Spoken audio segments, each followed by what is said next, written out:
Good morning. Can you hear me now? Can you hear me? We hear you. Yes, we can, Thank you. Desiree, very well. Hi, Dimitri.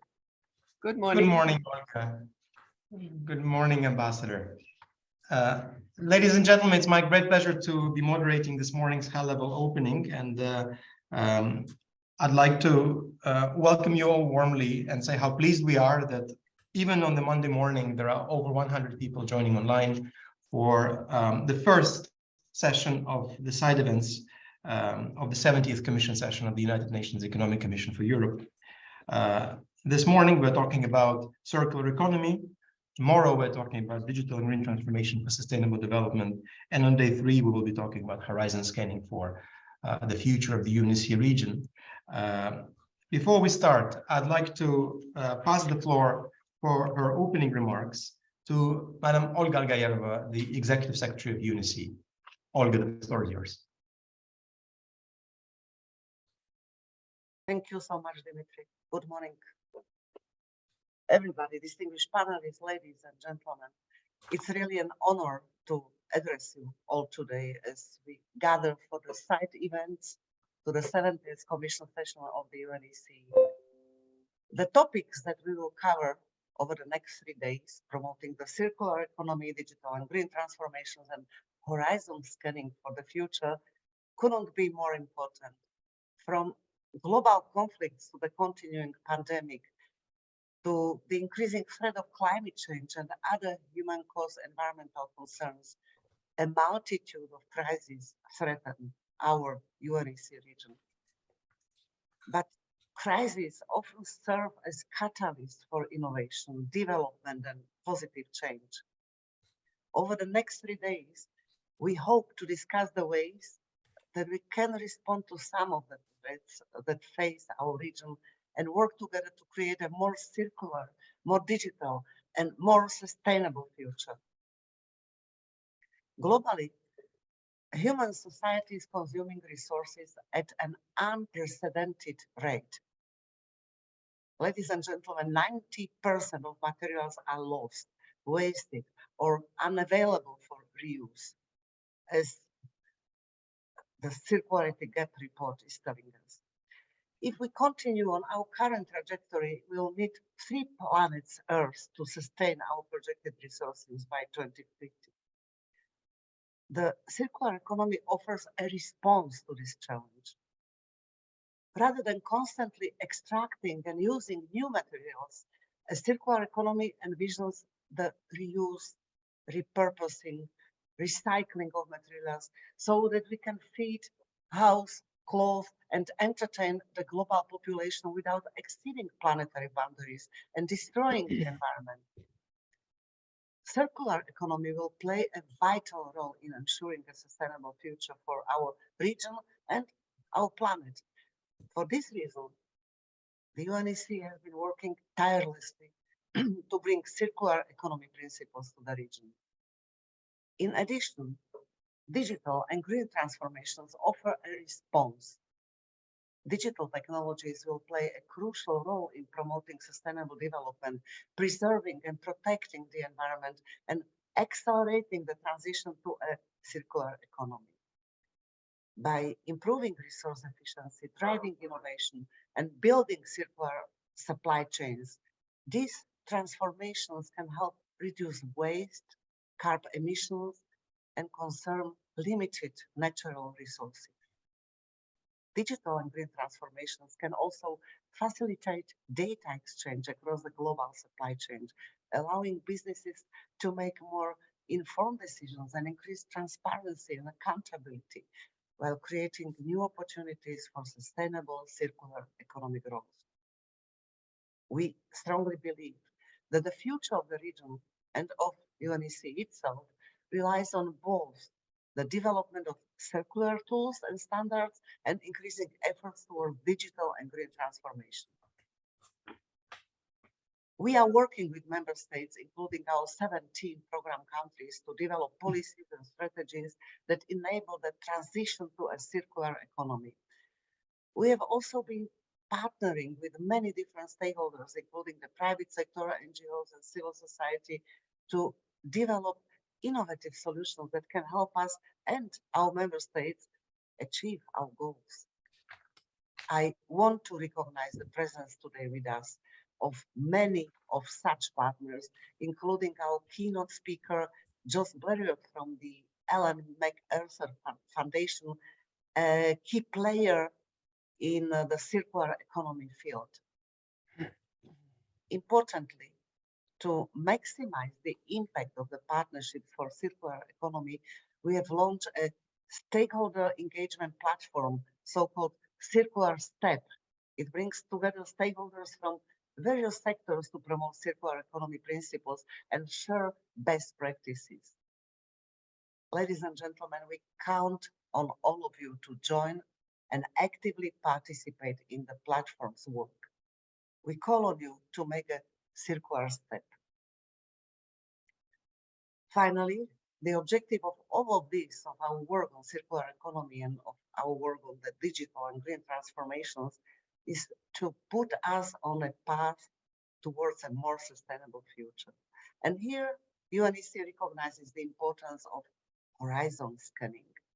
Over the course of the next few days, we'll work together to develop strategic foresight as a key tool for long-term, future-proof policymaking, which will help us to build societies that are more empowered, more equal, and more resilient. This will then shape our work with member states aimed at making our economies and our societies more sustainable. At UNECE, we are committed to working with our member states, stakeholders, and partners to achieve a greener, more sustainable, and more circular future. I'm confident that our discussion today will enrich and inform UNECE's continued efforts to foster digital and green transformations for a more circular economy, and will help to build the kinds of forward-looking partnerships that will be the heart of a successful circular transition. Colleagues, distinguished panelists, and guests, thank you all for being here today. I'm excited to hear what you have to say, and I wish all of you a successful and productive event. Thank you. Back to you. Thank you so much, Olga. And now, without further ado, I'd like to pass the floor to Her Excellency Ms. Desiree Schweitzer, Permanent Representative of Austria to the United Nations and other international organizations in Geneva, and the Chair of UNECE. Madam Ambassador, the floor is yours. Thank you so much. Thank you, Dimitri. Madam Executive Secretary, dear Olga, distinguished panelists, ladies and gentlemen, as UNECE Chair, it is my pleasure to greet you as we start this rich program of the next 3 days, side events of the 70th Commission session. We will look at, as you know, circular economy, digitalization, and horizon scanning for the future. Let me first turn to circular economy, the theme of today's side event. The choice of circular economy as a cross-cutting theme for UNECE has in many ways helped to reposition and boost the work of the organization in the past 2 years. And here's why. First, as part of its normative role, UNECE has already adopted numerous normative instruments related to the circular economy transition, bringing the circularity dimension into sectoral regulation is a clear added value of the UNECE, and we hope it will serve as an inspiration for our member states and other stakeholders. Second, the UNECE is also serving as an important platform for exchange and sharing of experiences on circular economy, notably launching the Circular Step initiative the Executive Secretary mentioned just now. Currently, this platform brings together over 25 countries with the goal to have all members of the UNECE, all 56 states, collaborate for circular transition. And we look forward to hearing about that later today. And finally, the UNECE has also an important role to play in building national capacities on circular economy, notably in the 17 program countries. But we also realize that much more needs to be done by all UNECE member states, by us, to advance the circularity agenda and make it more central both to our domestic and development policy. In my national capacity, let me say that in the spirit of the European Green Deal at the end of last year, the Austrian government has laid out its path to circularity in an ambitious action plan. It sketches a vision of Austria that focuses on sustainable design, sustainable consumption and production, recycling, and use of secondary resources. We stand ready to share our experience and learn from others. And now let me briefly turn to the topics of the other 2 days of the Commission side events. Day 2 will be one of the first opportunities to deep dive into the theme of the 70th Commission, digital and green transformations for sustainable development. The focus on digital transformation is very timely, as the UNECE and the broader UN system need to rethink and future-proof its tools from the perspective of fast digitalization economy and society. And very importantly, we do need to have an integrated approach to the region's complex development challenges that marries the green and the digital perspectives. This is what I expect to discuss on day 2 at the side events. And finally, day 3, we look at the longer term future trends and horizon scanning for UNECE. And I'm very much looking forward to the insights from experts on strategic foresight and learning about the experiences and the expectations of UNECE member states in this regard. Perhaps strategic foresight should become an important element of UNECE's work going forward across the multiple areas of work. In summary, the 3 days are an opportunity to enrich our understanding of the issues in front of us at the forthcoming Commission session, all led, if I'm allowed to say, under the theme why UNECE matters. We're looking forward to hearing from key actors, experts, country representatives, and to working with all of you on a stronger and fit for purpose UNECE. Thank you very much. Thank you very much, Ambassador. This brings us to a close of the welcome remarks from their excellencies. Once again, we thank the permanent representative of Austria and the UNECE chair and the UNECE executive secretary for joining us this morning to kickstart what is going to be a very vibrant and rich 3 days. Before I open the floor for interventions or remarks from member states, which we have foreseen, and I'd like to ask you colleagues, distinguished representatives of the permanent missions and the capitals, to please let us know if you would like to take the floor in the chat. The team will now play a small presentation, a slideshow, to highlight the results of one more initiative that we launched just this March, and that connects this event with another event that UNECE organized in December 2022. We wanted to ask the young people to visualize the greener, more sustainable and more circular future for UNECE region. And here is what came out. I'm asking the team now to project the respective slideshow, and then we will open the floor.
Thank you very much. As you see, there is a very ambitious agenda being laid out by young people. We also heard from a number of young people. Over 250 of them joined for the UNECE first ever youth dialogue in December last year about their vision for the future in specific sectors in which UNECE works. And today you saw a glimpse of a visual representation, some drawings we have received just in the past few weeks. We thought we have it as a scene setter, also because very often visually you can express things much easier than you can do using words. And I hope these drawings will challenge the experts who we have with us today and in the following 2 days in terms of the scale of ideas and the implementation needs that we need to achieve a greener and more sustainable future. I would now like to open the floor for the interventions from UNECE member states representatives, and then we will follow with our keynote address. I can see the representative of Uzbekistan asking for the floor. Sir, the floor is yours.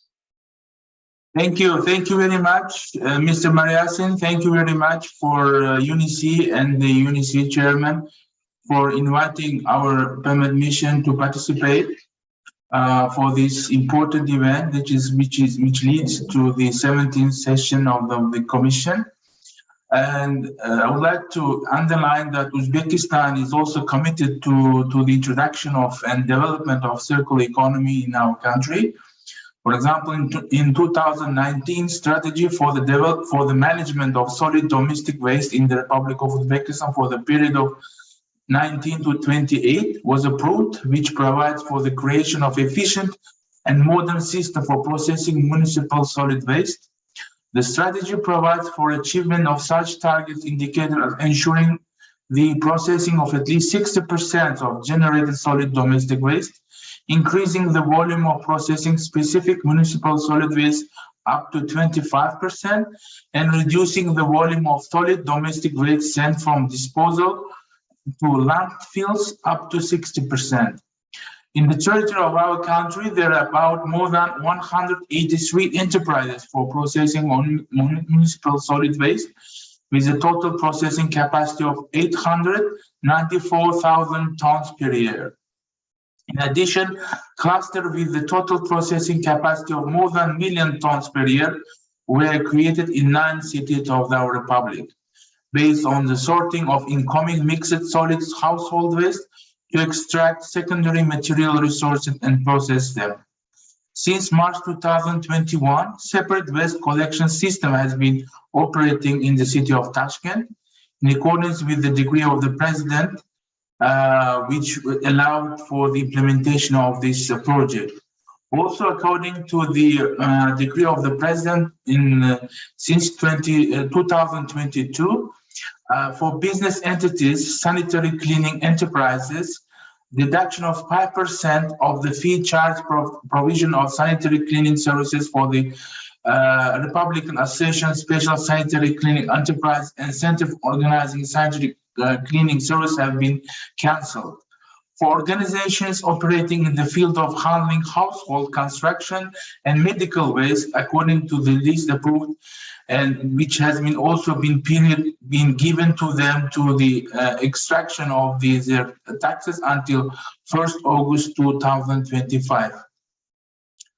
And also would like to underline that the transition to a circular economy is a shared responsibility of all levels of government and stakeholders. National governments can support the transition to circular economy by providing a comprehensive policy framework, regulatory, financial, economic tools, all levels of government that will allow local and regional authorities to shape their own vision of the circular economy based on the common goals and objectives. At the same time, it needs to be mentioned that on June 15, 2022, ecological forum was held in Uzbekistan as part of Week of Active Citizens organized by the nationwide movement, The purpose of the event was to bring together environmentally oriented NGOs and activists of Uzbekistan to develop recommendations on topical environmental issues in our country, including the role of advanced technologies, alternative energy resources in achieving carbon neutrality. I would like to, dear colleagues, dear ladies and gentlemen, I would like to underline that Uzbekistan is proud to collaborate with UNECE on circular economy work, including through support of the Commission for Uzbekistan strategy towards sustainable practices in the garment and footwear industry. And we are looking forward for the implementation of a very important project in our republic in the coming years. And we will hopefully expecting the head of the garment industry of a country to Geneva to discuss more detail of the implementation of this project. Thank you very much. Thank you for your attention and all the best for the remaining of the event. Thank you. Thank you so much, Mr. Mirsaidov. We really appreciate Uzbekistan's active participation in UNECE's work on circular economy.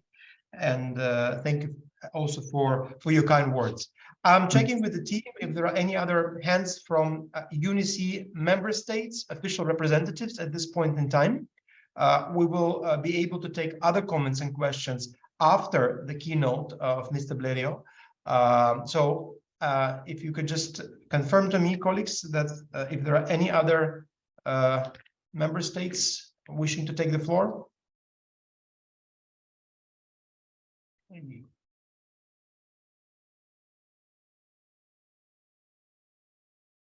This does not seem to be the case.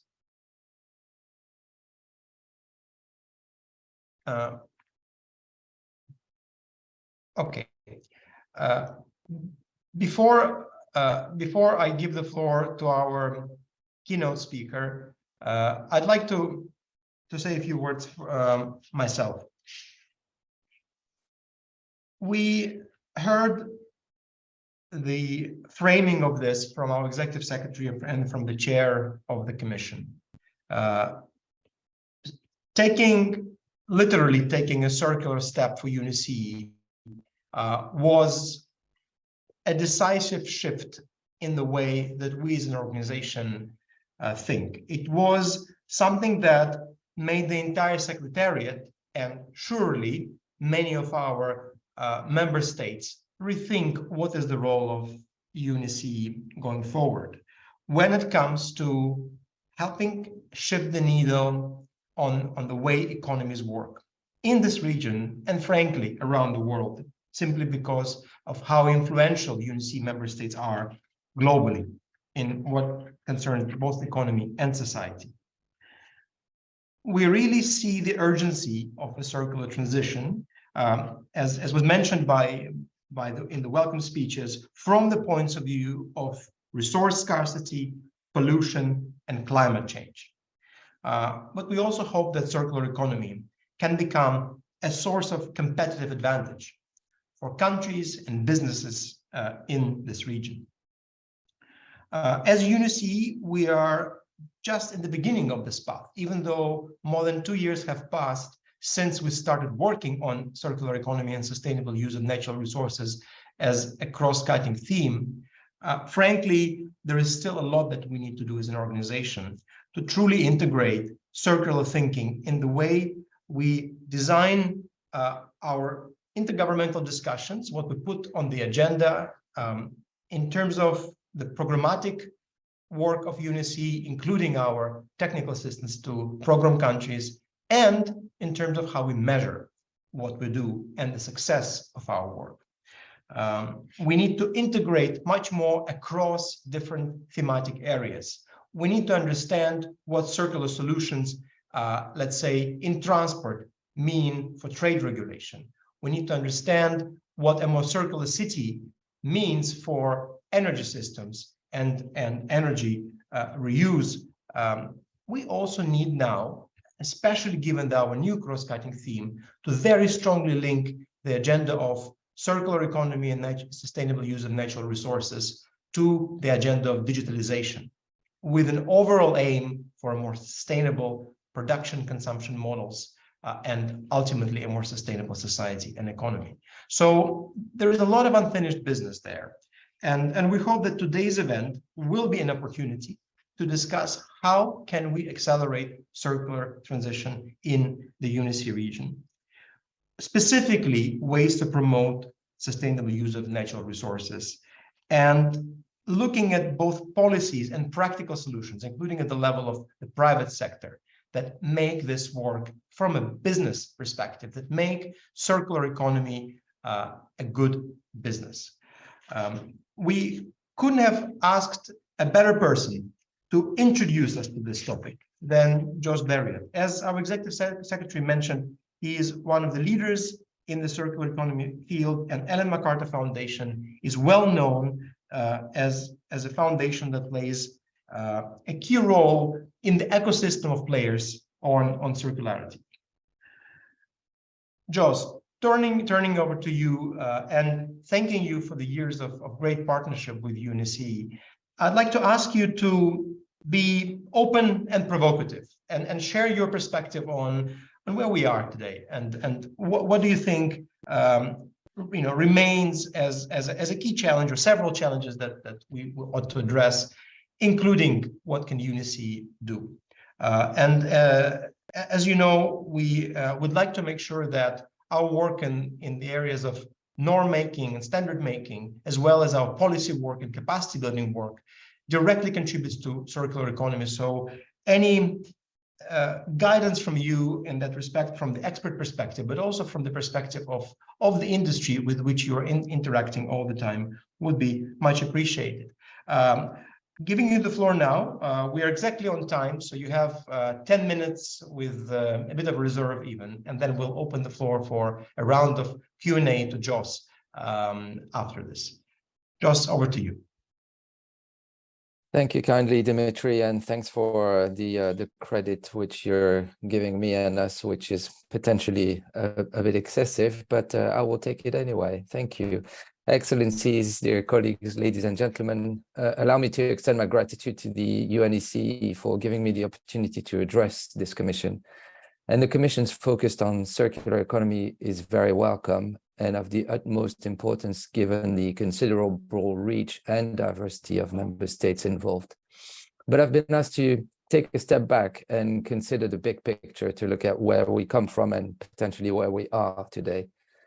And over the past 10 years, of course, we've seen significant progress on the idea of a circular economy. We can actually think about the 2 European circular economy action plans, which initially came out of the European Resource Efficiency Platform back in 2012. This was a way to address security of supply issues, recognizing Europe's dependence on raw material imports, especially in the period of high volatility in commodity markets and big spikes in terms of prices as well. And over the years, the innovation, competitiveness, and environmental dimensions took more prominence. Today, circular economy files are key pillars of the European Green Deal, even though they still retain a strong materials management bias. So looking at the downstream measures, there are efforts on the way to reinforce the climate and biodiversity angle, which is extremely welcome, but I think it's important to keep that focus and to give circular economy the prominence it deserves when it comes to tackling the climate crisis and looking at also its contribution to biodiversity and land use, because too often circular economy is reduced to the technical side of its applications. And we must also zoom out, look further afield, and acknowledge the role played by China, where a circular economy promotion law was adopted as early as 2008.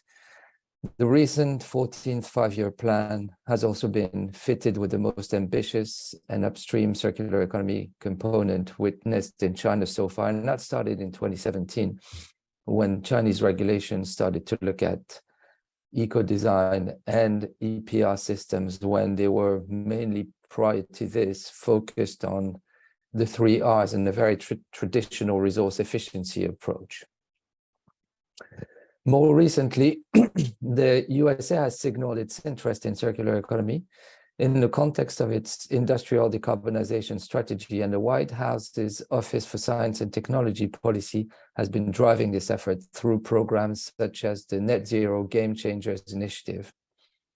Now, if we continue our little landscape assessment, we also, of course, need to point out the important regional clusters like the African Circular Economy Alliance and the Latin American and Caribbean Circular Economy Coalitions, which together represent a total of 24 national governments, and it's important to say, can play a united role in the multilateral process and in things such as, for instance, the current negotiations on a UN Plastics Treaty, which is not strictly speaking a circular economy measure per se, but it's interesting to go back to the ministerial declaration in 2021 that specifically looked at linear models of consumption and production as being the root cause of the plastic pollution crisis that we face.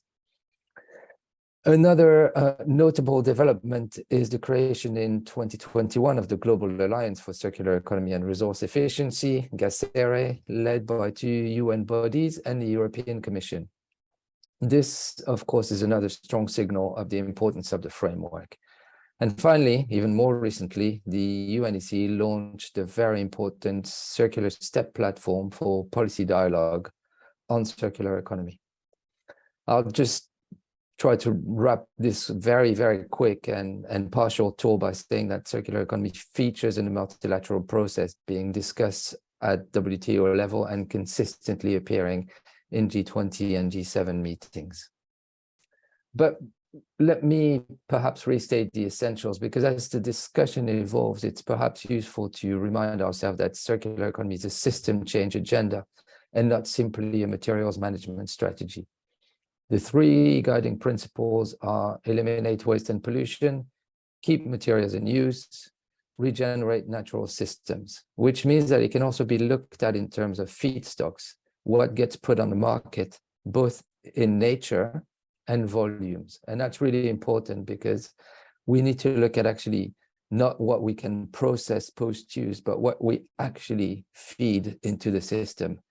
That question of volume is absolutely critical. So is the question of toxicity. And I'd like to remind the audience that the current European Circular Economy Action Plan is subtitled for a clean and competitive Europe. So it means taking that toxicity out of the system upstream.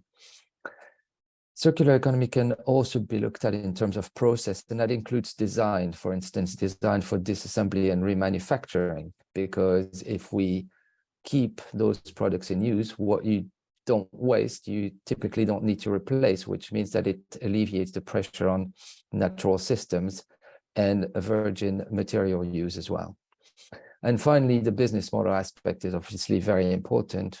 And in some cases, it's important to look at opportunities of moving to selling access to the service that the products deliver rather than the products themselves, thereby again reducing overcapacity in the system. What this entails in terms of policy is a focus on upstream measures, and the EU's eco-design for sustainable products regulation is an example of that approach. But despite the progress, and Dimitri, you've asked me to put the finger on things that need to be improved, I think it's fair to say that despite progress, circular economy is still, in practice, much too often translated back to a question of waste management and achieving better or more recycling, and not looking at, again, the upstream, what gets put on the market.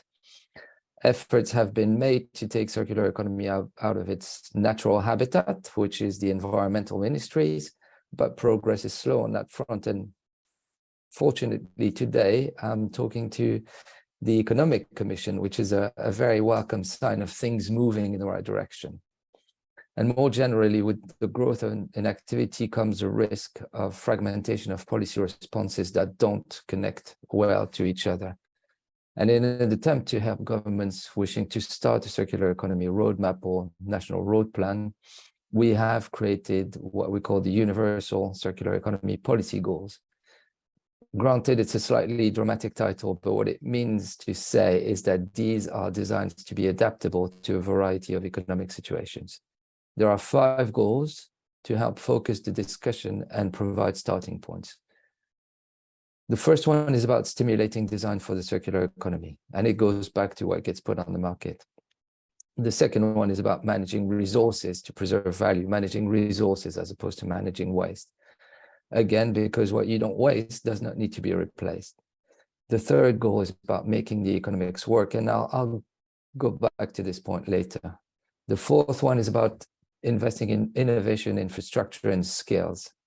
And the fifth one is about collaborating for system change, which strongly echoes, and that's deliberate, SDG 17.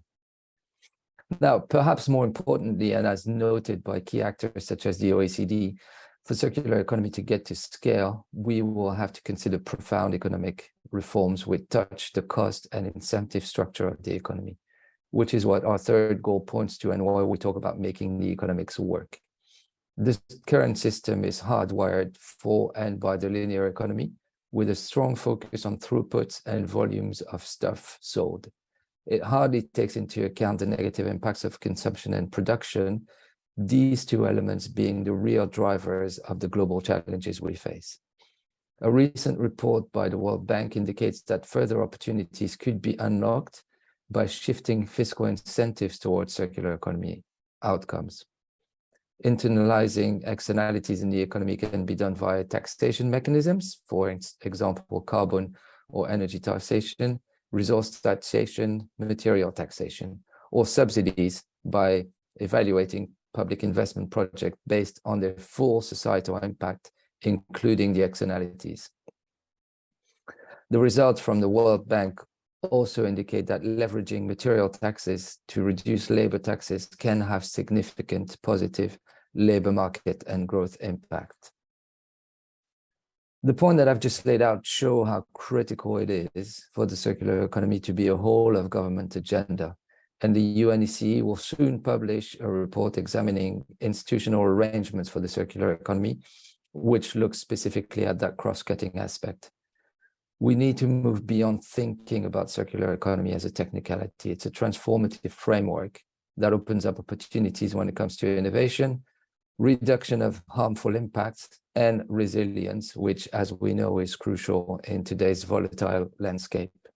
And perhaps because the circular economy is getting a lot of visibility and traction these days, we could be tempted to think that it's a simple choice. Should we carry on with linearity and push the levers, or should we go for circular economy because we know it exists? But it's not that straightforward, and it will require deliberate efforts that we need to be mindful of. The transition might be underway, but it will only be successful if a strong business policy dialogue is established to truly co-create the rules of the games, because it is about visibility, it is about what needs to be regulated, and it needs to be about getting agreement on the direction of travel. The outcome of that journey could be and should be a thriving regenerative economy. This comes down to the way we envisage value creation, really, and the importance of moving from a model that consumes to a model that builds, one that doesn't deplete, but one that creates economic, social, and natural capital. I thank you very much for your attention. Thank you very much, Jos, and thank you for giving us a snapshot of where we were 10 years ago, what has happened in the meantime in several key markets or several key parts of the world that influence the global economy, and then outlining the spectrum of policy challenges that there are there. We hear you on the need for whole of government approaches, on the need for a clear business case, and of course on the overall vision that is one of regenerative economy.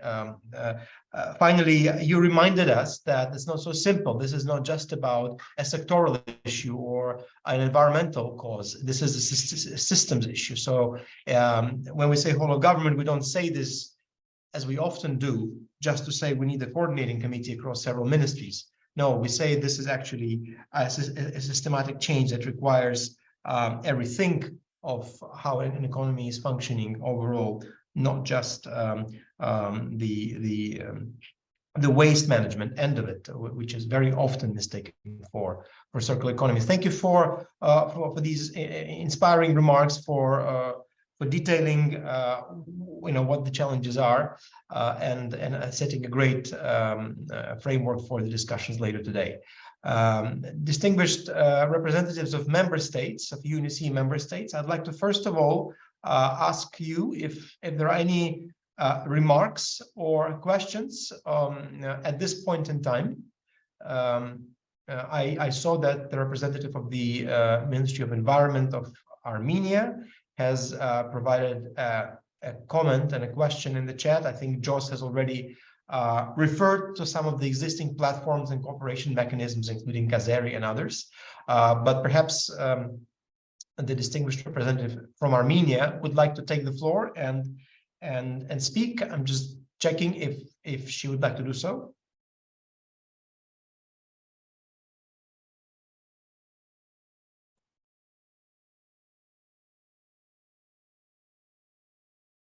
If that is okay, let me see. Are there any hands? This does not seem to be the case. So I'd like to now open the floor for any comments or questions from any of our participants. Please raise your hand, and then the support team will be able to give you the floor. Hello? Do you hear me? Yes. Please, you have the floor, Madam Harutyunyan. From Armenia, from Ministry of Environment. My name is Mary Harutyunyan. I represent the Department of Strategic Policy. I want to mention that despite of challenges of COVID-19 pandemic, the government of Armenia remained focused on and showed even more ambitious in its climate environmental agenda. And I want to mention that adoption of policies aimed at fostering green economy has been outlined as a priority in government program for 2021-2026. And in this context, we are planning to establish, and we are in the process of development of a concept of green economy, an integrated policy framework for the transition for the green economy through the reform of policy instruments, adoption of new analytical tools, improved access to environmental finance to support of capacity development, and the implementation of pilot projects in the public and private sectors. And the main directions to improve our actions are the development of green growth indicators, greening small and medium enterprises, promotion of better use of strategic environmental assessment and environmental impact assessment tools.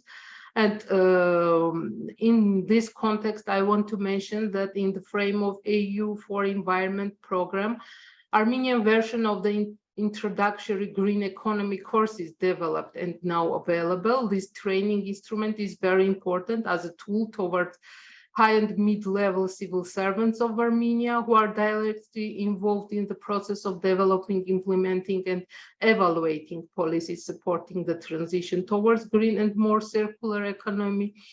And this kind of other activities has been done or in the process of implementation. And in this frame, it is very important to have an idea how other international tools exist now for the capacity building and also for the communication with other partners. Thank you for your attention. Thank you very much, Ms. Harutyunyan. Your remarks are well noted, and we thank you for sharing the update from Armenia. It's good that today we heard updates on how and why circular economy from two of our program countries, Armenia and Uzbekistan. We heard from our distinguished chair, from our executive secretary, and then of course Mr. Jocelyn Blerio set the scene for the forthcoming day. The questions that were posed in the chat and that you also asked now, Madam Arutyunyan, will be answered throughout the day, and our team will also get back to you with the specific reflections on and the list of platforms that exist. We will be very happy to welcome you at Circular Step as one such platform, which gives you access to many other key players in the field of the circular economy. Ladies and gentlemen, distinguished colleagues, it's my great pleasure to now announce that we have completed our high-level opening, to thank Madam Executive Secretary and Madam Chair of the Commission, as well as Mr. Blerio, the Executive Director of Ellen MacArthur Foundation, and to hand over the floor for moderation to my colleague, Elizabeth Turk, the Director of UNECE Trade and Economic Cooperation Division. Thank you very much, and we're looking forward to the very productive first day and the subsequent days to follow of the side events of the 70th Commission session of UNECE. Many thanks, Dimitri, and many thanks to all the speakers also from the wonderful opening panel. It's my great pleasure to moderate the first of the 4 subsequent sessions that we will be having during the day here. And in this first session, we will pick up on some of the themes that have been mentioned in the opening already. And specifically in the first session, we will deep dive into policies that can support the circular economy transition. It's clear if we want that transition to happen, and if we want the private sector and consumers to engage in the best possible way, we need the right enabling framework and the right policies. And several policies have already been mentioned in the different opening remarks. So in this session, we deep dive into this question: what are the best possible policies to drive the change to a circular economy? And for that, we have a really amazing, stellar lineup of speakers. And we're going to check whether we have all of them with us and invite them to switch on their camera. We have with us for that discussion Mr. Mirza Hujic, Assistant Minister, Ministry of Foreign Trade and Economic Relations of Bosnia and Herzegovina. We have with us Mr. William Neal, who is advisor to the European Commission on circular economy and green growth. Very happy to welcome Ms. Ella Jamzin, co-director of the Belgian Climate Center. And very happy also to welcome Mr. Tim Forslund, who is specialist of sustainability solutions for the economy in the Finnish Innovation Fund, that's Sitra. And finally, delighted to be joined by Ms. Fiona Charnley, who is Professor of Circular Innovations at the University of Exeter and co-director there. So with that, I think we have an amazing lineup of speakers. And what we're going to try to do in this session is that we start with a little bit of an icebreaker question. I'm going to ask each of the speakers to, in a very short and condensed way, to tell us a little bit what their organization or their country are doing to support policies that promote the circular economy. And we're going to hear from both government officials and experts, and we're going to go through the lineup as I have indicated it before. So with this, Mr. Mirza Hujic, Assistant Minister, can you tell us a little bit what is happening in Bosnia? What have you been doing to work towards the circular economy transition? Many thanks for joining us, and the floor is yours. Thank you. I hope that you can hear and see me clearly. Both very well. Yeah. Perfect. First of all, there is wrong background, so I will change it maybe later, because it was very similar, you know, when I was putting up on this Zoom platform. Anyway, good morning, everyone. My name is Mirza Hujic, and I'm Assistant Minister in the Ministry of Foreign Trade and Economic Relations of Bosnia and Herzegovina, and I'm responsible for the sector for tourism, water resources, and environmental protection.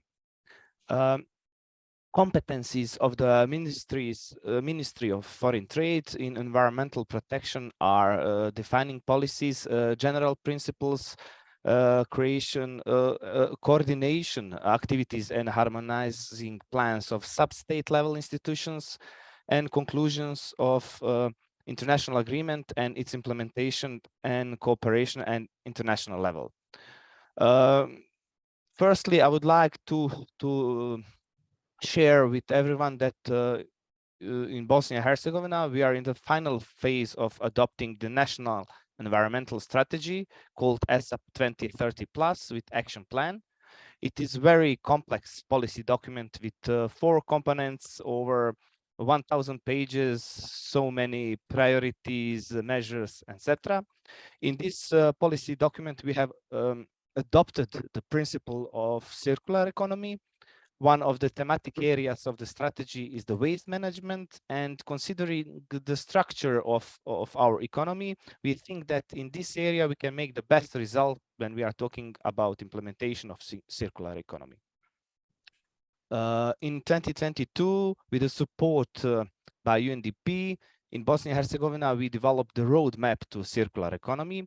With this roadmap, we are determined to embrace circularity. Of course, during the process of roadmap development, we identified a few challenges, and probably we will improve the map with new solution and new developments. Now on the screen, you can see our vision that will be in the heart of this road to circular economy map in Bosnia and Herzegovina.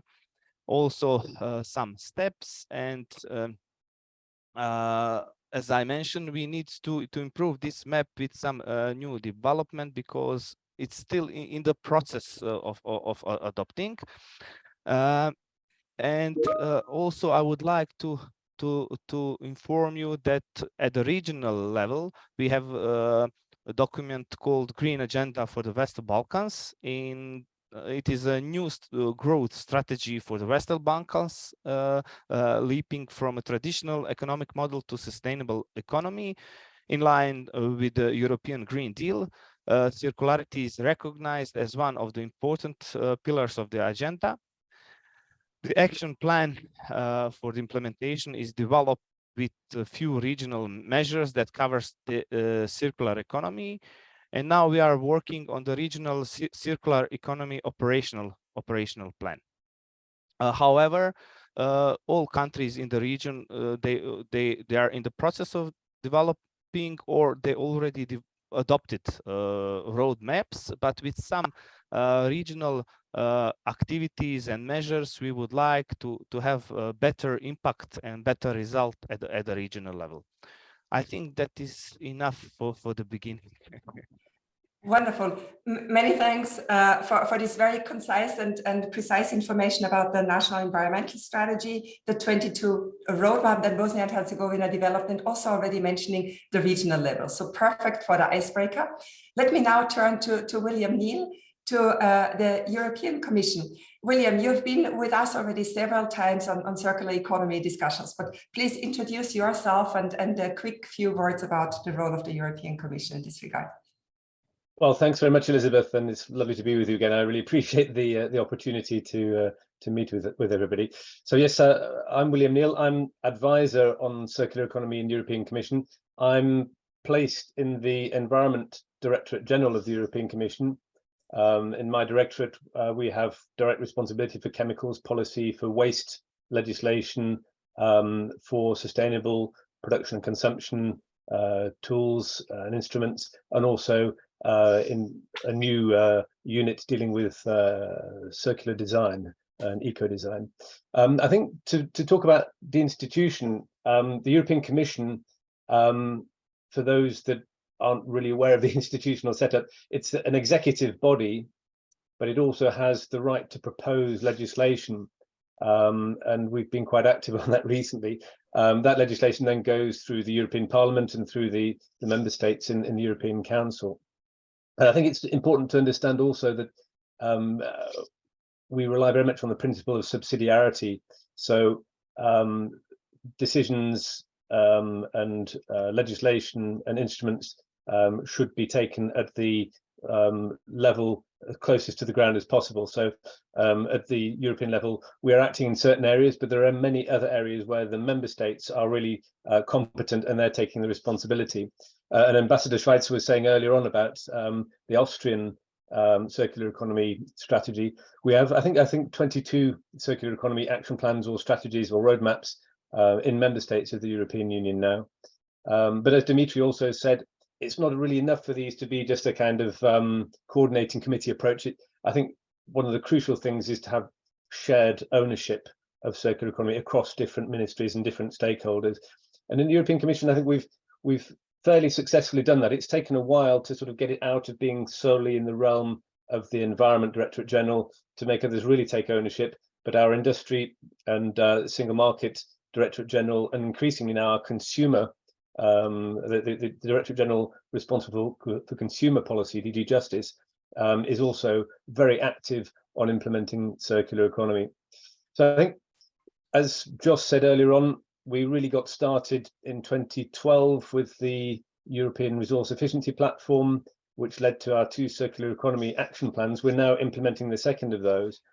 And I mean, the history of European environment policy has been very much based on legislation. And when it's come to things related to circularity, it's been very much about waste legislation. And more recently, we've really opened the door to a much more value chain oriented approach. So we really sort of moved away from punishing polluters through legislation and setting targets to a much more economic approach to all parts of the value chain. And I would say that the big opening of the window for all of our great ideas, which came out of that platform 10 years ago, has been the European Green Deal. And with this European Commission under Ursula von der Leyen, it's been fantastic. I mean, the whole approach to growth of this commission is about what you're talking about today. It's the twin drivers, the green and digital drivers of transition. And it's been fantastic to have that political momentum and be able to really implement many of the ideas that have been coming through the pipeline for several years. But it's also been quite a strain, to tell the truth. And I can talk a bit later on if we have time about some of those things that we're doing now.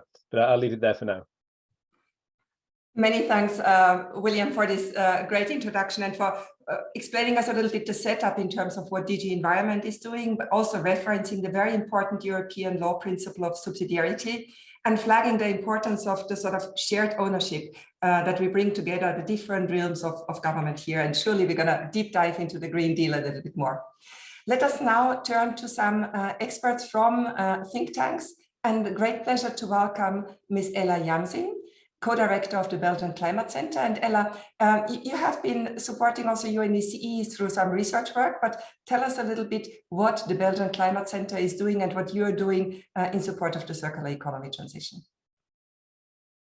Hi, thank you. Thank you for having me here. I'm happy to share these. So the Belgian Climate Center is a rather new organization. It was inaugurated at the end of November last year, and our mission is to maximize the impact that the scientific research primarily in Belgium has in terms of climate action. So whether it's climate mitigation or adaptation, and so that means we work at the interface between science and policy, and at the interface between science and business as well.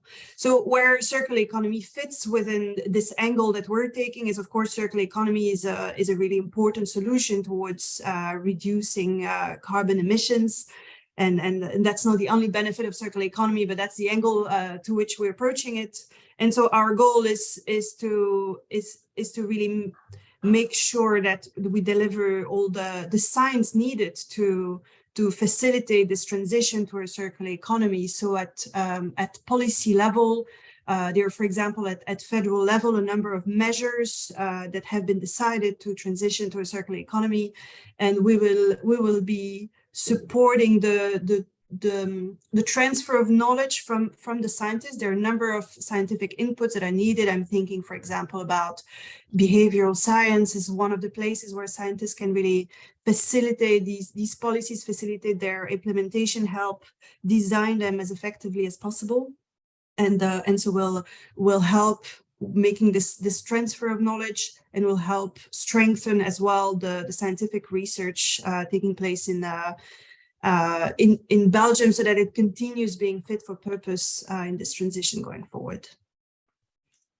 Many thanks, Ella, and very interesting to hear on the one hand about clearly the role of science in the circular economy transition, and we will deep dive a little bit more into the role of innovation in session 2 of today. And also, of course, very obvious and very important what you mentioned, the interplay between circular economy and combating climate change. So many thanks for joining us today. Now we turn to an organization that has been very active on circular economy, and it's my great pleasure to welcome Tim Forslund, who is specialist for sustainability solutions and the economy at the Finnish Innovation Fund, Sitra. And Sitra has really shaped much of the circular economy discussion. So Tim, very happy to have us with you. Please take the floor for a quick icebreaker, and then we do a second round. Okay, cool. So I do not have 7 minutes here, right? You have 2 to 3, and then you have another okay, yeah. 4 to 5. So yeah. briefly, so I represent the Finnish Innovation Fund, Sitra, where I work as a circular economy specialist. And thank you again, Elizabeth, for this excellent. It's really a nicely curated program with all these events. So it's great to be here today. So I would like to share a few things just from the point of view of our work. And as the Finnish Innovation Fund, Sitra, we're the future house of Finland and a Think, Do, Connect tank. So we have a bunch of different things that we have worked on, from lifelong learning to the fair use of data to different sustainability solutions. So here we have been working on climate solutions, biodiversity, as well as circular economy solutions. And I think perhaps what we're most well known for is the work that we have done with the world's first national circular economy roadmap. So it's really good to see that there are a lot of countries that are going forward with this here.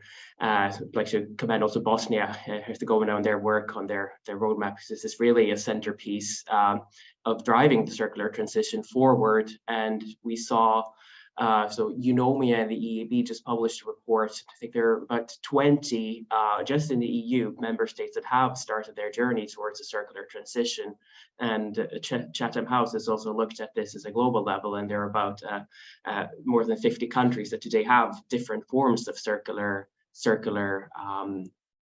policies and strategies. So this is very encouraging to see. What Sitra has done is really to take a sort of systemic approach to going back to Joss's take on that. It's really important to take a systemic view on the circular economy. It needs to go beyond waste management. And what Sitra has done in particular is to zoom in on 4 sectors. So the food sector, forests, technical loops and transports and logistics, and to invite a bunch of different stakeholders across Finland. So really trying to get as many as possible on board, from education institutions to expert agencies and universities of applied sciences, and to really co-create a vision of what a circular future can look like, and then try and find concrete steps for this. And I could talk a little bit more about that in the next round, what Sitra has done, for instance, to shape this roadmap process to include the role of education, so mainstreaming education and in Finland, and then also using the circular economy as a tool for tackling climate change and biodiversity loss. So I'll stop there. Thank you. Many thanks, Tim. And indeed, Sitra has been really great in terms of creating the first roadmap and hosting the World Circular Economy Forum. So great job and congratulations there. Very interesting already how you deep dived or mentioned some of the circular economy hotspot sectors, food, forest, transport. All of these are also sectors or areas where UNECE is active. So happy to explore more. Let us now turn to Fiona Charnley, who is Professor of Circular Innovations at the University of Exeter and also co-director at the Exeter Center for the Circular Economy. So let's see, Fiona, indeed, I can see you and very happy to hear from you briefly what you and what your organization is doing to promote the circular economy. Thank you very much, Elizabeth, and thank you for inviting me to speak today. So as well as having a centre for the circular economy at the University of Exeter, which sits in our business school. I'm also co-director of the UKRI funded National Circular Economy Hub, and this hub is part of a wider programme that's been funded by government. So the programme is the National Interdisciplinary Circular Economy Research Programme, and this is a £30 million investment to accelerate and scale the UK's transition towards a circular economy. And the NICER programme is made up of 5 centres of excellence, each focusing on a particular resource flow, and then the coordinating hub. And I think you'll hear from some of those other centre directors later on today and in the course of the next 3 days. So through the NICER programme, we work very closely with stakeholders from across academia, business, policy and wider society to really increase understanding of the concepts around circularity and to develop the evidence base to inform more intelligent decision making on circular economy implementation, as well as developing some of the tools and methods to support that adoption of circularity by practitioners and also policymakers. And regarding policy specifically, we have developed and lead a policy cluster, which includes membership from all of the UK's devolved administrations and other relevant policy groups. And the aim of this cluster is to influence future policies that promote the circular economy in the UK, but also beyond, kind of across value chains. So this policy cluster has been active for about 18 months now. And in that time, we have undertaken a review of the current policy and legislative framework, including DEFRA's 25-year environment plan and the industrial strategy and resource and waste management strategy, really to understand how this raft of legislation and plans and strategies relating to waste management, resource efficiency and various industrial sectors can really enact circular economy principles, and trying to understand where some of the gaps are and the need for future action. So this policy cluster has taken on quite a coordinating role in the UK to respond to policy consultations and generally provide evidence from across not only the NICER programme, but the wider academic research landscape to really try and influence future policy. And I'm look forward to going into more detail about this later on in the session. Many thanks, Fiona. Very much looking forward indeed to look at some of the specific resource flows in this and in the subsequent sessions. And fascinating also what you mentioned about the policy cluster and the importance of the coordination role here. And from our side, happy to mention, I think you are one of our Circular Step, or your entity is one of our Circular Step partners. So very happy that the network is coming to life here as well. Now, after this round of icebreakers, we are running a little bit behind schedule, but I think it was really great to have an understanding also for the audience about the very different approaches that we are hearing here today from national governments, from the European Commission, from think tanks, from newly established think tanks, from long established think tanks on the side of circular economy. So we really have a wealth of information to draw from. And some of the sort of cross-cutting themes are already coming up very nicely. Let me now go back to our first speaker. Let me go back to Mr. Mirza Hujic, Assistant Minister from Bosnia and Herzegovina. And you already told us a little bit about the competence of the ministry, about what is happening at the national level, also at the regional level in Southeastern Europe and the Western Balkan. And maybe you can dive a little bit deeper there, and maybe you can also elaborate. For example, is there a role of UNECE? What could we do to support the circular transition in your country and in the region? With that, Mr. Hujic, the floor is yours. Thank you. To introduce the goals of circular economy, Ministry works closely with other governmental institutions, NGOs, and private sector stakeholders to promote circularity. Also, Ministry works to attract foreign investment in circular businesses and technologies, and we will promote export of circular products and services in the future.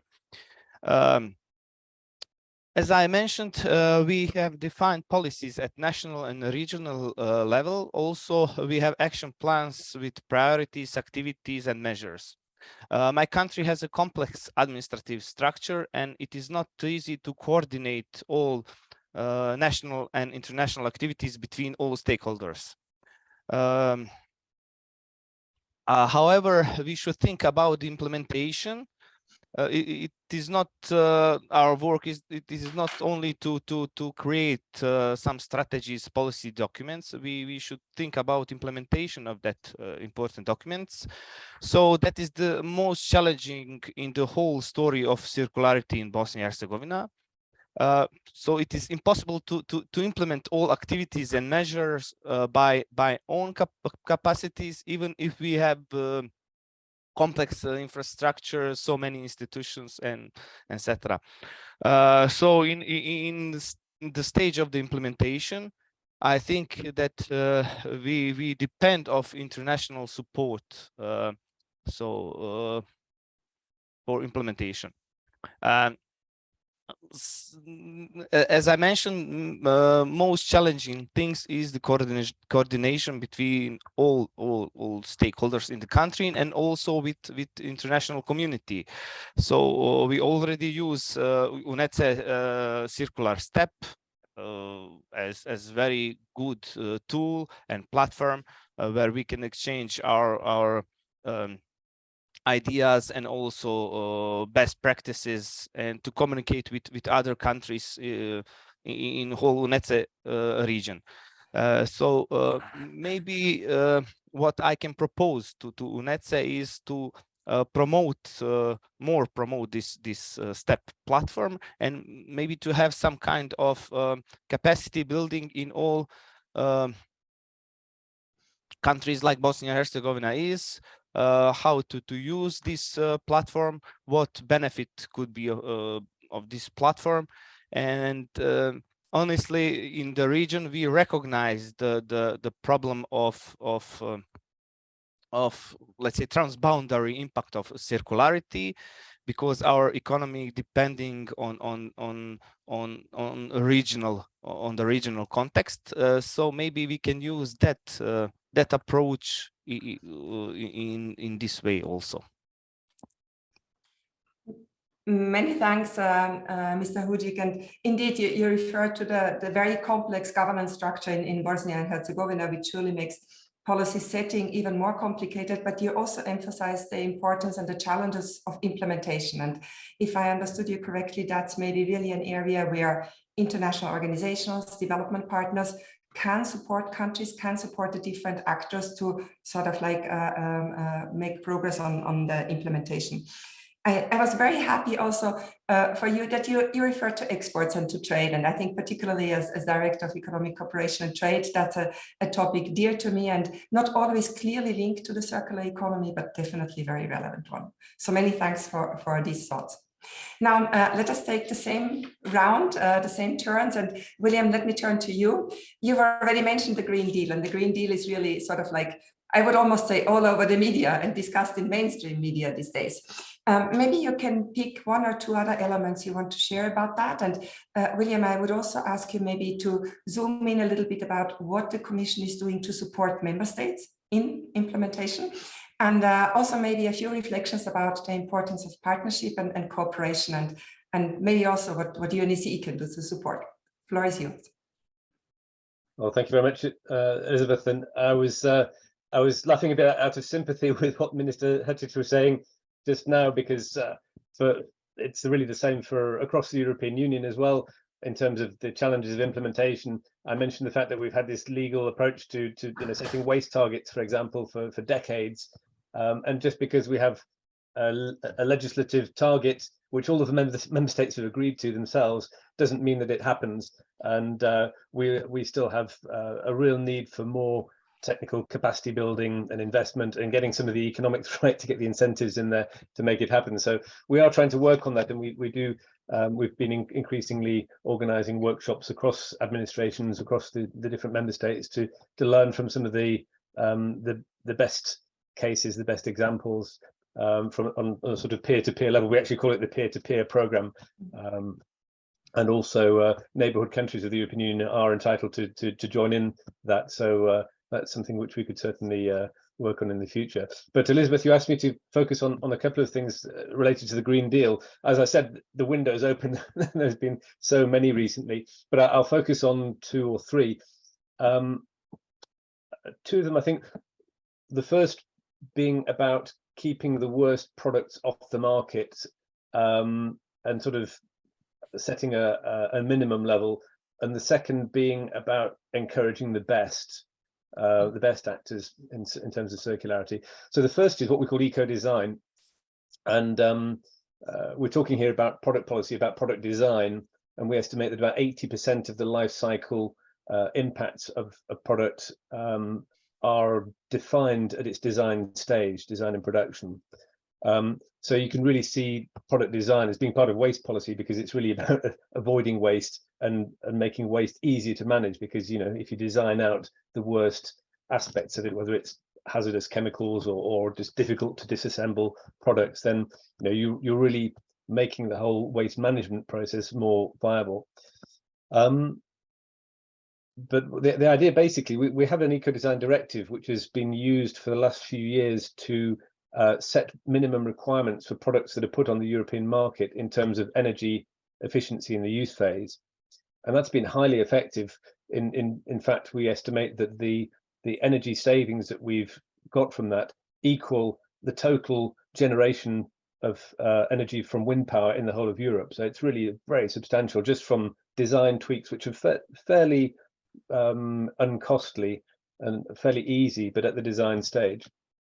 But when you're talking about, I mean, we have 450 million consumers in the European Union, so a small design tweak can have a massive impact across the whole economy. What we've done is we've made a proposal a year ago, which is now going through the European Parliament and through the member states before it's adopted. But we made a proposal to expand the scope of eco-design to all products except for food, basically. So all kinds, everything from shampoo to furniture, clothes, etc. And to expand the criteria for requirements that we can impose. So it's not just focused on, not mostly focused on energy, but it's focused on a whole series of circularity criteria, things like durability, repairability, recyclability. We could bring in requirements in terms of minimum recycled content to try and sort of have some demand pull in the use of recycled materials. We can have requirements to eliminate certain hazardous or difficult to recycle substances in those products. So it will be a very powerful tool. And what we're trying to do really is not. If you think of the usual infographic of circular economy, you have those three arrows going in a circle: production, consumption, and waste. And the assumption, I think, from that could be that as long as it goes around the circle and comes back, then everything is fine. What that infographic misses is the concept of time. And what we're really trying to do is slow down the circle. So we want to keep products in functional use for as long as possible and use them as intensively as possible.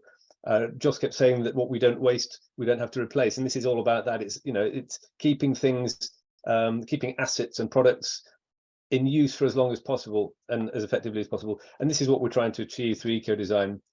Briefly, I don't want to take too much time, but to mention the other thing, which is really the sort of top runner support aspect. We've had a few tools dealing, you know, trying to support and reward and recognize top runners in the past, things like the EU eco label or green public procurement. But now we're working on what we call the sustainable finance taxonomy. And this is a stakeholder driven process of identifying what is green, and this gets very technical. We're looking at different economic activities and saying what is green. We've already done it for climate, and that is already in legislation. We're now doing it for circularity, and we're just about to publish the proposals now. What we've done is we've tried to establish what are the technical criteria for saying whether an economic activity is making a substantial contribution to circularity. And it gets very technical. It's very difficult to do. And this is one of the real challenges I think we have generally. It's about going from the nice talk to really defining in very objective terms what is circular. And this is important because these technical screening criteria will be used as a means for those companies that are aligned with those criteria to get preferential access to finance in terms of green bonds and so on. So it is very important. And as I said, that is imminent in terms of the public consultation. So watch this space, and if you have any, or if you're interested, or if you have any reactions, we'd be very interested to hear them. Many thanks, William. And indeed, you mentioned maybe the sustainable finance taxonomy. It's not only technical, it's also much discussed, one could say, and clearly given its importance. But very interesting what you mentioned in terms of the two-pronged approach. On the one hand, the sort of setting the minimum level and the success that has been achieved with the eco-design directive, very, very impressive. And the second part of the two-pronged approach, encouraging the best, where surely we'll be seeing more on the sustainable finance taxonomy, and where we have seen a lot already on the EU eco-label. And thank you also, William, for shedding a bit of light what the Commission is doing in terms of allowing for peer learning for EU member states, but also for, you said, neighboring countries. So that's definitely something very interesting to explore, and something that goes very well hand in hand what we are trying to achieve also through Circular Step.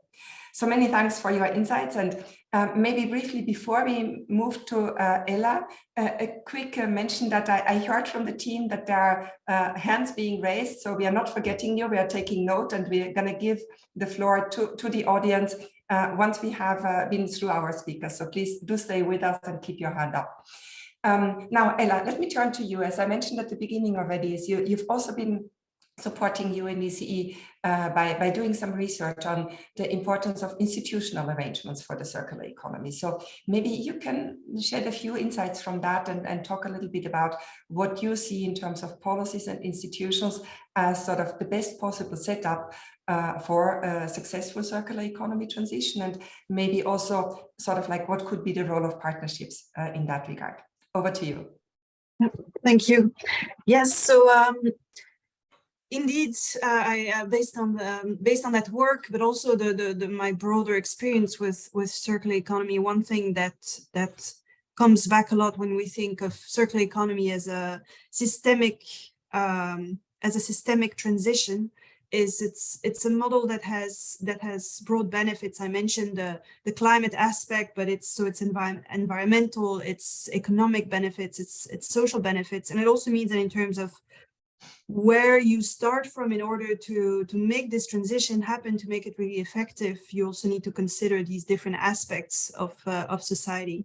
And so from a policy perspective, what we elaborated on in this work about institutional arrangements is that it's really key to from the outset, at the very start of from the very start of the transition, to try to engage the different types of policy areas, so the different ministries, so to avoid having the circular economy transition being mostly something that is led by one ministry, say Ministry of Environment, for example, but to make sure that from the start you also have ministry in charge of economics, of supporting entrepreneurs and businesses, of social affairs, all these different ministries to be engaged in this transition, so that these different perspectives and these different ways of working are taken into account.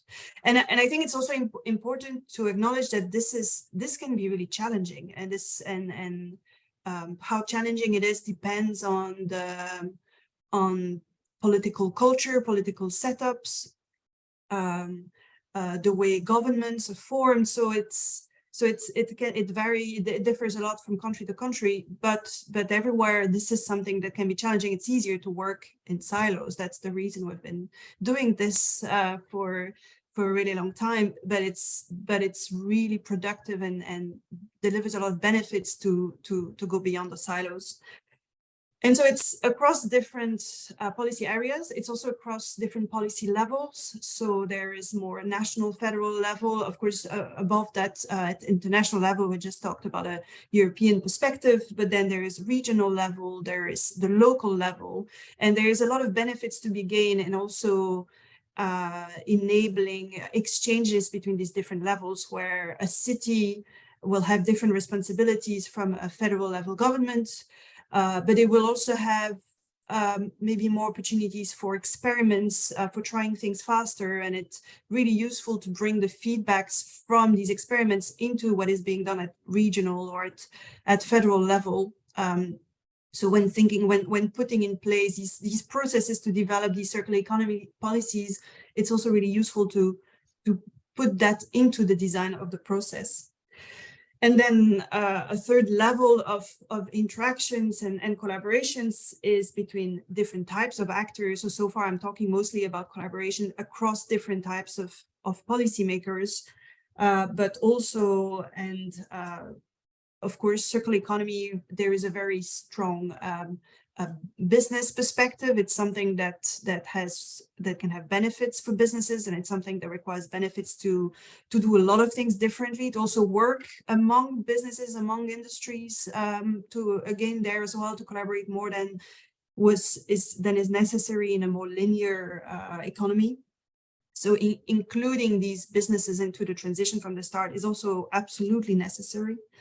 And of course, the part that then is closer to my heart and my current work is also the link with the science and the research.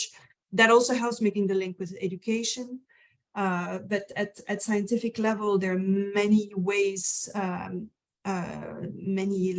many types of knowledge that are really important to support this transition. So that's my short summary of those key aspects, and it's something to really bring into the design of the policy process at the start. Many thanks, Ella. Great summary, and as you mentioned, this importance of the whole of governance or government approach, and I think we are also trying it to do a little bit in this session here today. No, having speakers from different areas of policymaking, environment and trade, having speakers from different levels of policymaking. And I found it very interesting here, Ella, what you mentioned about the need for experimentation, maybe at the local level, what works and what can be the lessons learned. And thirdly, the importance of hearing from different stakeholders, public, private, and others. And surely we're going to hear more from the private sector in the sessions to come. I also really appreciated, Ella, that you mentioned how challenging it all is, yeah, and that we have to be aware of that and recognize it. And again, maybe joining hands can be a solution, but working across silos is also not always easy. Many thanks for sharing. With that, we turn to Citra.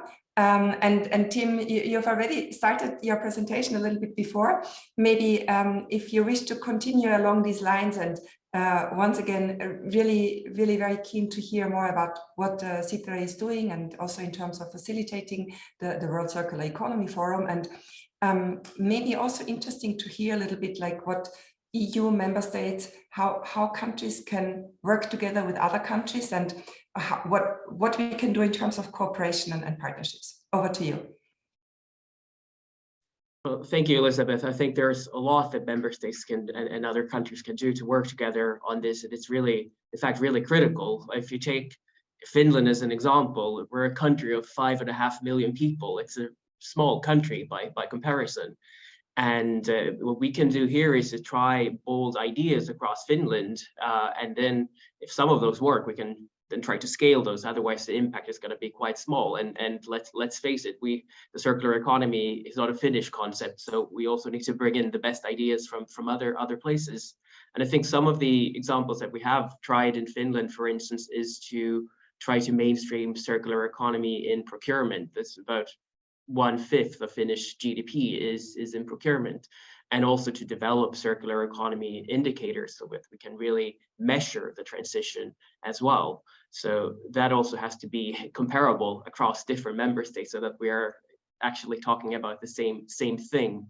And again, education there is really critical. So to mainstream circular economy learning across not just a bunch of experts in one ministry or in one organization, but to really mainstream the transition. And I think here education is really critical. In Finland, that was a key part of the roadmap. And back in 2018-19, Finland had the most circular economy courses and programs in the world, even though it's a small country. So you can do a lot if you have broad alignment and include stakeholders at the broad level. You can accomplish things in quite a short time. It is doable, but like Ella said, it's not easy. And I think here again, design links a lot to education. 80% of environmental impacts are designed are locked in at the design phase. So I think this is really critical and a key component in the courses that have been developed for food developers, for experts in the forest sector, how they can learn the basics of circular economy. But I think there are other reasons as well. We need to share best practices to drive ambition across different member states. So if one country goes ahead, and Austria was mentioned here in their circular economy strategy, they have a very ambitious target for 80% less resource use by 2050. When Finland published its roadmap at the time, it was unique in that sense that not only was it the first, but now there is a target for absolute resource use as well. But unless we have these things that we can encourage others to go ahead, if we talk about market-based instruments, or William also mentioned eco-design, it's difficult for one member state to go ahead and do this alone. So you really need other countries to collectively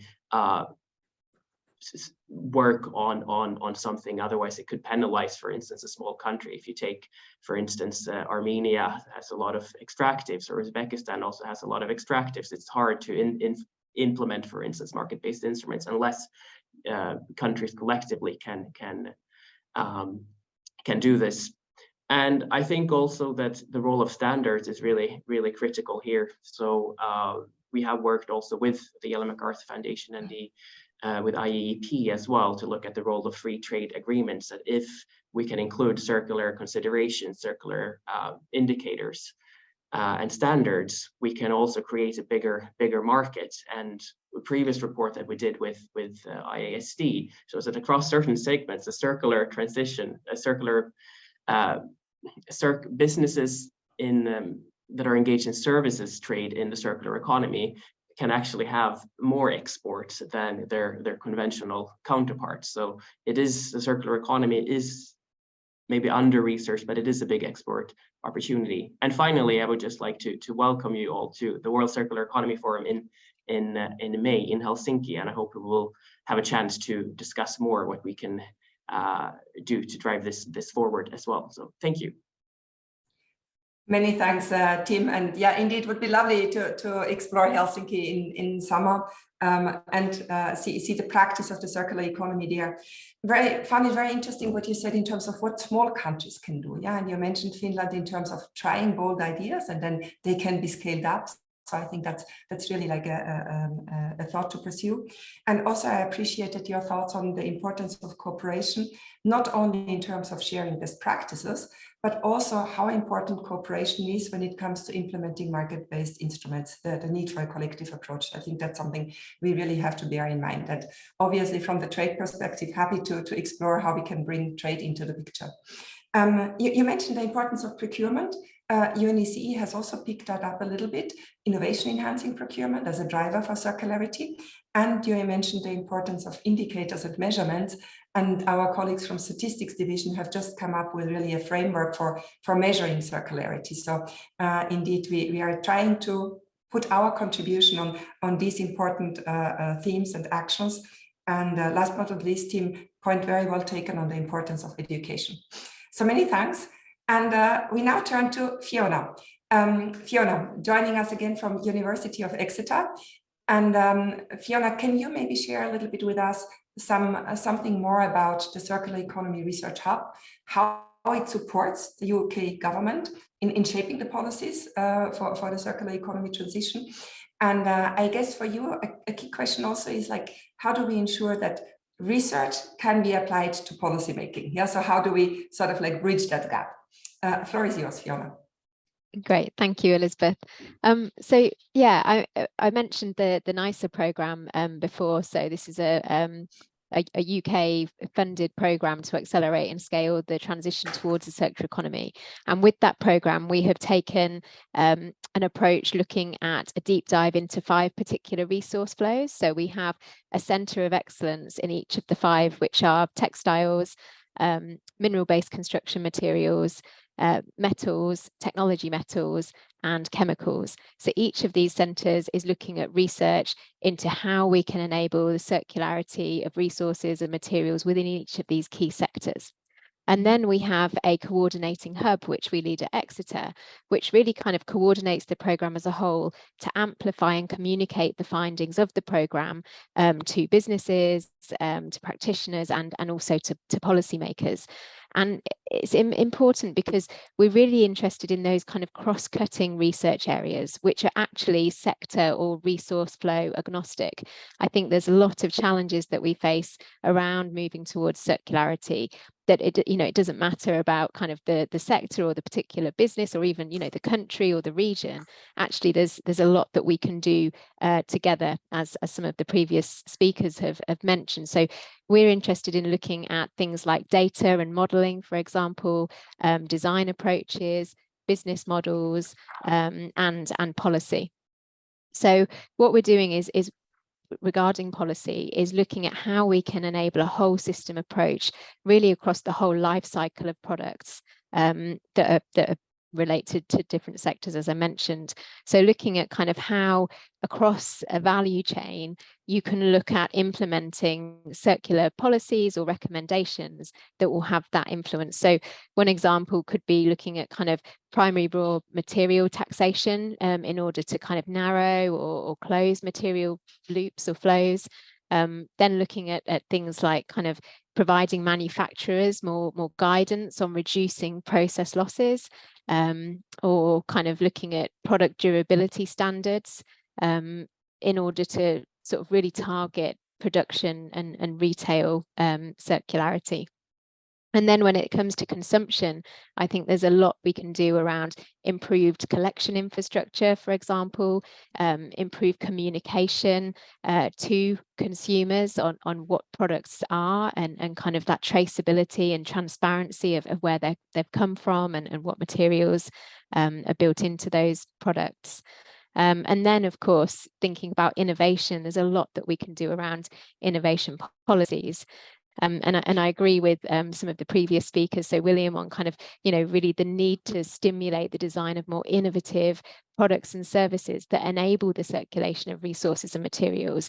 And it's really important, I think, that these new products are better and more attractive than the linear products that they're competing with. I think, we have fantastic design skills to create amazing products.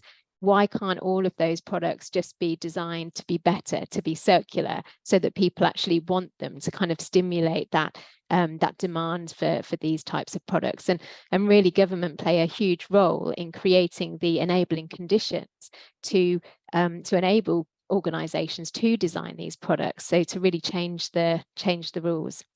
And then just finally, talking to your kind of question about how are we translating the research that we're doing to policymakers. So one example is we have developed a circular economy knowledge hub. And this is really a single point of reference where we're communicating all of the latest thinking that's coming out of academia and out of the research landscape in terms of the tools and the methods and the case studies in a simple way. Because I think what we found is when we're talking to policymakers, they don't have time to read journal papers and long-winded reports. So actually we've developed a series of very short documents on the Knowledge Hub that really try and translate all of the fantastic research that's taking place into very not simple, but very kind of condensed formats, so that they're easy to pick up and identify kind of the really important evidence to influence future policy. Great. Many thanks, Fiona. Super to hear about, on the one hand, the centers of excellence, deep diving into textiles, chemicals, and so forth, but also the importance of coordination again, and the relevance of this cross-cutting research, breaking down the silos. We've heard this a lot. Really enjoyed, Fiona, that you mentioned also the consumer side of things. And I think that resonates with, for us in the UN, SDG 12, sustainable consumption and production. And you also alluded to the importance of traceability, so that consumers can actually know what has happened to the product along the value chain. And that's, for us in UNECE, an area of work we are very engaged in, particularly for textiles and footwear, but in the future also for agri-food and critical raw materials. how to trace the ESG dimension of products along the value chain. And last but not least, research. Indeed, we need to make it accessible and practical, digestible for all of us in different places who are going to take action to shape the circular economy transition. Now, we've had really wonderful interventions and a lot of information and food for thought. And I think we have one question on challenges and solutions. And I think we have that question from somebody who is joining us from Albania. So may I ask the team to maybe bring our participant up and grant the floor so that we can have a short intervention from the audience. Bearing in mind the time frame that we are actually now exactly on time for the closure of this first session. Let's see what is technologically possible.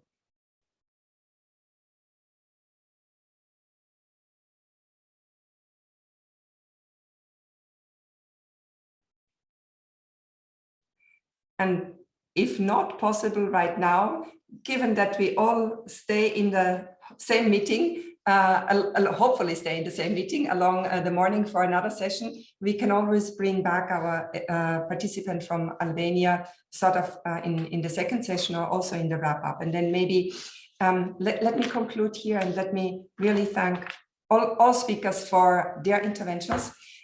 So rich in information, and let me also thank you for all the amazing exchanges we've had from the UNECE side with you in the past 2 years. It's been an amazing journey that we have traveled together with some of you sort of like for a much longer time already, and with some of you a little bit more recently, but we're very happy and keen to take this forward. And in all of the interventions, I found so many points to pick up on, and where we can also join hands to support the circular economy transition.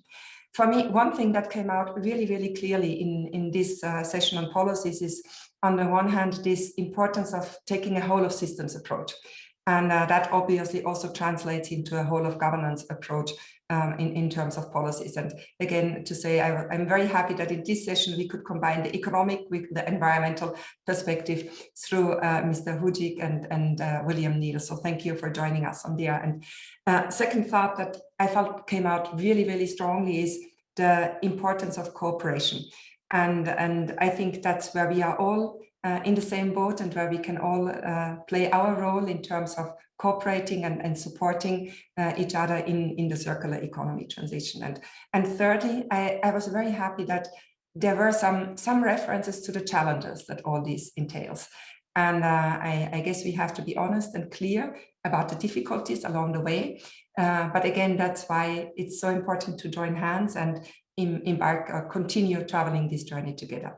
So with that, a big thank you to all our speakers, and very much looking forward to continuing along this path. And then I asked the tech team, with or without video or with or without music, to bring us to the next session. And I asked the audience to stay with us, please, in this link.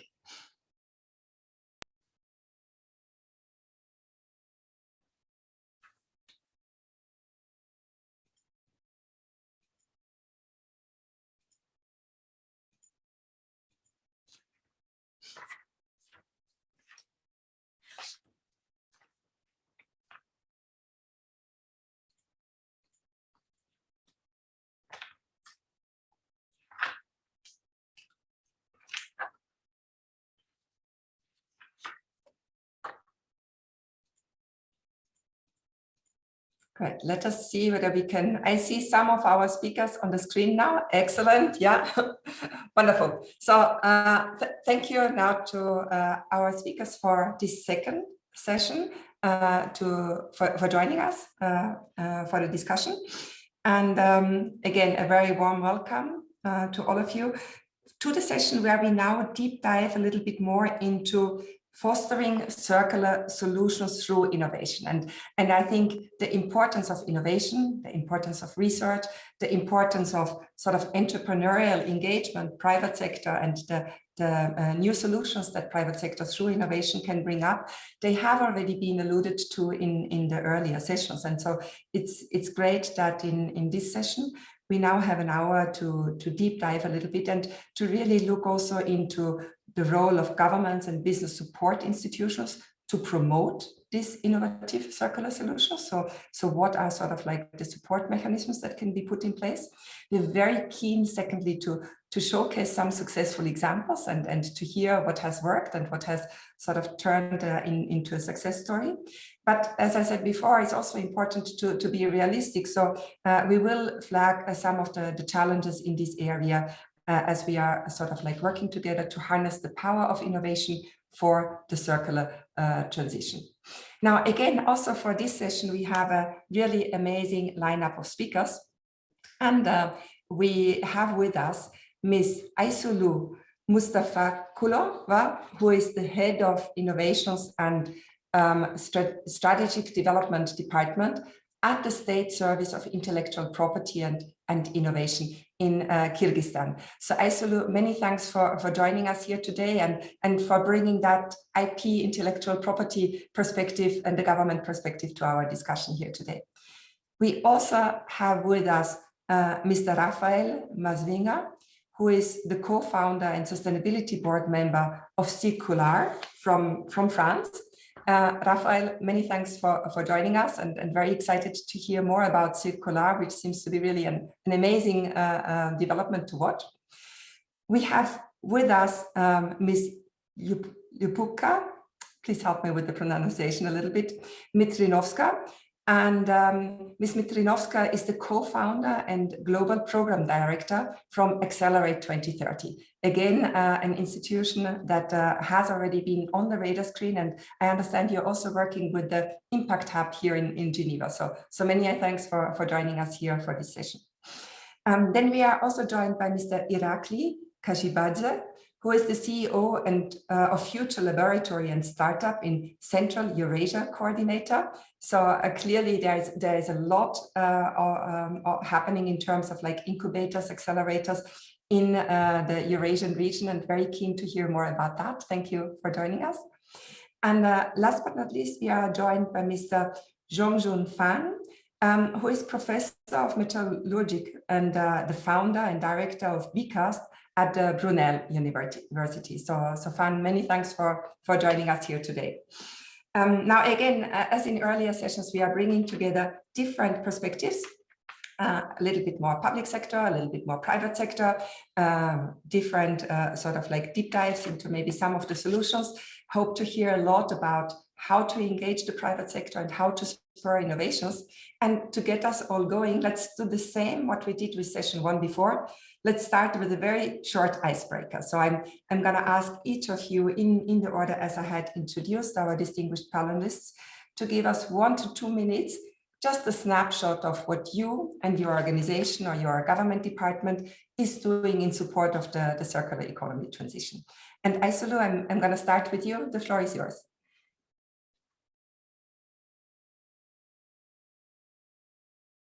We can see Aysulu. Let's see whether we can hear you. Thank you very much. I want to greet everyone at today's meeting. I'm very grateful to the organizers, and I want to thank you for inviting me to this session. Ms. Elizabeth, thank you very much. As you know, Kyrgyzstan at the moment acknowledges the importance of innovations in development of circular economy. In Kyrgyzstan, we have a concept of green economy. It is called as Kyrgyzstan, a country of green economy.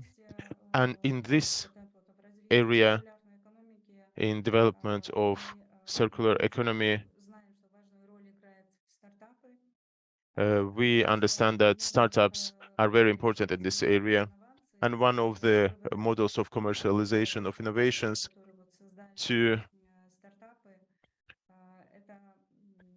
promote the products created by startups, we need technological products which are developed and which are sold on the market later on. But all this should be done with the lowest level of pollution and waste. So we conduct different events in this area our organization stimulates growth in this area and to increase the awareness and interest to innovations and technologies. We conducted different events. We conduct Startup Kyrgyzstan competition. We have financed more than 12 startups. They have proved themselves very well, and they're now implemented on the market inside of Kyrgyzstan and other countries. Also, our organization, Kyrgyz Patent, supports innovation on behalf of the state, and we support the projects on different priority areas of development of economy, especially green economy of our country. And to develop circular economy, we support regional innovational projects, regional startups. We have started a project named 40 projects, 40 regions, and we have 8 winners already, and more than 1 million som, a local currency, will be used to fund these projects by our organization. Also, there are some projects that are implemented in eco products area. And to use a wasteless production. We have a startup that supports wasteless production in one of the areas, and we support them as well. These projects are aimed at developing of the different regions of our republic, because you know that Kyrgyzstan is not a very big country, and we have only 40 districts, 40 regions in our country, and we want them all to be very well developed. And we want all of these districts to play an important role in the economy of our country, and we want to use circular economy in this regard. Speaking about our startups, our local startups, it all started from student-led startups, and Kyrgyz Patent, our organization, has different projects going on in different universities of our country. We have business incubators which are used to develop innovational entrepreneurship in our country. We want to support this area with the help of our students. We have student startups and competitions among the students of our universities. Last year, we had more than 100 applications, and this year we have more than 200 applications. Each year, we determine the winners among the students. And here, I should highlight that the role of these student startups is very high in development of the economy. They are interacting with industry and private sector. They might be used to show their significance, especially in developing economy of our country. On behalf of our state service, we want to thank UNECE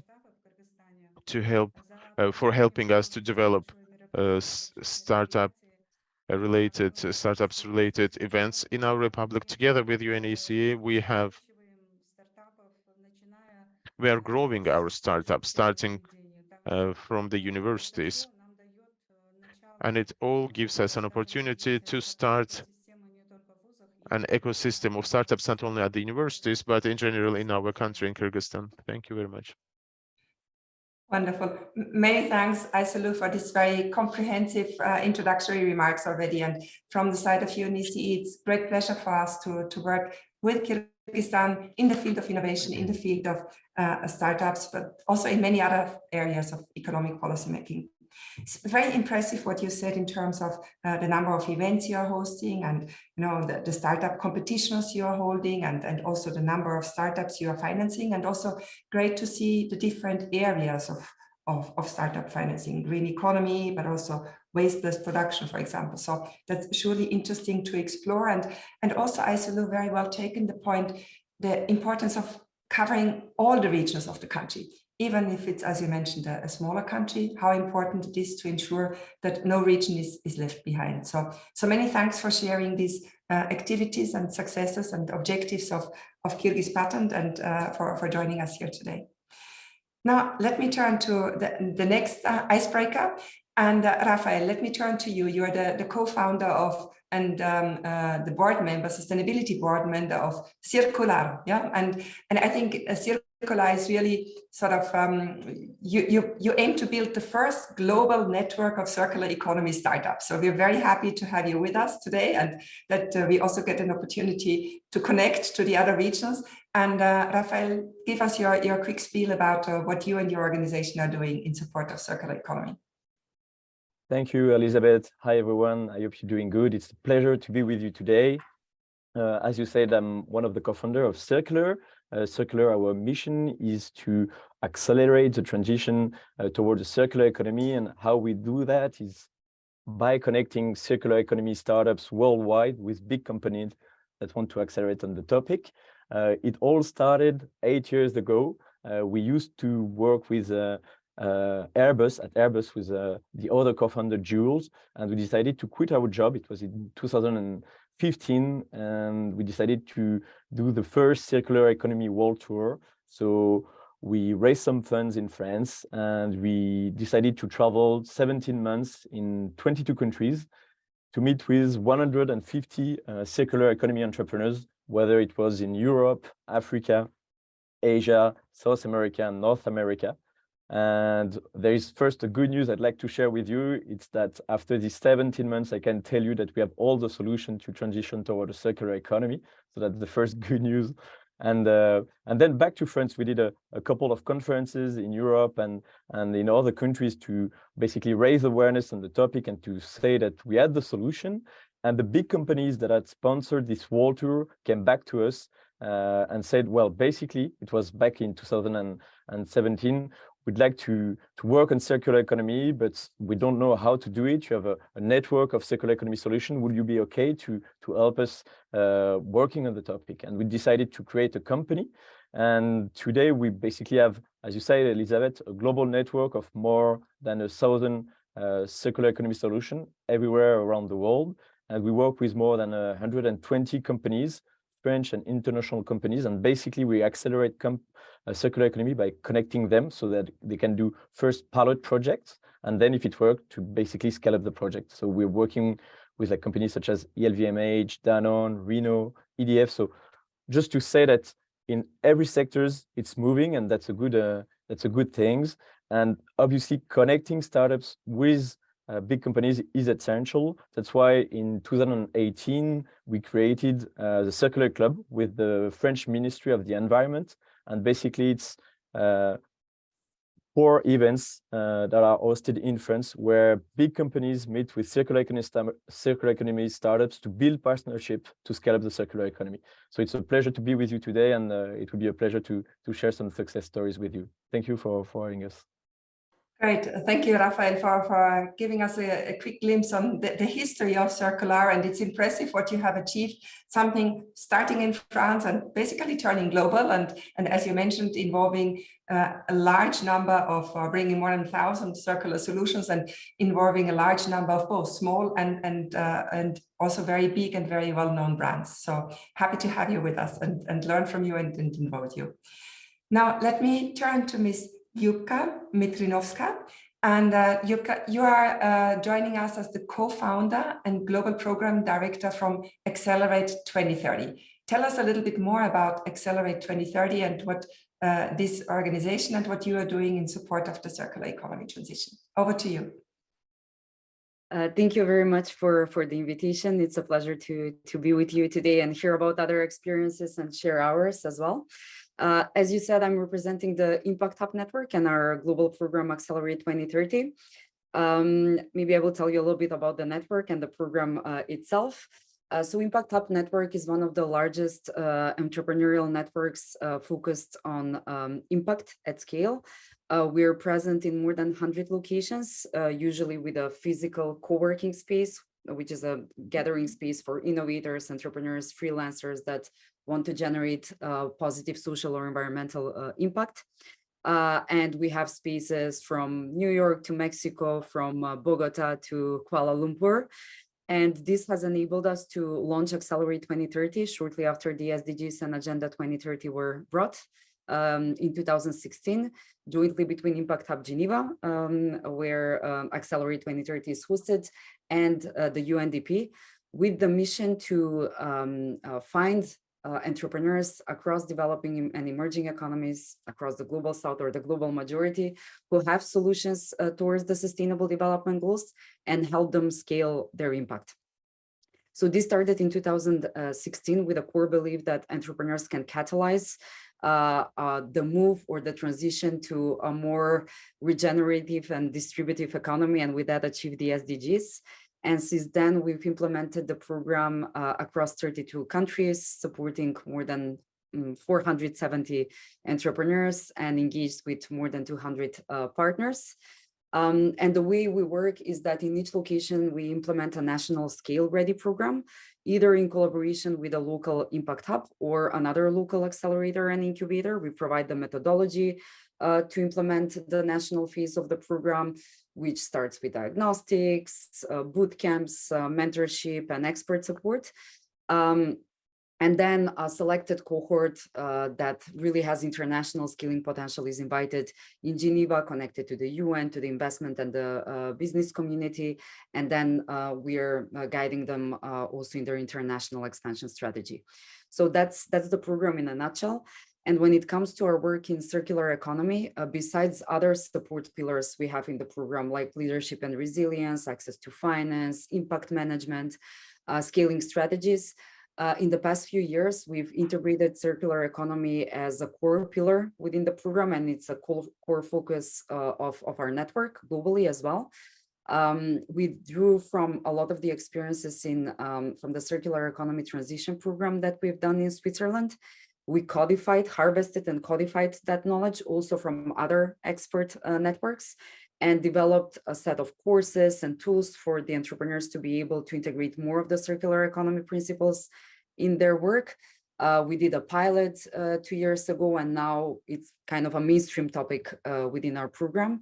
And at the global level, the network has also developed a toolkit for other business support organizations like incubators and accelerators to be able to integrate this content within their programs, because we're fully aligned, as someone mentioned already in the previous session, that a lot of the impact, maybe at least 80%, happens in the design stage. So it's really important for us as support organizations to bring this to companies when they're designing their products, their services, and their companies. Great, thank you, Jutta, and also congratulations to what you and what Accelerate 2030 have achieved, and impressive what you mentioned in terms of the network and the different destinations and places where the network is having these co-working spaces. And I think even in a time of digital exchange, it's really still important that individuals can talk to each other and work together and sort of like find these new solutions that we need to meet all the challenges that the world is facing these days. Great to hear how you have integrated circular economy as the fourth pillar. Yeah, and I think that really provides a great avenue, and hopefully also for us based here in Geneva to kind of like continue our cooperation. Thank you for being with us. Now we turn to Irakli, Mr. Irakli Kajibadze, who is the CEO and of Future Laboratory and Startup Central Eurasia Coordinator. And happy to give you the floor to hear from you what your organization is doing in support of the circular economy. Thank you, Elizabeth. Nice to meet you all, and thank you for inviting. Yeah, we are managing two directions. It's a startup acceleration process in Georgia and in the region. In Georgia, we are running the leading startup acceleration program called UG Startup Factory and several corporate acceleration programs. We had several startups which are dealing with circular economy, and we are happy that we invested in this project and support it in the development. It's a great project which helping to reduce the waste of the food and help the supermarkets and shops to distribute the food which is near to become the waste. Also, we are cooperating with UC Berkeley, and in our educational process, we have a joint partnership starting the Innovation and Entrepreneurship Master Program in Georgia, and one of the topic which we're offering to our students is Deplastify the Planet topic. That they're getting the ability to learn together with UC Berkeley top experts and specialists how to use more green solution in the case, and not using much the plastic and reduce the pollution in the world. From my previous experience, and I managed Georgia's Innovation and Technology Agency, we initiated and worked actively with MIT, and they have the great lab. It's called Lab for Bits and Atoms, and they introduced to the world the concept of Fab Labs and Fab City. I can show you the one of the slides about what they are doing. Can you see my screen? We can see the screen now, also in full screen mode, indeed. Yeah. It's very interesting initiative. It's an initiative of a Fab City, self-sustainable cities, and these cities, and the concept is using the concept of the Fab Labs, the digital fabrication equipments and tools to become the self-sustainable cities. And we started using this concept also in Georgia. More than 24 Fab Labs created in a short period of time by the supporting of Innovation Agency in Georgia. And this initiative also oriented on the creation, these elements of circular economy. Yeah, overall, I can say that in our startup journey and in our educational process is a very important topic. But what we can find the most challenging, it's of course is the changes of culture is one of the biggest challenges for us, and also more active collaboration between scientists and entrepreneurs, because there is a lot of interesting scientific invention, especially in Georgia. There is a very well developed biotech field and a lot of biotech inventions and innovations which might support the development of the circular economy and reducing the waste in the world. But again, there are more scientists, and they don't know how to commercialize, and we're trying to help them also in this direction. Yeah, it's shortly about our journey, and thank you for inviting, and we'll be answer to other questions and provide more insights. Thank you. Great. Many thanks, Irakli, and you really shared both your experiences now in terms of the Startup Accelerator in Georgia that you're heading right now. Impressive success, several startups in circular economy in key hotspot sectors, food waste, you mentioned, and plastic, clearly something also of relevance to UNECE. But thank you for also speaking about your previous role when you were heading the Georgia Innovation Agency and what you did with MIT. Impressive to hear about Fab Lab cities, and looking forward to diving a bit deeper into that in the second round. Thank you. Now we turn to Mr. Zhongjun Fan. Fan, you are joining us from Brunel University, and there you are professor of metallurgy. And so please tell us, how does this link up with the circular economy transition? The floor is yours. And I think we need to unmute you. Can you take the little microphone? Always the problem. No, it's perfect. And as Elizabeth introduced, and I'm director of Big House at Brunei University here. And at the moment, as Big House this year is founded 20 years ago, and we have over 100 people working on metals. And why metals? Metals is very important for manufacturing, for economy, but the problem is metals very energy intensive and CO2 intensive for extraction. And so our long-term vision for metals here is we're trying to circulate all the secondary metals, and which means we only utilize what we already have, and rather than go there, dig up minerals and then extract into metals, and which should avoid significant amount of CO2 and energy consumption, because at the moment I think global energy consumption and metals is accounting almost 1/6 of the energy, primary energy, and 1/8 of the CO2 emission. And even in manufacturing, and I think all the manufactured goods we're talking about, and about 60 to 80% of the imported CO2 is come from materials, which are mainly metals quite often. So the long-term vision for full metal circulation is our dream, and we'll be pushing this in the last 20 years. And in last 7 years, and we have basically reached over 30 million pounds research grant, and from fundamental research to very applied research, working with companies, developing innovative solutions.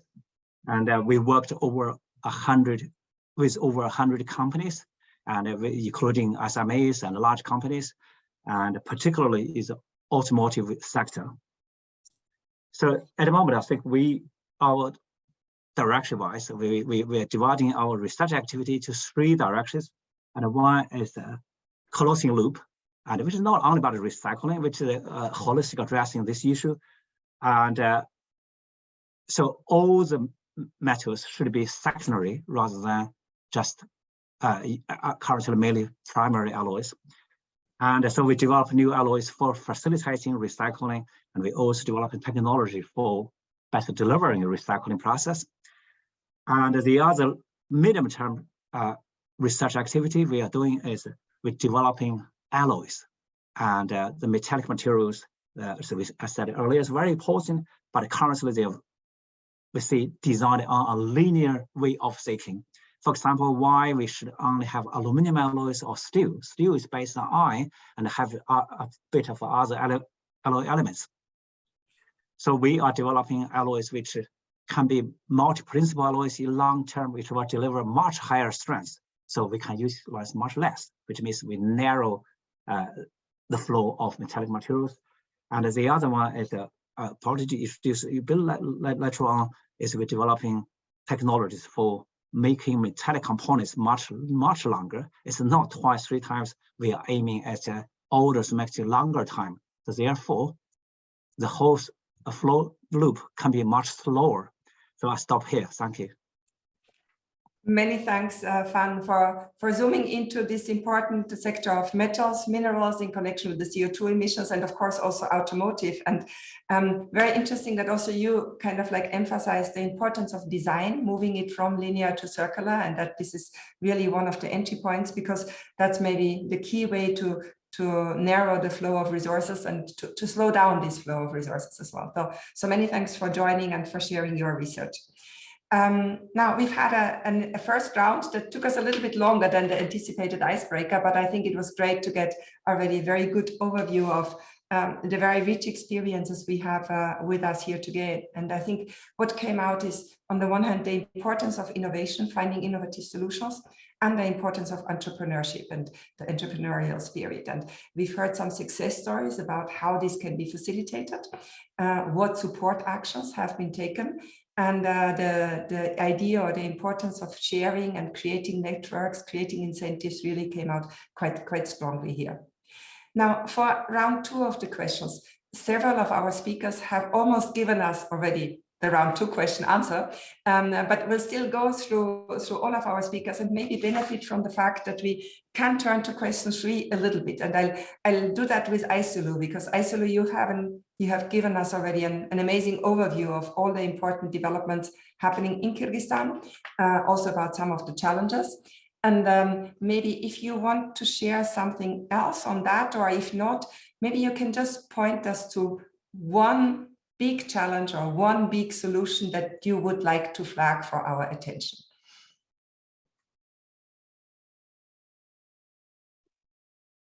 Можно продолжить, да?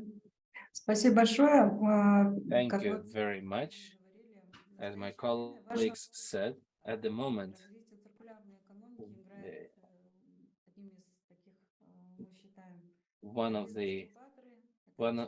business incubators, accelerators are playing an important role in the development of circular economy. They help to develop these business sectors and startups that immediately deal with circular production and development of green production in our country. We have adopted several laws. The new edition of the law on the entrepreneurial activity has been adopted in the Republic of Kyrgyzstan. Also, the law on creative industry has been adopted, as creative economy is a new concept for us. But in this area, we have some enterprises that are actively involved in this area and helping to develop our economy. We have the effective law on high technologies. All the technology parks have areas with all the necessary conditions established to develop startups and businesses in this area. Also, I'd like to highlight для стартапов, для акселераторов, для инноваций, для развития новых технологий, для развития policy that is aimed at the development of startups, innovations, and new technologies. As Irakli has previously pointed, the innovation infrastructure is one of the key elements in this area. The role of Fab Labs is important here.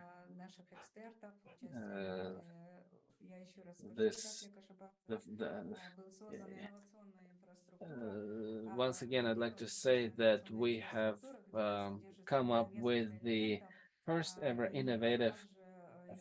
piece of innovative infrastructure, including the Fab Lab, which оказываем поддержку в создании прототипов. Which supports the establishment of prototypes to be used by our startups, by our inventors in producing the prototypes of new products and new innovative production. Also, we establish similar innovative infrastructures and types of infrastructure in different regions of our country. I'd like to say that one of the to develop circular economy, we conduct educational. We hold training sessions in the area of creative entrepreneurship. We are ready to exchange our experience with countries that have already introduced circular economy. Also, we would like to export products, would like to export products which have been produced using green technologies. We would like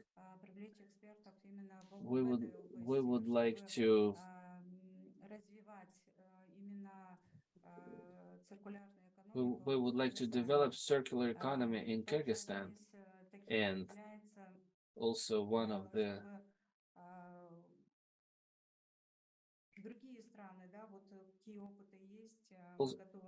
also, if there are other countries possessing this kind of experience, we would like to have them share their experience with us, and we'd like to continue this activity in the future. Thank you very much for your attention.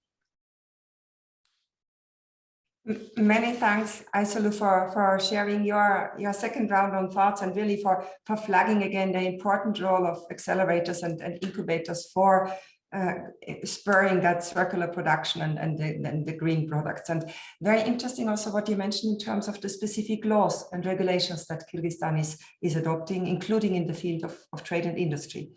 And you picked up on Irakli's point in terms of the importance of innovation infrastructure. And I understand you are having this innovation infrastructure in Kyrgyzstan, and these sort of prototypes of new products are actually being developed. So this is great to hear. And of course, yeah, we must not forget the role of education and in terms of creating that entrepreneurial spirit and the importance of sharing experiences. And I think here really, again, Circular Step can come in to link you up with similar institutions in the region, across the pan-European region, so that we can share experiences and sort of apply and scale up that what worked and join hands in the journey towards a more circular future. So many thanks, Ayselu, for having been with us. Let me now turn to France and turn to Raphael. And Raphael, in your introductory remarks, you mentioned that as part of Circular, there is like small companies, and there's also big companies, including some of the very large, well-known brands. So maybe in this round, you can talk a little bit more about whether this connection between big companies and startups, whether that's the way to go, and what can we do to facilitate. Over to you. Thank you. Yes, we do think that making startups collaborating with big companies can accelerate the transition toward the circular economy. I will share with you like maybe 3 quick examples of success stories we had. The first one is with the train Eurostar, you know, the train that comes from London to Paris. Back in 2019, they wanted to experiment the first zero plastic train in Europe. And what did we do? Basically, we identify the startups and NGO that could add some solution in London, and the same for France.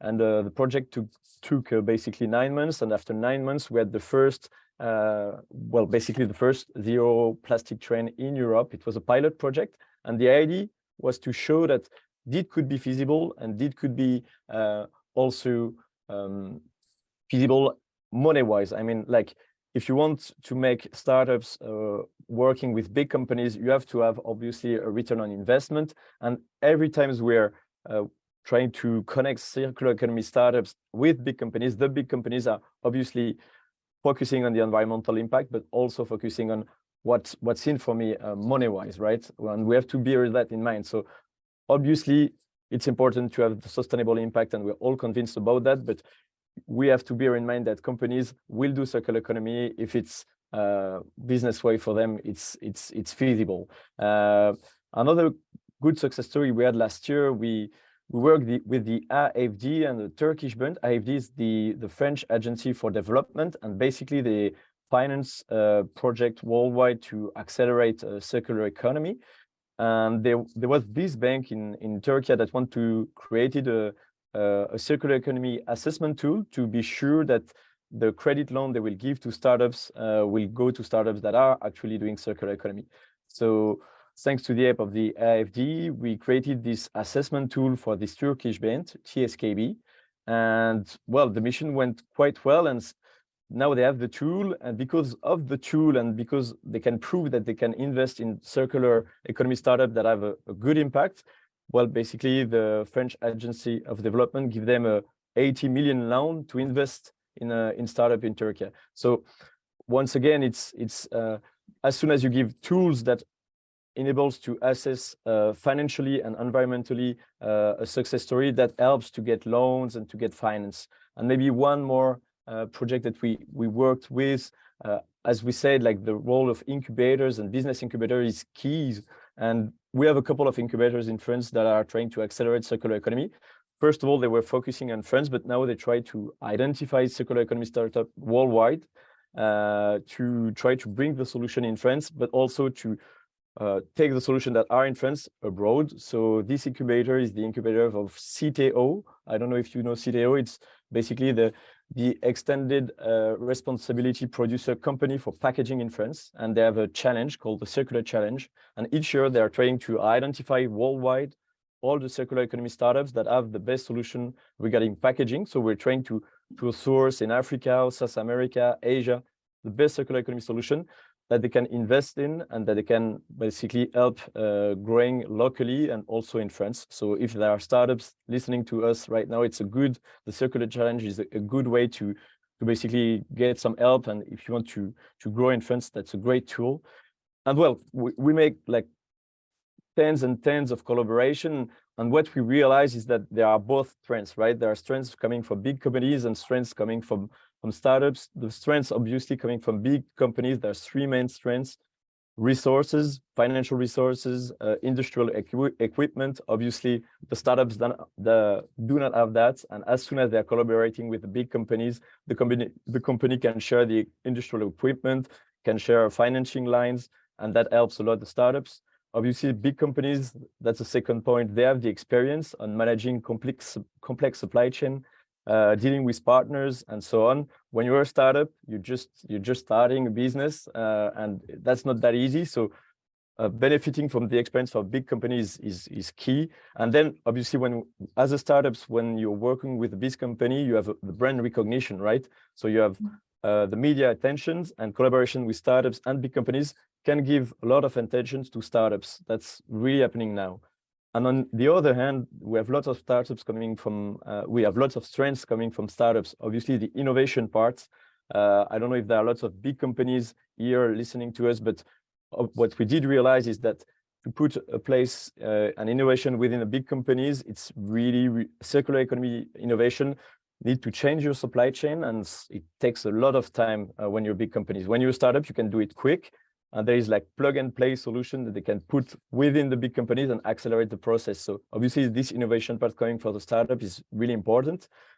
Startups are agile and flexible, so they can adapt to a changing market way faster than big companies. So if a big company want to adapt on a sector, working with the startups is a great help to help them adapt. And financially, and then thirdly, there is like the entrepreneurial spirit and the mindset of the startups that can actually change the mindset of the big company. Obviously, we said that collaboration is key.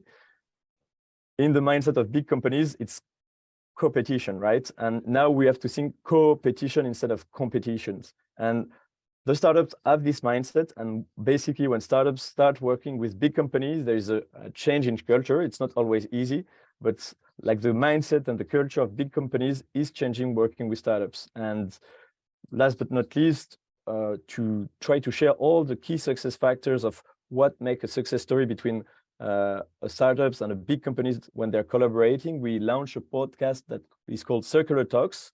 And basically it's always a big company that had made a collaboration with the startups and that had a lot of impact, and they are basically sharing what were the challenges, what are the key success factors in the collaboration. So, I mean, we can get inspired from lots of success factors and lots of case studies. There are many of them. So now we just basically have to scale up this solution and share it more. Raphael, you surely inspired us. No, your three success stories: the first plastic-free train, London, Paris, amazing, the bank in Turkey, and the CTO. And you also very clearly outlined the three big sort of contributions the big ones and the small ones can bring: financing experience and brand recognition for the big ones, and innovation, speed, and entrepreneurial spirit for the startups. And bringing it together really will yield results. So many thanks for sharing. Now, turning from here very closely to Jukka, because I understand that also Accelerate 2030 has great examples of profitable circular startups. And I think you also have some examples in countries with economies in transition or developing countries. Maybe you can bring some of those to us. Over to you. Sure, with pleasure. And I have to agree with everything that Rafael said, and also to bring a really important point that there's no circular company or one single circular organization. It happens across value chains, across sectors, across ecosystems. So collaboration is actually at the center of circularity. So it's really important to bring this kind of collaborations forward. And we've been doing this through Accelerate 2030, also a Kickstart innovation program that also does these connections with larger organizations. And when it comes to startups, in the preparation, we were talking about, are there profitable examples? Well, you know, a company without revenues and profit in mind cannot be financially sustainable. So it's always the basis. The impact model and the business and financial model have to always come together. And if we just look, so we've supported many companies, and I was looking at the list of UNECE countries to find some inspiring examples. So in one of the first cohorts, we supported a whole surplus from Turkey that deals with food waste. And actually, they started their business because they got inspired by the SDGs and the zero waste and the zero hunger objectives. So they developed a business which is helping with food waste and helping businesses recover value out of food surplus. So they offer a holistic solution in how the surplus of food is distributed. It can be as a donation, secondary sales, animal feed, and biogas production. And they also help companies reduce their food waste at the source by providing analytics and other technological solutions, such as smart scales and B2C applications for consumers. And in 4 years, they had saved more than 16,000 tons of food, more than 1.1 million people in need got food donations, and 53,000 tons of carbon emissions were saved.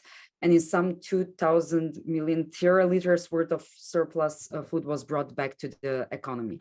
So, and they're doing this with a clear business model in place. And talking about collaborations, they actually at one point had to collaborate with the parliament in Turkey to change the laws, because for companies at that point, it was cheaper to throw food away than to donate it. So they had to change the legislation, and this is bringing back the systems perspective into mind when it comes to circularity, and that sometimes we need changes at several levels to happen for these promising technological and business solutions to actually reach scale.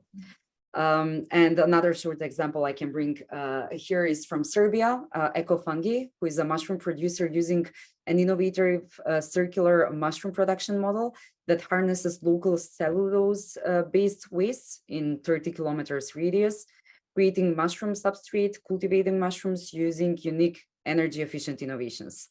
And they produce approximately 20 tons of organic specialty mushrooms per year.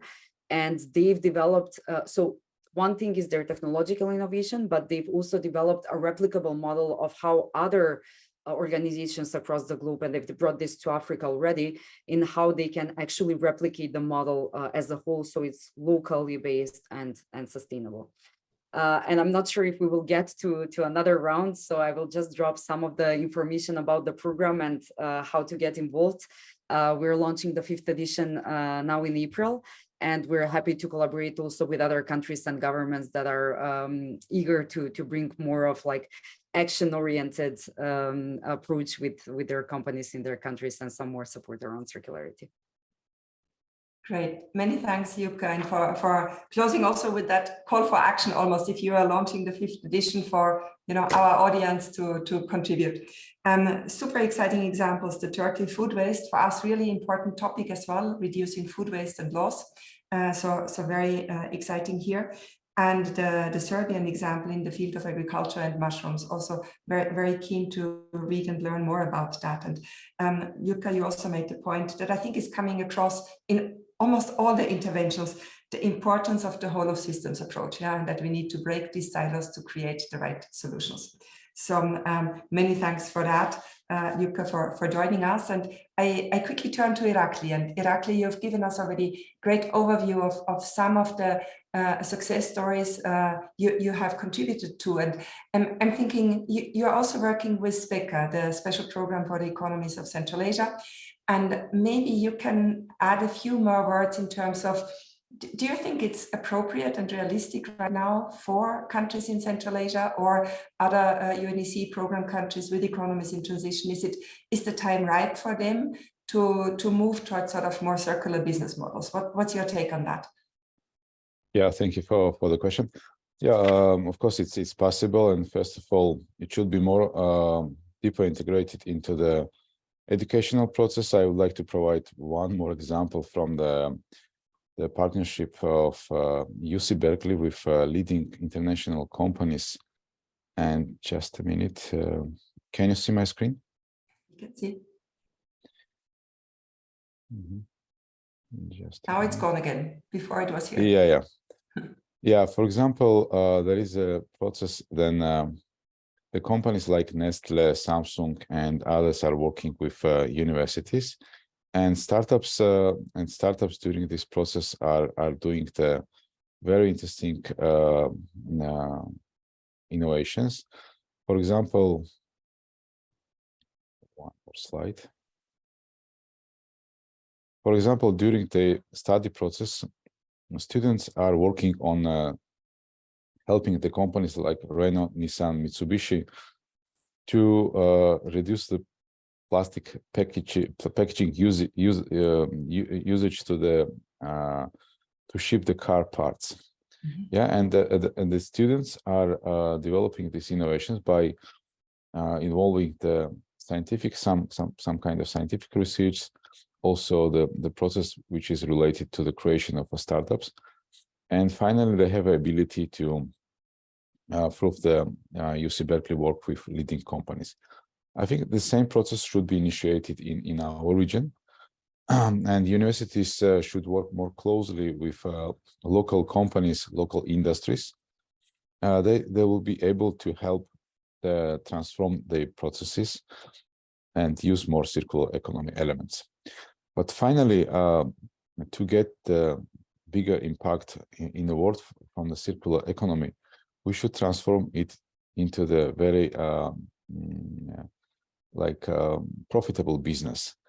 And to get the profitable business, we should have all elements of a startup ecosystem. For example, I would like to provide one more example. Just a minute.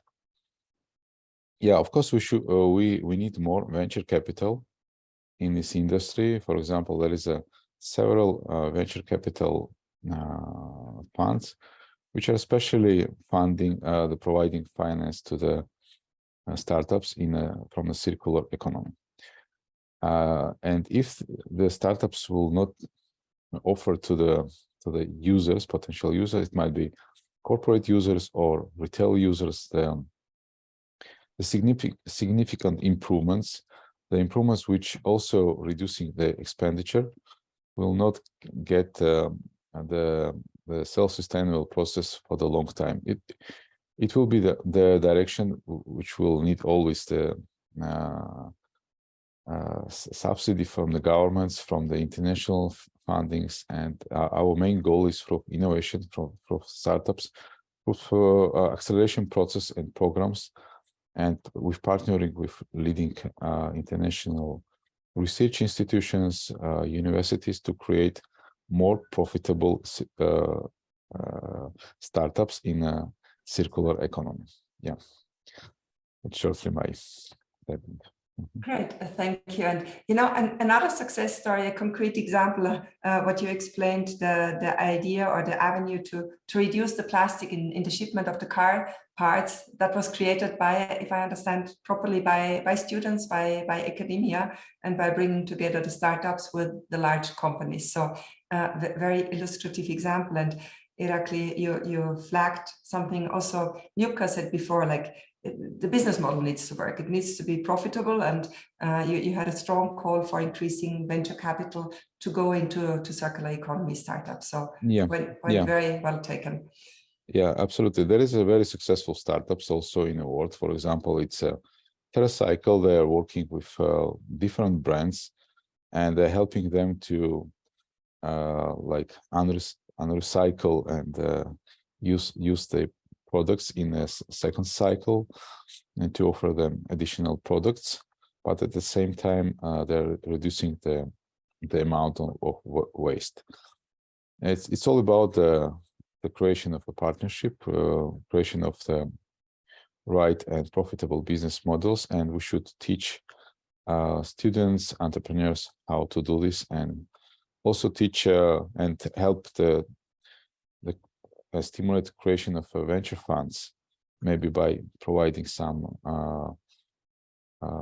co-financing to such kind of venture funds. But finally, we will get very, very interesting results. Thank you. Wonderful. And another example for inspiration, and indeed we need to look a little bit more into this, also financing the circular economy transition, that surely almost deserves a separate session, I would say. Let us now turn to our last speaker, last but not least, Fan. Thank you for being with us. And you have already shared a little bit about the research work, the science-based work you are doing. Now, one question I'd like to pose to you is, how about the commercialization potential of the circular innovations? Yeah, is it easy that these solutions that are developed by the research institutions, that they are being picked up by the startups on the market, or what can we do to facilitate the commercialization of the circular innovation solutions? Over to you. Thank you, Elizabeth. And I think commercialization, of course, is one of the biggest challenges for circular economy approach. And we all understand it at the moment. Anything circular, it's difficult to say, okay, how can we make a profit for companies, particularly startups?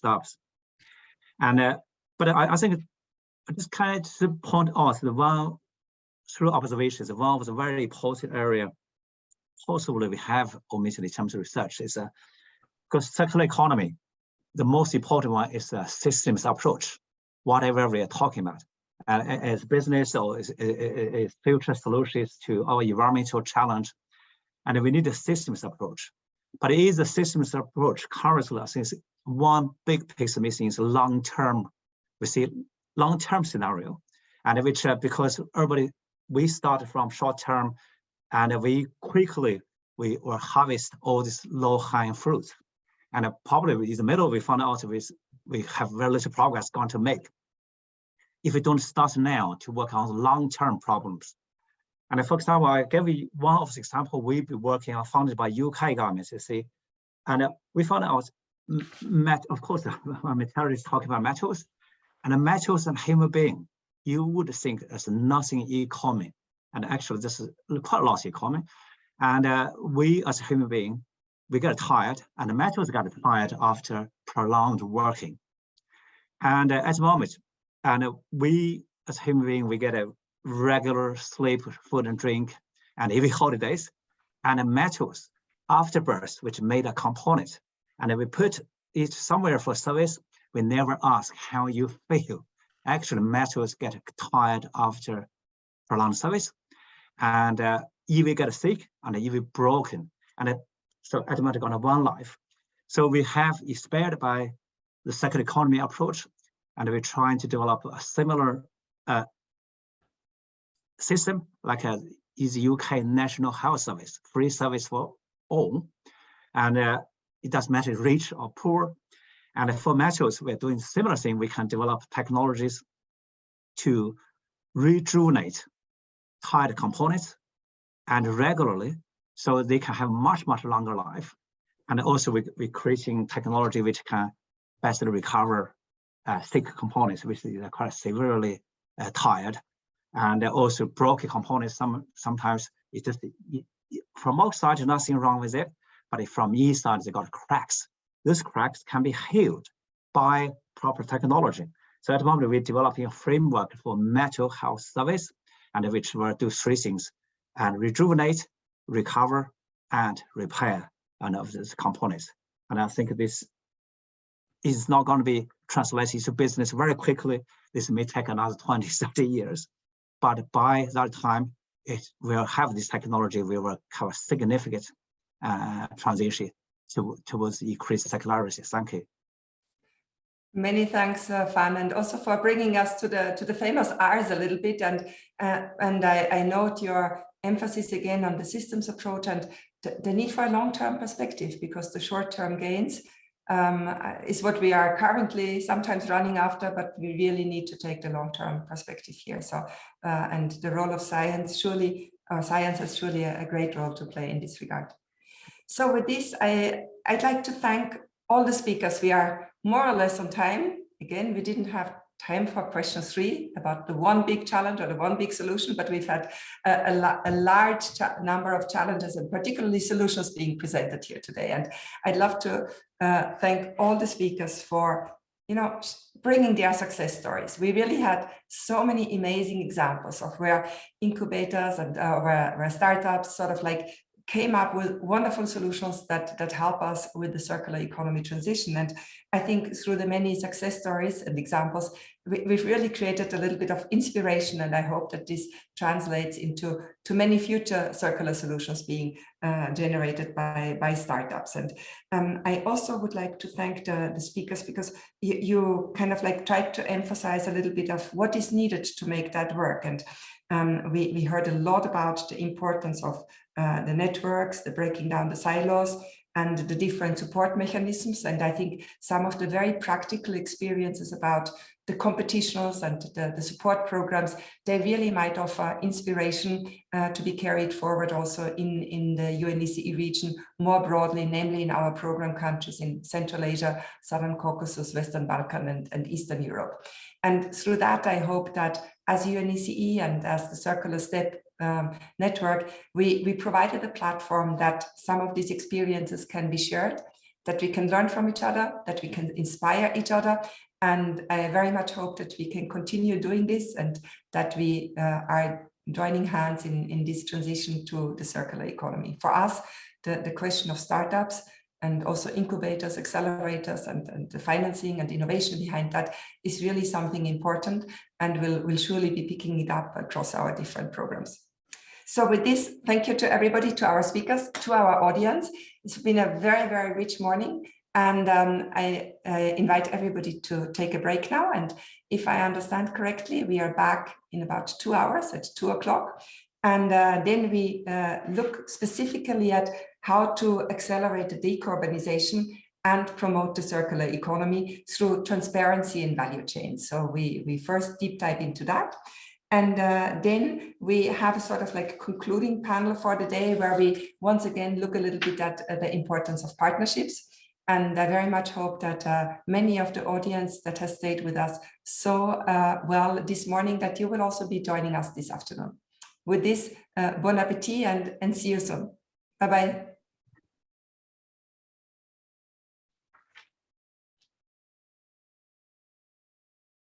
Thank you very much.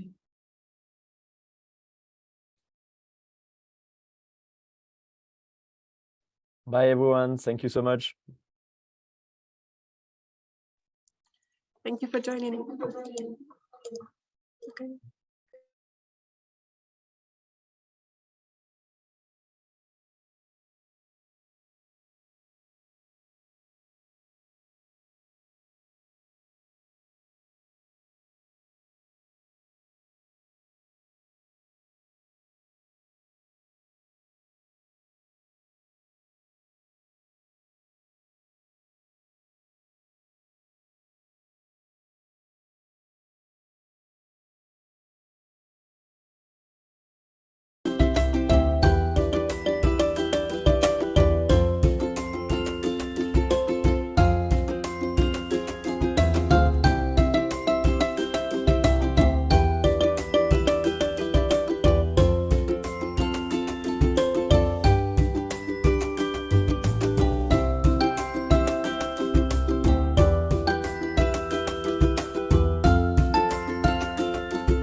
Good day, everyone, and welcome to this next session.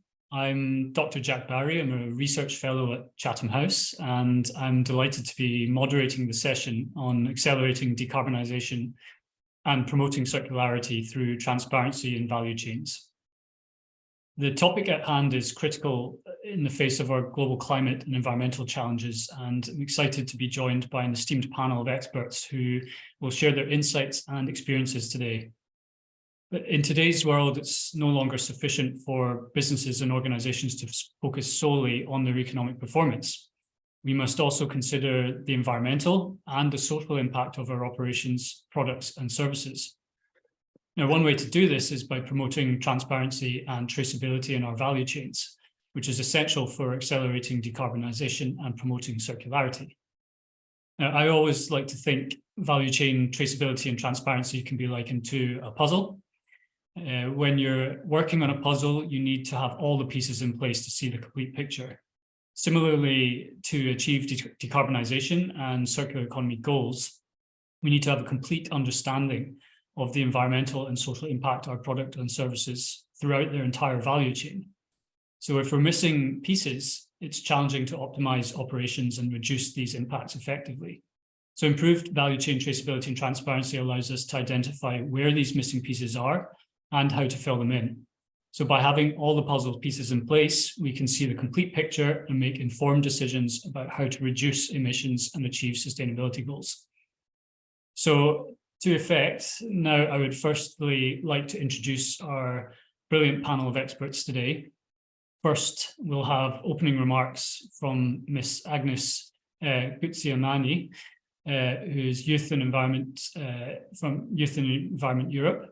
Then we will have the roundtable discussion with Mr. Johan Mulder, who's Chief of the International Trade Unit at the United Nations Economic Commission for Latin America and the Caribbean, or UNECLAC.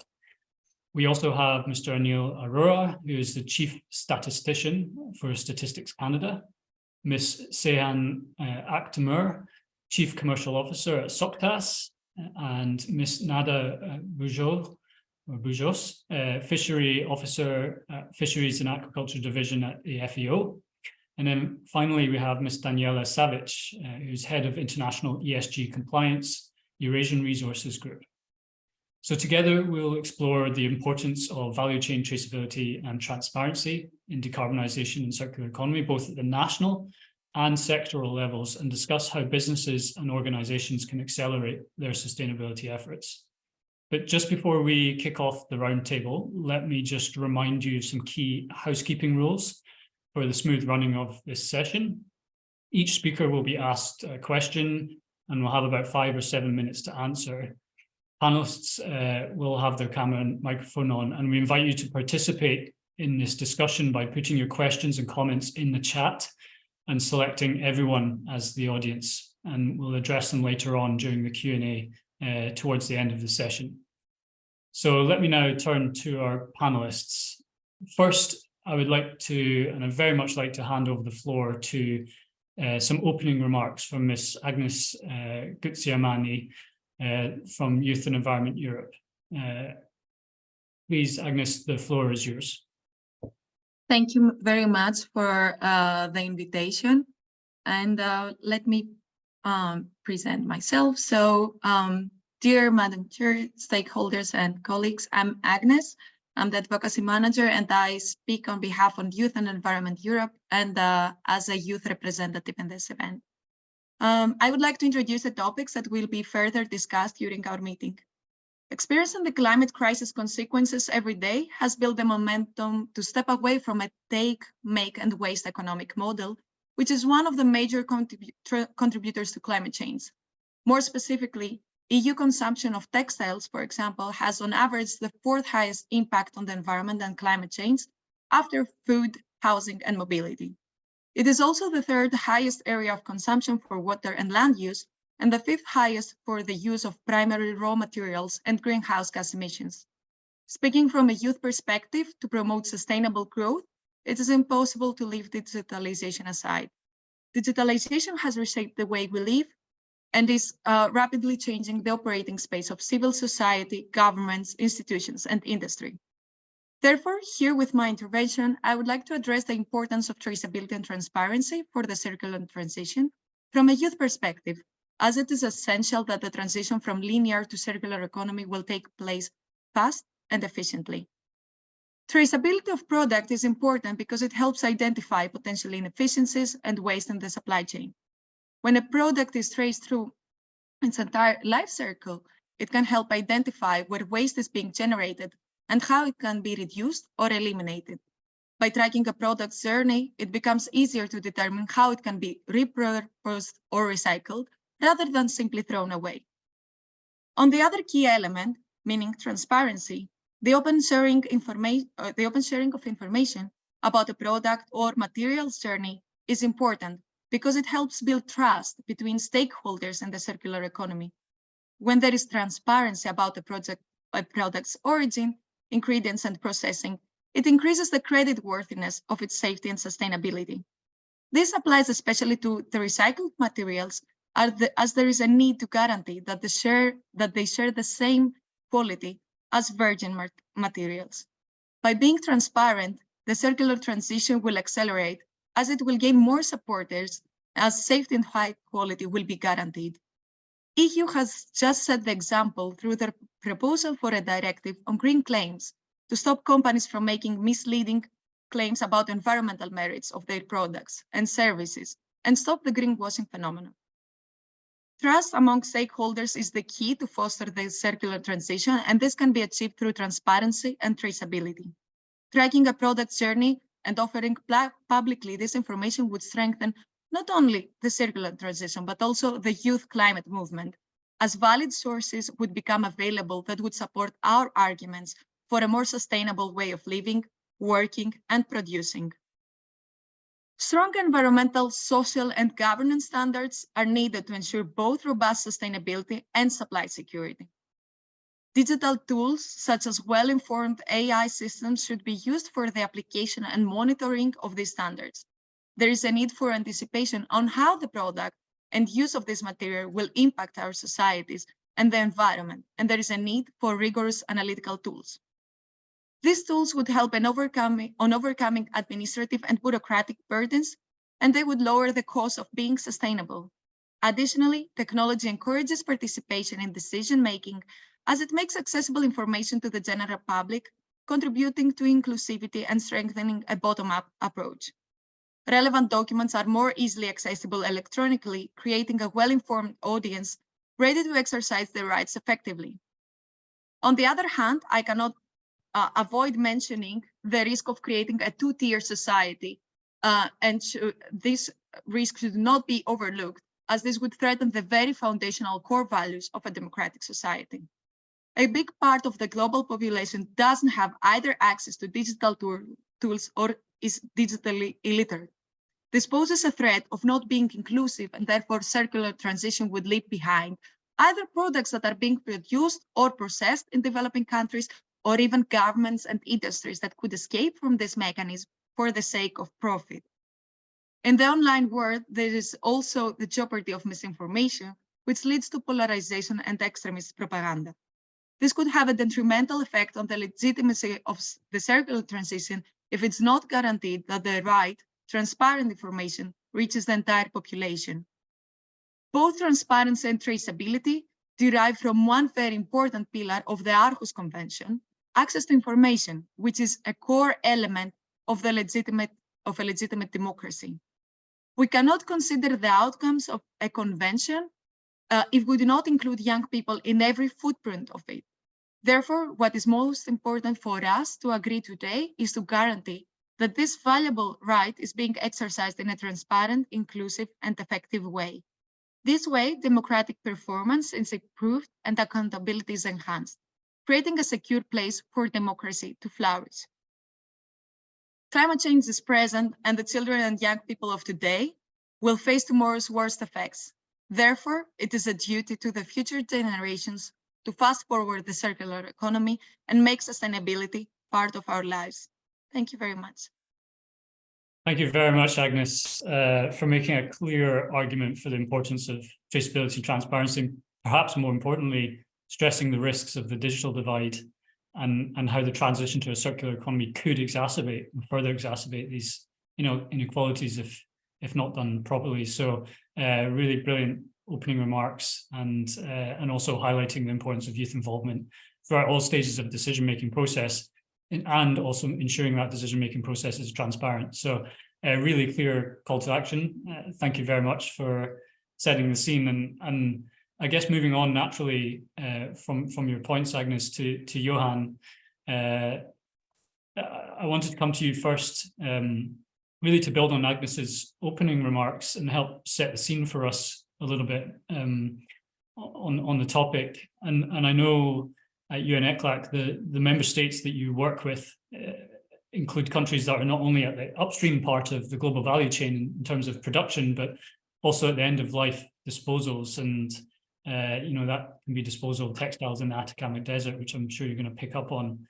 And to tackle the dumping and environmental harms that is currently caused by the textile or plastics waste in Latin America, it'd be good to understand what your views and recommendations on traceability and transparency measures in value chains in these sectors, as well as other sectors such as agriculture, fisheries, critical raw materials, and why it's important for the circular transition. And perhaps building on that response, what are the right policies to put in place for really spurring recycling, reducing, redesigning products in these sectors? And I know you're going to maybe focus on textiles in particular. So Nano, I'll hand the floor over to you to share your thoughts. Thank you, Jack. It is a great pleasure to be here. And I would like to thank the Economic Commission for Europe for the invitation to participate in this panel. Also, we appreciate our collaboration in a joint project to better understand the dynamics of post-consumer textile and clothing flows, focusing on two regions.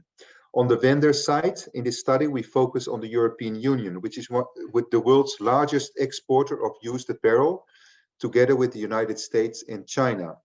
On the buyer side, we look in particular at the case of Chile and also make some comparisons with other Latin American countries like Guatemala and Honduras. And these three countries are among the top 10 importers of used textiles. And this study is now in its final phase and will be presented in the next 2 months or so. Our focus on Chile is not a coincidence, as you mentioned, Jack, because large quantities of second-hand textiles are being dumped in the Atacama Desert, and a lot of documentaries has been made about this. And this textile dumps is causing huge environmental and also social problems. This is a crucial example of how advanced countries transfer the burden of dealing with waste flows to developing and transition countries. And some advocates have called this waste colonialism. Just as a reminder, the global trade in used textiles and clothing equaled $9.3 billion in 2021, according to Comtrade. And the volume of this trade has been growing 10% per year on average over the past 3 decades. So it's a huge growth from 541,000 tons in 1992 to 3.6 million tons in 2021. And according to different studies, the textiles and clothing industry is between the 2nd and 4th largest polluting industry on Earth. These fast rising trade flows partly result from the fast fashion movement, facilitated by the cheap production of mostly synthetic fibers produced by countries with low labor costs, mostly women and sometimes even children. And also, the accumulated, unsold, and discarded clothes feed a massive used and declining quality clothing market. So in the next few minutes, I would like to address the question you were asking, Jack, on what kind of measures are needed to address this, this huge problem and to increase the redesign, the reduction, and the recycling of clothing. The priority, in our opinion, should be on an overhaul of the sector's business model, moving away from fast fashion towards producing and consuming apparel made of eco-friendly, better quality and durable fibers, with a much higher potential to repair, reuse, and recycle. This should avoid material mixing and blending and eliminate substances of concern, particularly chemicals, that all hinder circularity. We need to ban toxic chemicals that prevent recycling textiles into a new product. And as Agnes mentioned before, the issue of digitalization is absolutely crucial for transparency and sustainability. The transition will be facilitated enormously by a large-scale introduction of the extended producer responsibility schemes for fashion producers and fashion sellers. These ERPs should make producers responsible for the management and cost of end-of-life treatment of the products they place on the market. Producers should pay a fee to cover the total expenses of recollection and completion of targets for reuse and recycling. This fee should also drive the redesign of products. Also, the payment should cover the cost of end-of-life cycles textiles management in developing and transition countries, with actors in those countries receiving a fair share of these fees to cover the cost for the end of use of these garments. The EPR should prioritize waste prevention and reuse over recycling by setting minimum criteria for durability and repair. Also, producers should pay progressive fees linked to the number of items they put on the market every year. Also, there should be an overhaul of the reuse and recycling sectors. When clothes are sent for reuse to third countries, they should be adequately sorted to ensure that any low-quality textiles, essentially waste, are retained in the exporting country and, if possible, recycled or properly disposed of. In this context, an international agreement on quality certification of used textiles and a standard definition of textile waste is necessary, and both would facilitate the sorting of clothes at the origin. Sorting should also address the demand requirements of used garments to other countries regarding the season, the target population, and cultural preferences to make sure that the clothes that actually arrive to these countries can actually be reused and there is a market for those used clothing. In short, the export of textile waste should be avoided. Now, I just would like to finish with some additional measures that could facilitate this transition. The first is product labeling. Governments can implement labeling requirements for clothing items to inform consumers about the product's environmental impact. This labeling could also include information about the materials used, the production process, and the potential for recycling, and also some of the conditions of the workers. Second, mandatory recycling requirements. Governments could set mandatory recycling targets for clothing manufacturers to encourage recycled materials and the increase of recycling rate of clothing items. This would incentivize companies to invest in recycling infrastructure and processes. Third, recycling infrastructure investments. Governments could invest or create the incentives to invest in recycling infrastructure to ensure adequate facilities to recycle clothing items. This would make it easier for consumers to recycle their clothes and increase the amount of material that can be recycled. And finally, governments could also create subsidies for circular business models. Governments can provide the subsidies for circular business model, such as clothing, rental, and repair services. And we've also heard in other fora, for example, the the case of fashion libraries, where people could rent clothes for temporary use and bring them back so others can use them in turn. So this kind of innovative solutions should encourage companies and consumers to adopt more circular practices and reduce the number of clothing items that are thrown away. So these are just a couple of ideas, Jack, and over to you. Thank you.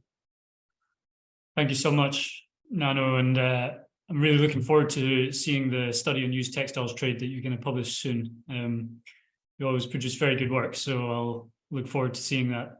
And thank you also for this great scene setter, giving a whole wealth of different policy options that need to be in place to support not just a sustainable textiles sector, but that also need to be underpinned by traceability and transparency. You know, banning toxic chemicals, EPR, a particular point you made around the transfer of fees to those most in need along the value chain for financial support, therefore ensuring equity and inclusivity, product labeling, mandatory recycling targets, a whole range of different things. And it doesn't take much thinking to realize how important traceability and transparency are to delivering on those different policy goals. So really useful. Thank you, Nano. And sticking on textiles, actually, and I think this will be a nice complement to Nano's points. I'd like to come to you, Seyhan, from SOCTAS. And we know SOCTAS, for those of you who don't know SOCTAS, it's kind of always referred to as the silent giant behind many of the world's best known fashion labels, based in Turkey. And its facility, it's vertically integrated, controls the entire production chain, all the way from cotton growing to yarn spinning, fabric design, and weaving, all the way up to the final finishing. So I think from a perspective of a cotton manufacturer based in a transition economy, it'd be great if you could tell us how you're implementing traceability efforts in your business operations, not only to drive decarbonization, but also sustainable use of natural resources. And maybe if you could provide some concrete examples of some corporate practices that SOCTAS has put in place, that'd be brilliant. So over to you, Seyhan, the floor is yours. Thank you, Jack. So first of all, hi everybody. Today I'm so proud to talk about an amazing project we have been working on for years that combines both meaningful and tangible impact on sustainable fashion. Thank you for giving me this opportunity. As you said, we have a unique proposition and we have the opportunity of harnessing the entire cotton production cycle from fertile field to the fabulous fabric. We are located in Western Turkey, Meander Valley, where 15% of Turkish cotton is produced by 5,500 farmers. It is a well-known fact that agriculture itself is the single largest driver of global biodiversity loss and has big impact on environment and socioeconomics.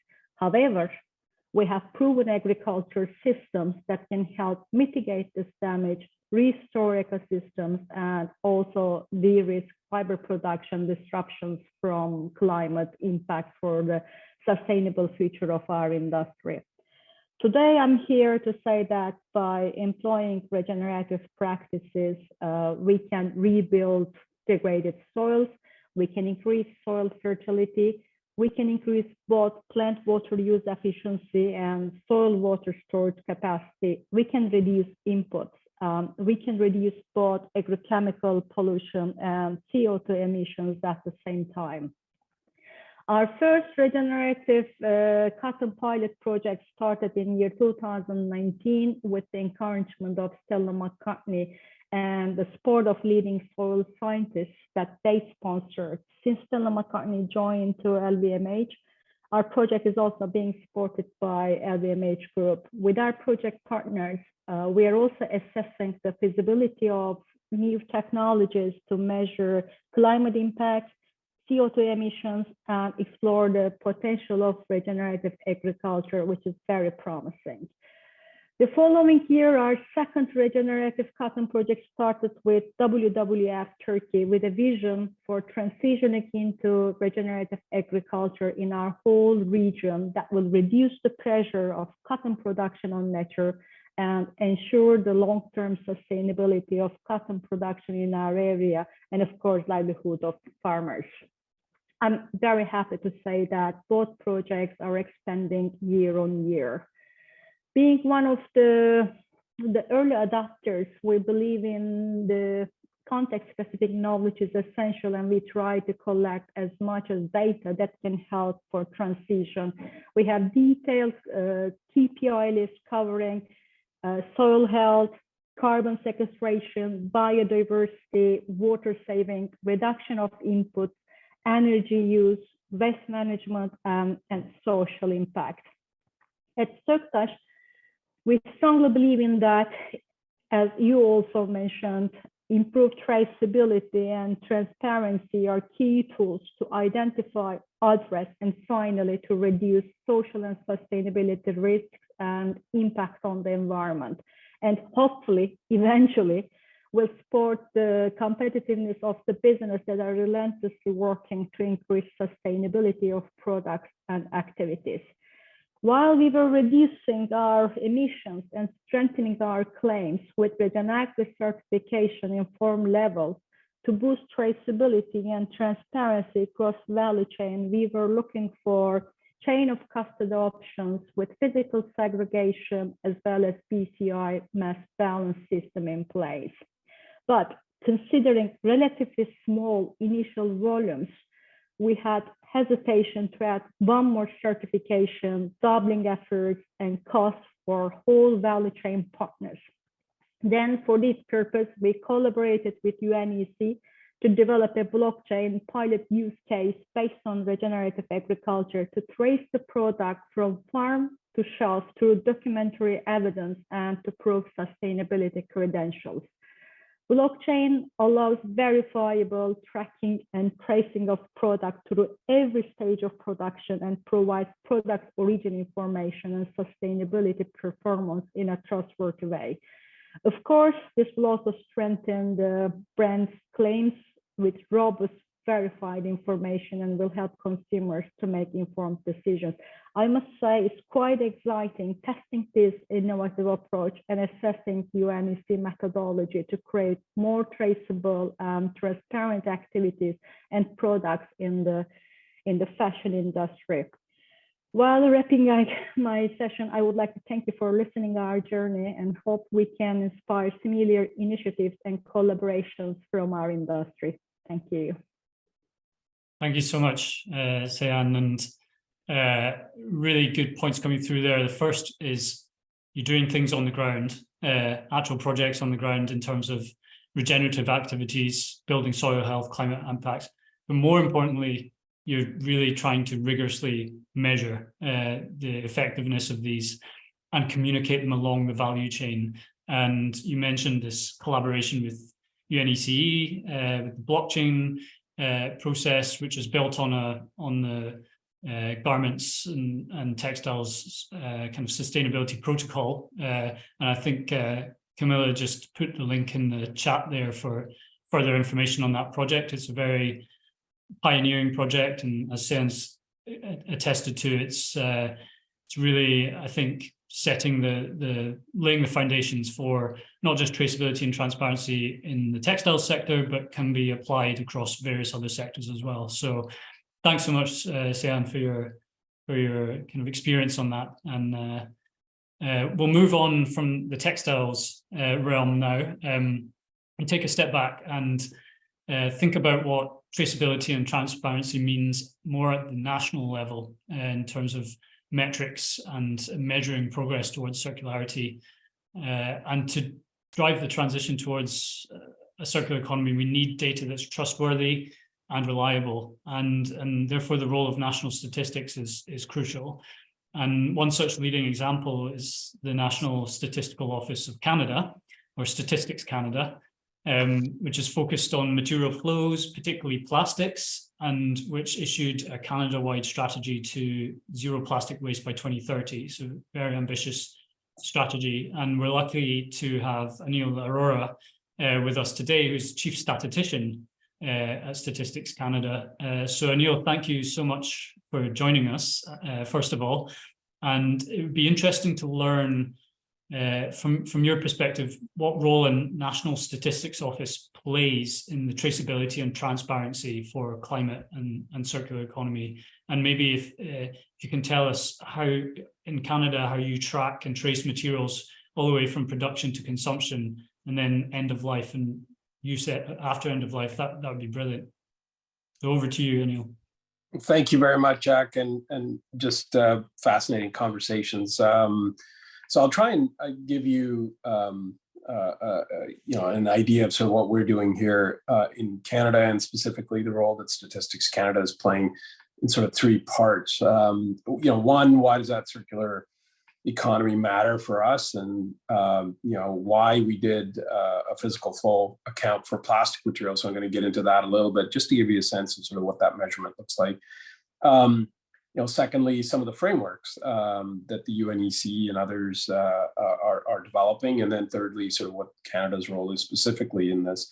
And of course, they all come back to transparency and traceability, so that a number of the policy decisions that have been mentioned today can actually take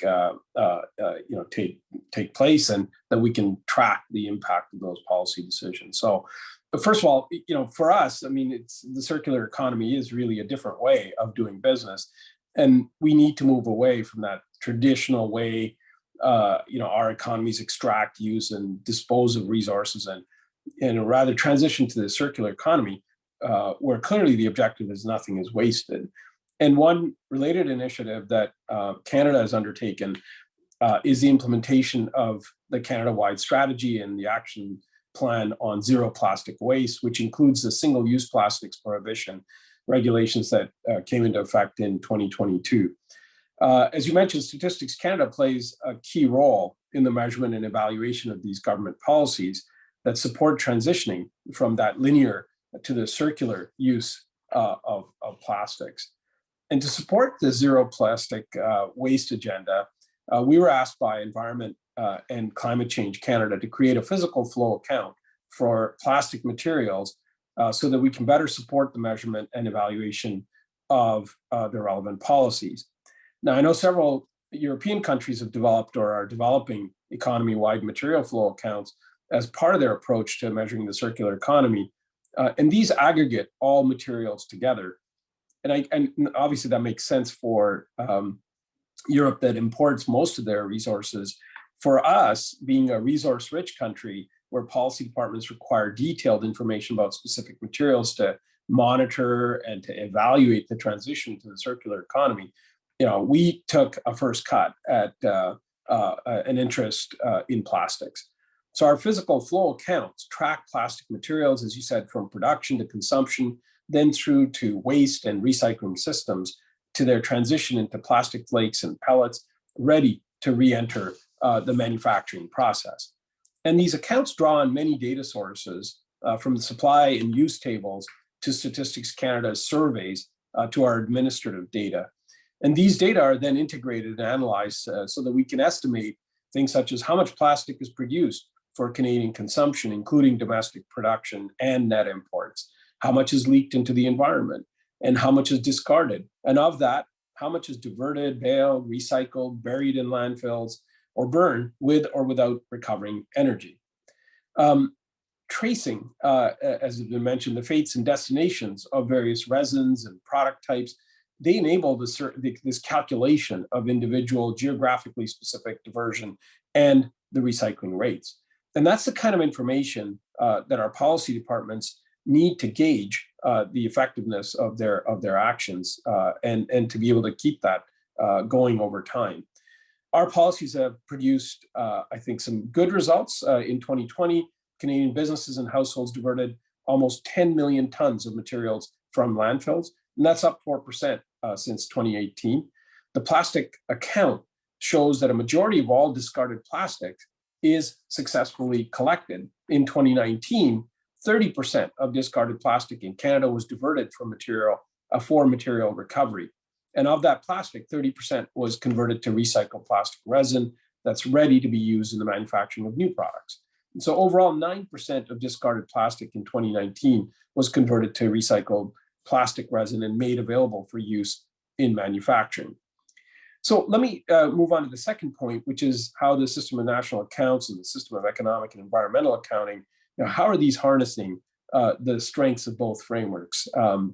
So compiling this account is really a big undertaking, and it comes with some real challenges. The production side of the accounts draw from the system of national accounts, which is a statistical standard that's accepted and used internationally to measure economic activity. And this framework was built to reflect a largely linear system with simple monetary inputs and outputs. However, measuring the flow of materials through the circular economy, of course, must be in physical units. So a conversion needs to happen of sorts. And here, another respected international system comes to help us. And the system of environmental economic accounts adds this environmental dimension into the mix. So it's a great tool to link the two frameworks together. And these support the measurement of circularity.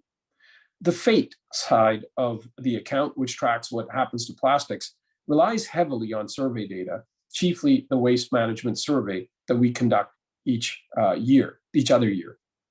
And since the plastic account is annual, we model between these years with estimates. And because existing surveys don't necessarily provide all the required data, our work involves adding new questions to these surveys around the waste management and manufacturing industries, for example. So to fill in some blanks, we also conducted extensive research to find appropriate administrative data. So now the third part, which is how are we driving this work? Our plastic account is a work in progress, and we have improvements that are planned, such as further disaggregation of the data. We're also looking into making linkages to other satellite accounts. So for example, we'd like to be able to explore the link between plastic production and greenhouse gas emissions, and frankly, over time, to answer some of the questions that were raised earlier by previous speakers.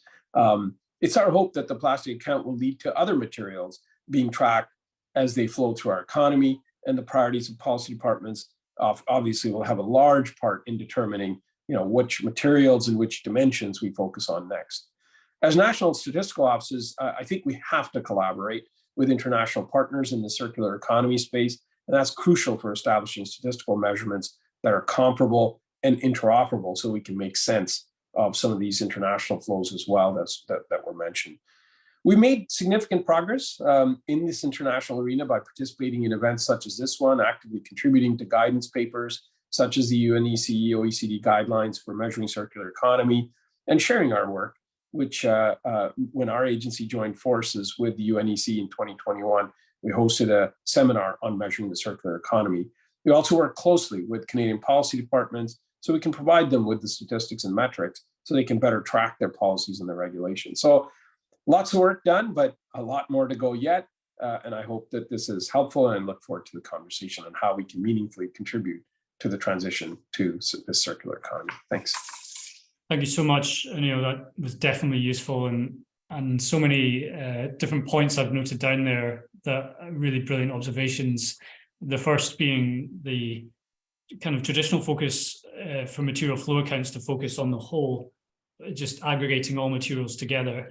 That does give you some good understanding, but ultimately it needs to go down to the material level to inform policy correctly. So that's where I think your work on plastics is really valuable.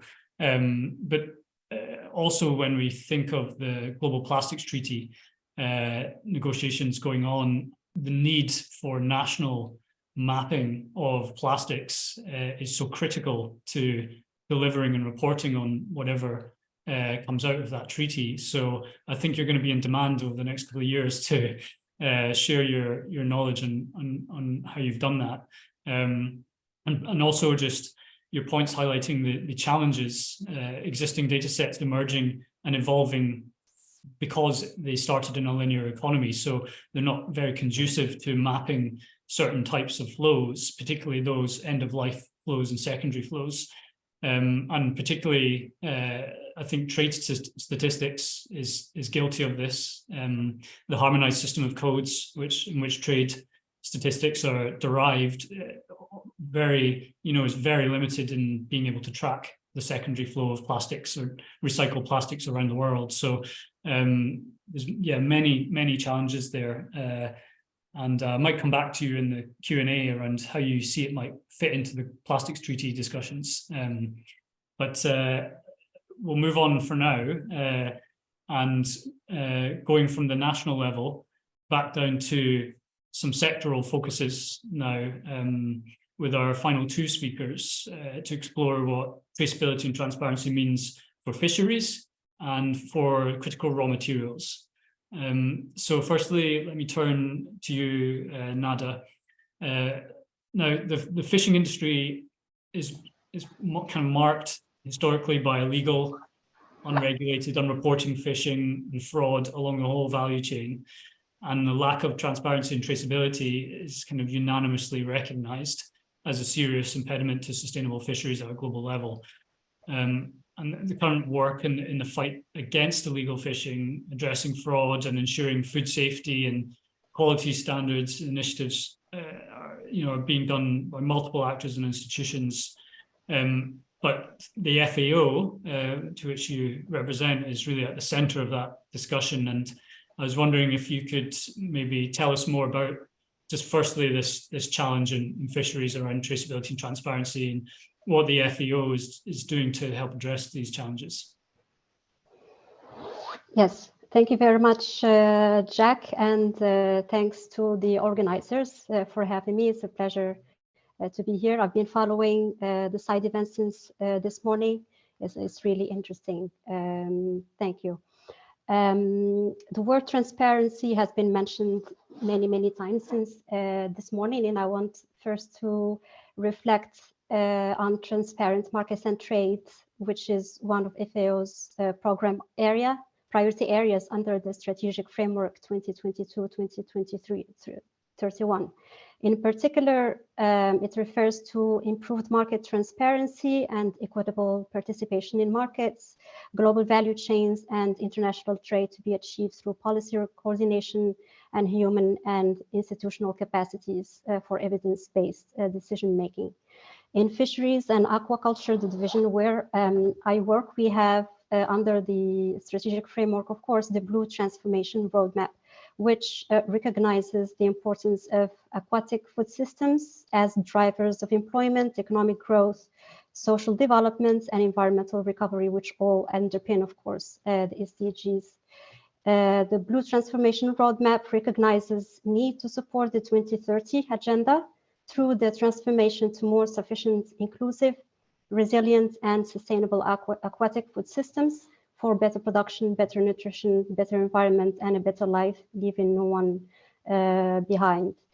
Transparency and access to information, I think it was mentioned as well, is key for production, distribution, trade, and the responsibility for transparent information does not only rely, obviously, on governments. All stakeholders involved, in our case, fisheries and aquaculture, is from science, research, production, distribution, trade, and export, are also responsible and play an important role in this regard. There was mention of IUU, but it's not only IUU, where traceability systems and their associated elements of transparency represent a crucial concerted effort towards responsible value chains and food safety and quality. Traceability systems allow a product to be followed from its origin to the end market, informing about compliance with many fisheries regulations, as well as food safety and certification requirements. However, given the globalized landscape in the trade of fisheries and aquaculture products, coupled with the inherent fragmentation of associated value chains, the implementation of efficient traceability systems at the governmental and private levels present many challenges. For example, industry, governments, and even consumers may lack commitment or awareness of the benefits of traceability system principles, or they may be lack of availability of the technology and standards necessary for implementation. Given the interconnectivity of fisheries and aquaculture value chains, collaboration at all stages is crucial for robust end-to-end traceability. Most current systems are fragmented and internal to individual companies, and this creates information gaps throughout the supply chain and loss of operational efficiency. It is then key that supply chain partners agree not only to share some level of data, but also increase interoperability. I remember 2 years ago, there was an interesting study done by Planet Tracker on traceable returns in the seafood sector. And from a business perspective, traceability, be it internal or end-to-end, is a strategic decision. In this report in particular, it was the result was that investing in traceability solutions could help significantly increase the profitability and sustainability of the sector.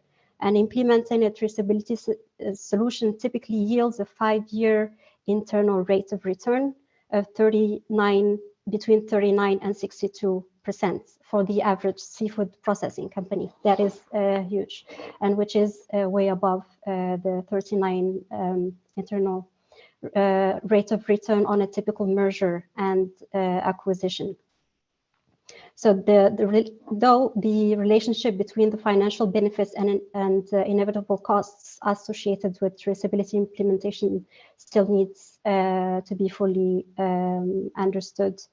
So I think I mentioned quite a set of challenges that we could classify or that fall under 5 gap categories: awareness, commitment, implementation, technology, and standards.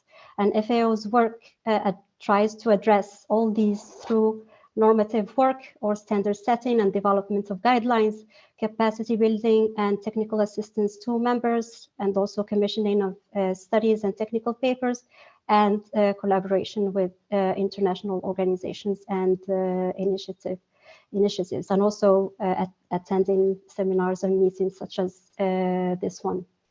Since 2008, traceability has always been an integral part of the agendas of the Committee on Fisheries and the Subcommittee on Fish Trade, where it was recognized that traceability was increasingly becoming a requirement in international trade, and that efforts should be made to integrate those requirements in order to avoid unnecessary barriers to trade. Given the time limits, I would maybe limit myself to mentioning 2 main areas of work that address cash documentation schemes and IUU fishing, and end-to-end traceability.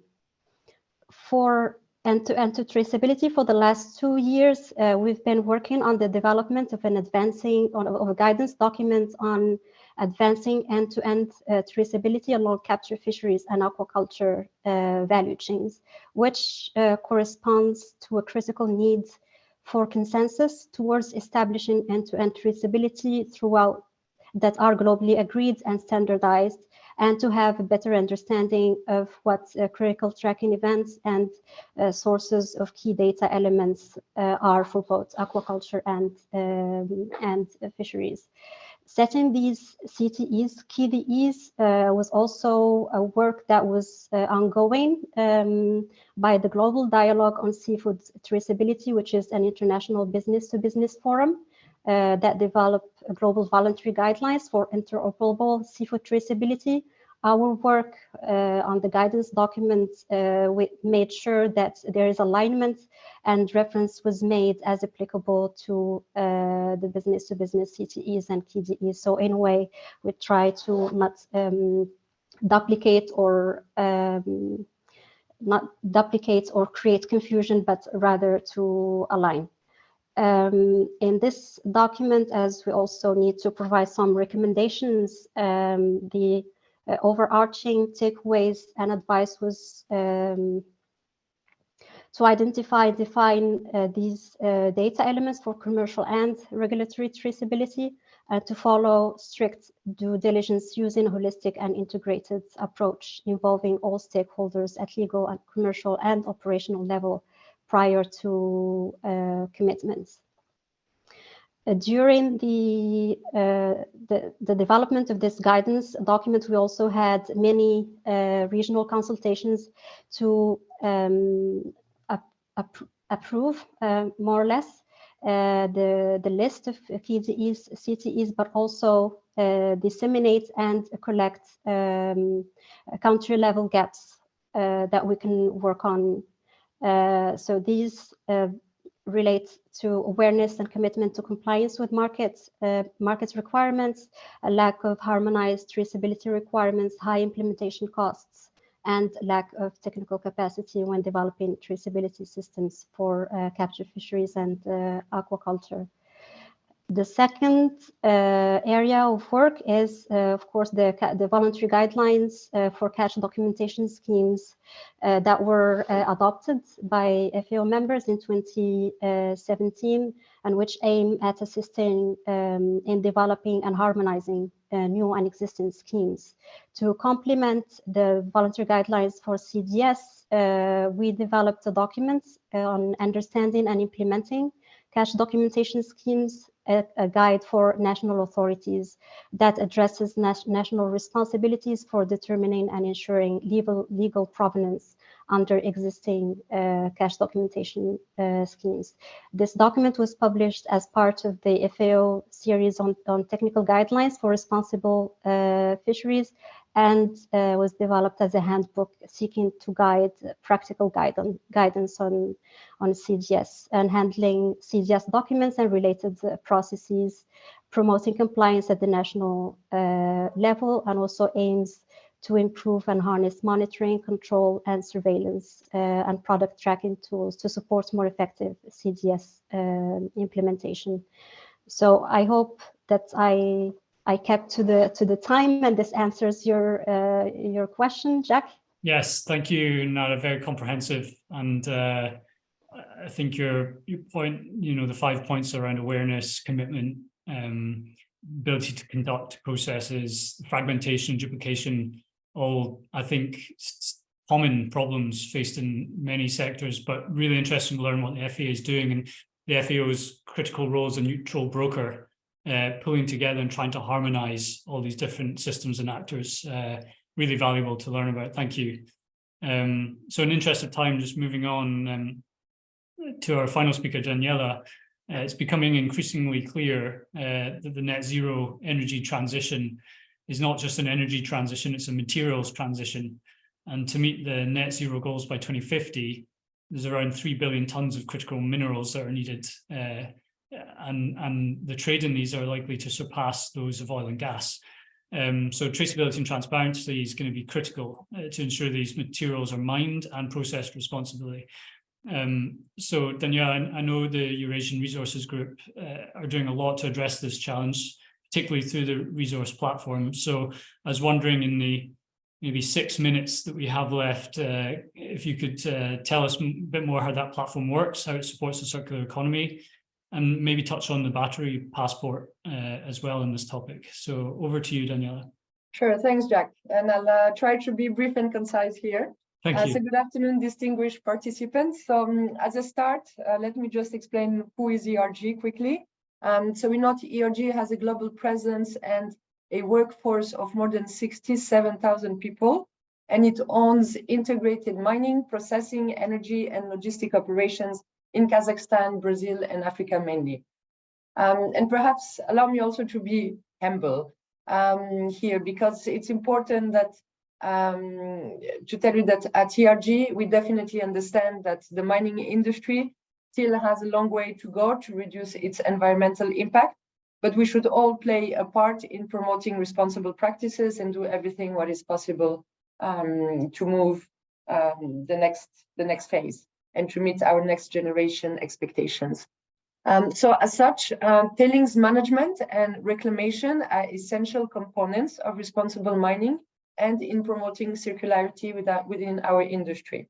So as processing technologies improve, A renewed focus on tailing reclamation can help mining companies meet the surging demand for critical minerals, particularly while new mines are being advanced and recycling technologies for end products such as batteries are still being developed.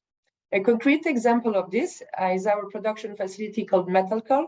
So at Metalcol, we have been reducing the environmental impact of historic cobalt copper tailings or waste or residue through safe, efficient reprocessing and storage methods since 2018. So as the world's second largest standalone producer of cobalt and a major producer of copper, Metalcol reprocesses tailings organ waste for other definitions outside of the industry, left by other mining operators in the Musonoy River and in a dry stacked at the King Tailings Dam. So within these two sites in the DRC, Metalcol's capacity to extract around 100,000 tons of copper and more than 24,000 tons of cobalt annually is enough to power over 3.5 million electric vehicles. So furthermore, in addition to integrating key ESG considerations such as decarbonization and circularity within our operation, our CEO, Benedikt Sobotka, is also a co-chair of the Global Battery Alliance, who has the Battery Passport as a flagship initiative. So this public-private collaboration platform, founded in 2017 at the World Economic Forum, aims to help establish a sustainable battery value chain by 2030, and brings together leading organizations, NGOs, industry actors, academics, and multiple governments to align collectively to drive systemic change along the battery value chain. And this following a pre-competitive approach. So these types of collective efforts are particularly important to enable harmonized KPIs and targets across the industry value chain, but also including aligning governments' different policies. So we are confident that this multi-stakeholder effort will ultimately establish a circular battery value chain as a major drive to achieve the Paris Agreement goals. To talk more about resource that Jack was mentioning, so allow me to clarify that resource is developed by the industry for the industry. So the founders includes multinational metals and mining companies, namely IXM, ERG, and Glencore, and its constitution is subject to a global antitrust approvals being granted. And here I'm highlighting the pre-competitive environment that I was mentioning previously. So being expert-led, we have a strong understanding of the need for traceability through the mineral supply chains. And we have successfully launched 2 pilots during the last Davos annual meeting at WEF in real-world conditions through the entire electric vehicle value chains of our partners, being from the mine to the electric vehicle batteries car manufacturers. So our blockchain solution is based on real-time continuous physical material tracking and provides actionable insights on supply chain sustainability. So as it has been mentioned previously, but perhaps not in the same industry, you may be aware that the EU has issued a new regulation on electric vehicle batteries from 2024, applying obligations to each stage of this battery life cycle and to promote a circular supply chain.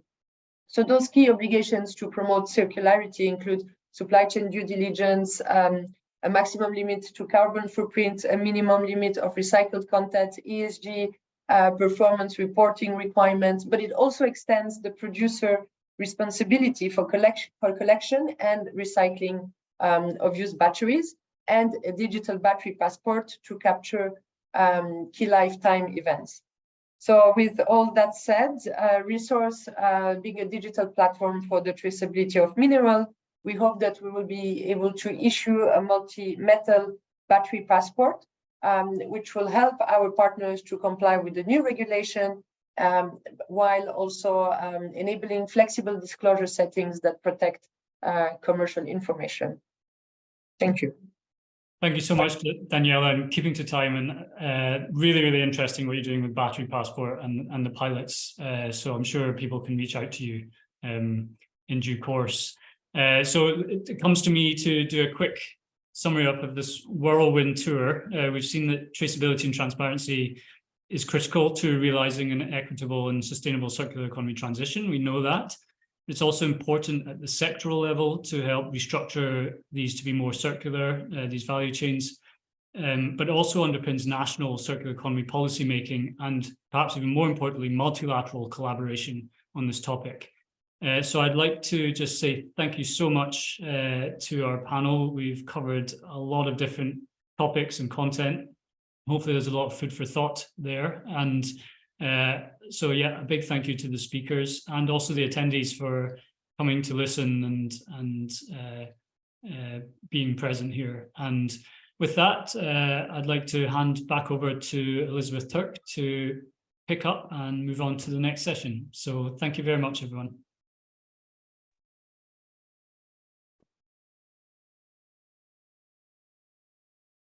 Many thanks, Jack, for this great session, really interesting, and for this, wonderful wrap up where you also mentioned the importance of cooperation, collaboration, and also multilateral cooperation. And I think that now brings us very, very nicely to our fourth and last session for today.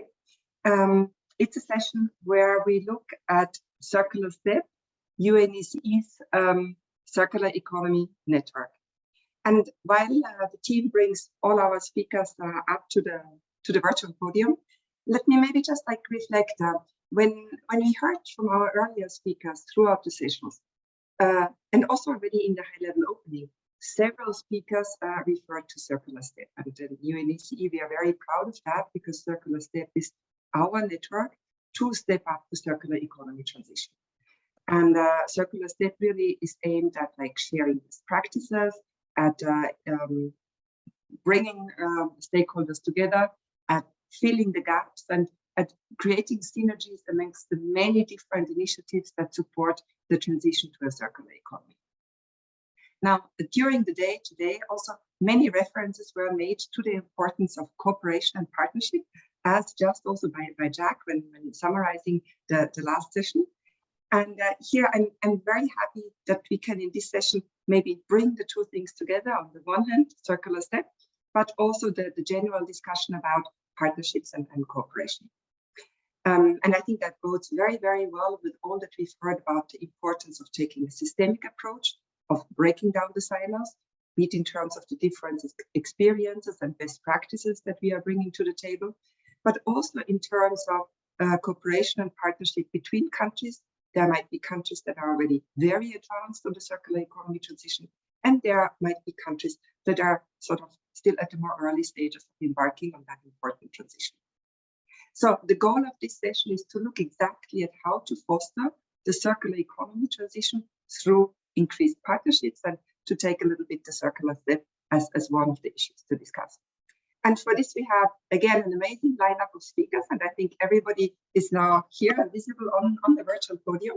It's my great pleasure to welcome all of you, and specifically already Ms. Elizabeth Nichols, who is Foreign Affairs Officer in the Office of Environmental Quality, Department of State in the United States. And Elizabeth, Liz, you're also one of our Circular Step focal points. Also very happy to welcome Mr. Mike Werner, Head of Circular Economy and Global Sustainability at Google. Very nice to see you again, Mike. Then thirdly, very happy to welcome Mr. Jorge Laguna Celis, Director of One Planet Network at the UN Environment Programme. And Jorge, you and your team, you've really been with us in these circular economy transition efforts that we've been jointly pursuing. And also very happy to welcome Ms. Claire Thibault, who is Program Management Officer in the Consumption and Production Unit of the Resources and Markets Branch for Gazera. And last but not least, Ms. Sulfira Sikrina, who is expert on Central Asia, Center for Sustainable Consumption and Production of the Switch Asia program. So great lineup of speakers. Thank you to everybody for joining us. I'm happy that with the time zones, we can now also bring our speakers and hopefully some audience from the United States and Canada. And I guess I'd like to try to do again what we tried in the earlier sessions, and to start with that sort of icebreaker. Let's see whether we manage. I'd like to ask all of you to, in a very short, sort of punchy way, give us a quick background about what your organization and maybe also you specifically have been doing to promote the circular economy. And Liz, I'm going to start with you. You were with us a year ago when we launched Circular Steps. So many thanks for joining us also today, and over to you for a quick introduction. Great. Well, good day, everyone, and thanks, Elizabeth, and to Circular Step for the invitation. So I'm Liz Nichols. I'm based at the Office of Environmental Quality, a long name is coming, in the Bureau of Oceans and International Environmental and Scientific Affairs at the U.S. Department of State. And what I do there is to spearhead the U.S.'s international approach to circular economy. And I also lead on some related environmental finance issues, including in the negotiations for a legally binding agreement and plastics.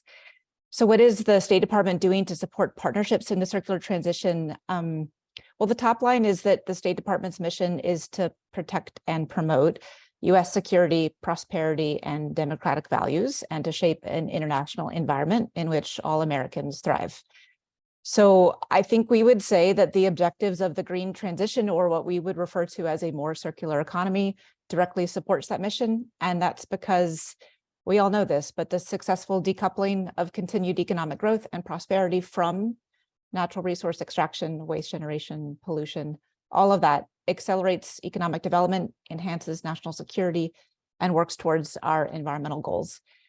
And for the full benefits of any and all of that to be realized, we need to make the impossible happen, and that are systemic, systems level interventions across everything, multiple industries, multiple value chains, domestically, internationally, and all of that on timelines that are commensurate with the challenges at hand, including the climate challenge. So that's a big job. It requires an all of society and all of government approach. And what we try to do at State is to develop and advance the most effective and the most feasible international policies that we can, that contribute to the right transitions and conditions for all of that systemic change to occur and for the US economy to thrive throughout it all. That's my hot take. I'll turn it back to you. Great. Many thanks, Liz, for this punchy introduction. And as you said, the challenge is a huge one, and very happy to join hands in this. And I also very much appreciated how you mentioned the importance of taking a systemic approach. So that goes very well with what we've heard before. Let me quickly turn to Mike Werner. It was very nice meeting you the other day and learning about this full scale of activities that Google is doing in support of circularity. So floor is yours for a quick introduction. Oh, thank you so much for having me. I'm really excited to be here today. So I'm Mike Werner. I'm the head of circular economy for Google on our global sustainability team. And I have the honor and pleasure of working for our chief sustainability officer, where we are focused on building a sustainable future for everyone by using information to enable change and innovation. And our core sustainability priorities span climate change, water, and circular economy. And for the circular economy, we're focused on maximizing the reuse of finite resources across our operations, products, and supply chains. And importantly, enabling everyone to do the same through our products. And that means driving actions across three main areas. So our circularity principles include eliminating waste and pollution, keeping products and materials in use, and advancing safer materials so that we can achieve a safe and circular economy. So more to come here in the dialogue, no doubt. Thanks for having me. Great. Many thanks, Mike, using the power of information and the three avenues. Super. Let me turn to Jorge. Jorge, One Planet Network, very well known in the space of circular economy and SDG 12. Over to you for a quick introduction. Very quick introduction, Elizabeth, and thank you very much, and to see so many wonderful friends today. What we are, the One Planet Network, is essentially a network. We are a network, a global community of practitioners, and we are divided into different levels of engagement, which makes us an extremely attractive and interesting partner for Circular Step. One, we are a network of individuals, over 10,000 individuals that are driven by passion on sustainability and circular economy. I believe we're one of the strongest individual-led networks on circular economy, different aspects. Second, we are a network of national government officials in over 140 national countries. There are national focal points that are mandated to support the mainstreaming of SEP approaches, circularity approaches into your national development plans. Third, we are a coalition of coalitions, 6 global programs on sustainable food systems, sustainable tourism, buildings and construction, and then on the enabling perspective, lifestyles and education, consumer information, and of course the sustainable public procurement. All of these bring together over 1,000 governmental and non-governmental organizations. So very much our ethos is to work by networks and inspire a global movement to promote a shift towards sustainable consumption and production practices. Of course, we're also a very strong government-led link, multilateral established institution that report to the high-level political forum. We believe that there is a great opportunity to work all of us together, and looking forward to the discussion today on how can we really create impact initiatives and use the wonderful work that's being done by UNECE in the UNECE member states to take our actions on circularity a step further. Many thanks, Jorge. Great introduction. So the multiple network functions that the One Planet Network is taking, and also the relevance of you as a coalition. And as I said, delighted to work with you and your team on these many important issues. Now we turn to another network, and actually to an alliance. And it's my great pleasure to welcome Claire. Claire, you are joining us on behalf of Gazere, a key alliance in the circular economy space. So please, over to you for a quick introduction. Thank you so much, and thank you again for the invitation. Happy to represent the Global Alliance on Circular Economy and Resource Efficiency, a group of governments who decided to come together back in 2021 to essentially work together to advocate for a just transition to more circular economies and more sustainable management of natural resources.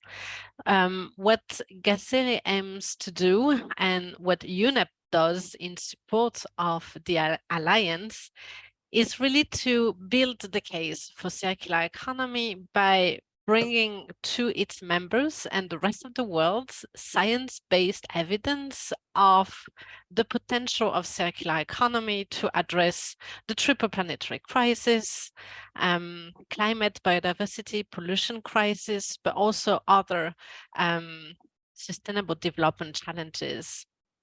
So the way the Alliance works together is really to nurture discussions among its members in order to equip the members with arguments, facts and figures to advocate, to support the advocacy work at the political level in multilateral fora.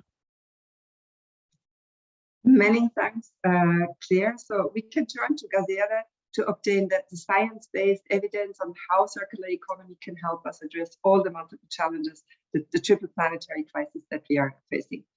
Now, let me turn to Sulfira. Sulfira is joining us from Switch Asia, and Switch Asia is a regional program that is part of the EU's efforts to support sustainable consumption and production in its regional cooperation strategy, and particularly with Asia. So many thanks, Sulfira, for joining us, and over to you for a quick introduction. And I think, Sulfira, you have to unmute yourself.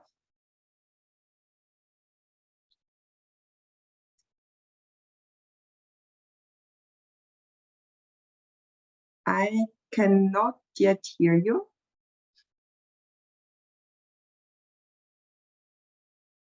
Maybe we try again with the microphone on and off, and surely the support team will try to assist. Please also advise in case I'm the only one who cannot hear Sulfira.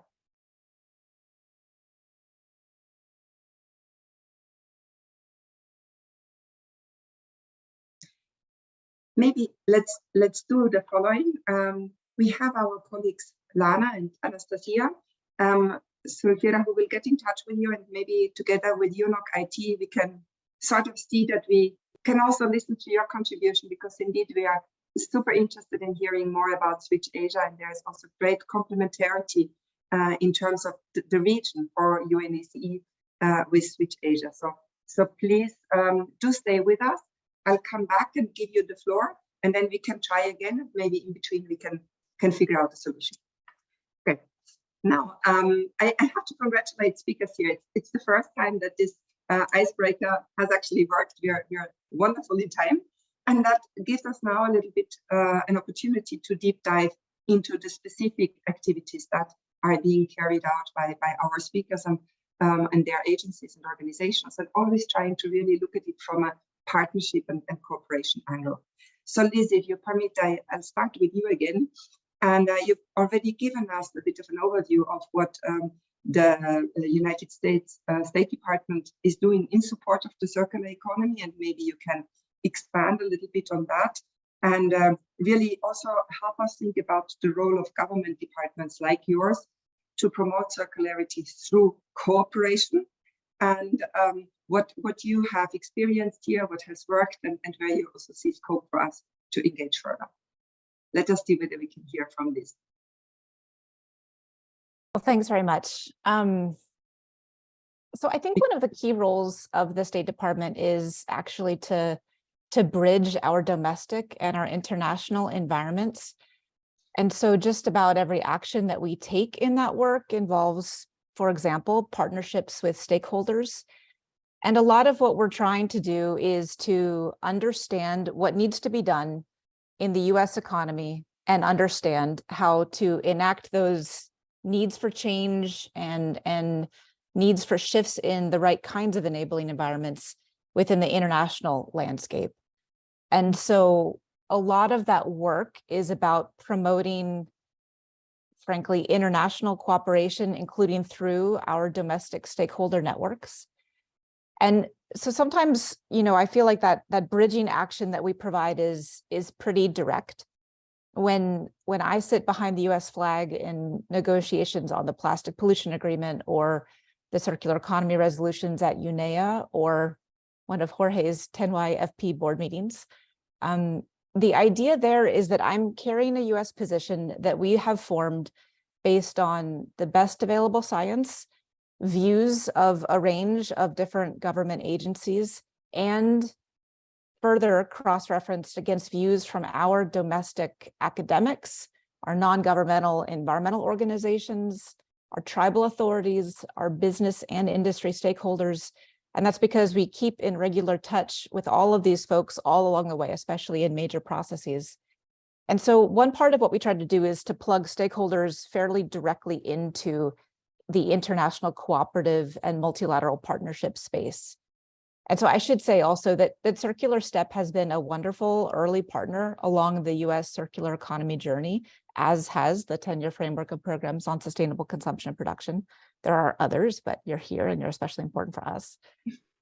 And for us, the idea and the value of those partnerships is to give us opportunities to learn from other countries and to collaborate and to cooperate on developing the policy solutions that work for all of us at national levels in regional and global configurations.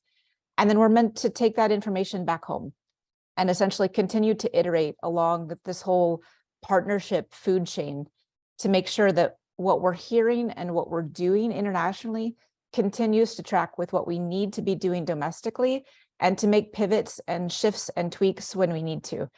And so it's kind of a little bit of a Red Queen hypothesis. It's continual running in order to stay in place.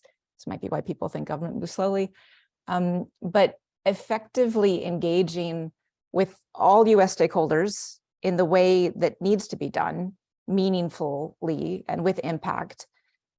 That's a big job, and it's a job to be done, if done right, across the whole US federal government enterprise.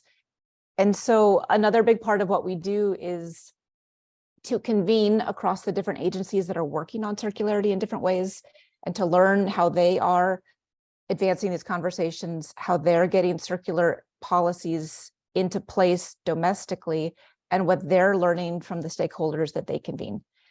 And so one practical example is that we are on our third year of running an interagency coordination and communication process. This is fairly bread and butter stuff. We have a monthly call. It helps.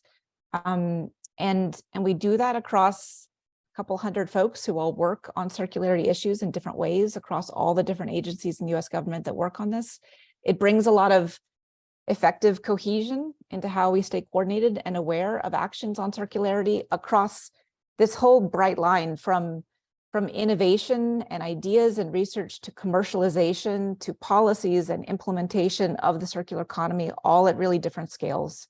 And I think just to bring that home in one example, because everyone wants to talk about plastic pollution these days, with respect to the plastic pollution issue, we have effectively developed an internal network that has everyone talking to each other that's involved in the research end of the metrology and the data science about, for example, how do we actually determine what a unit of microplastics is?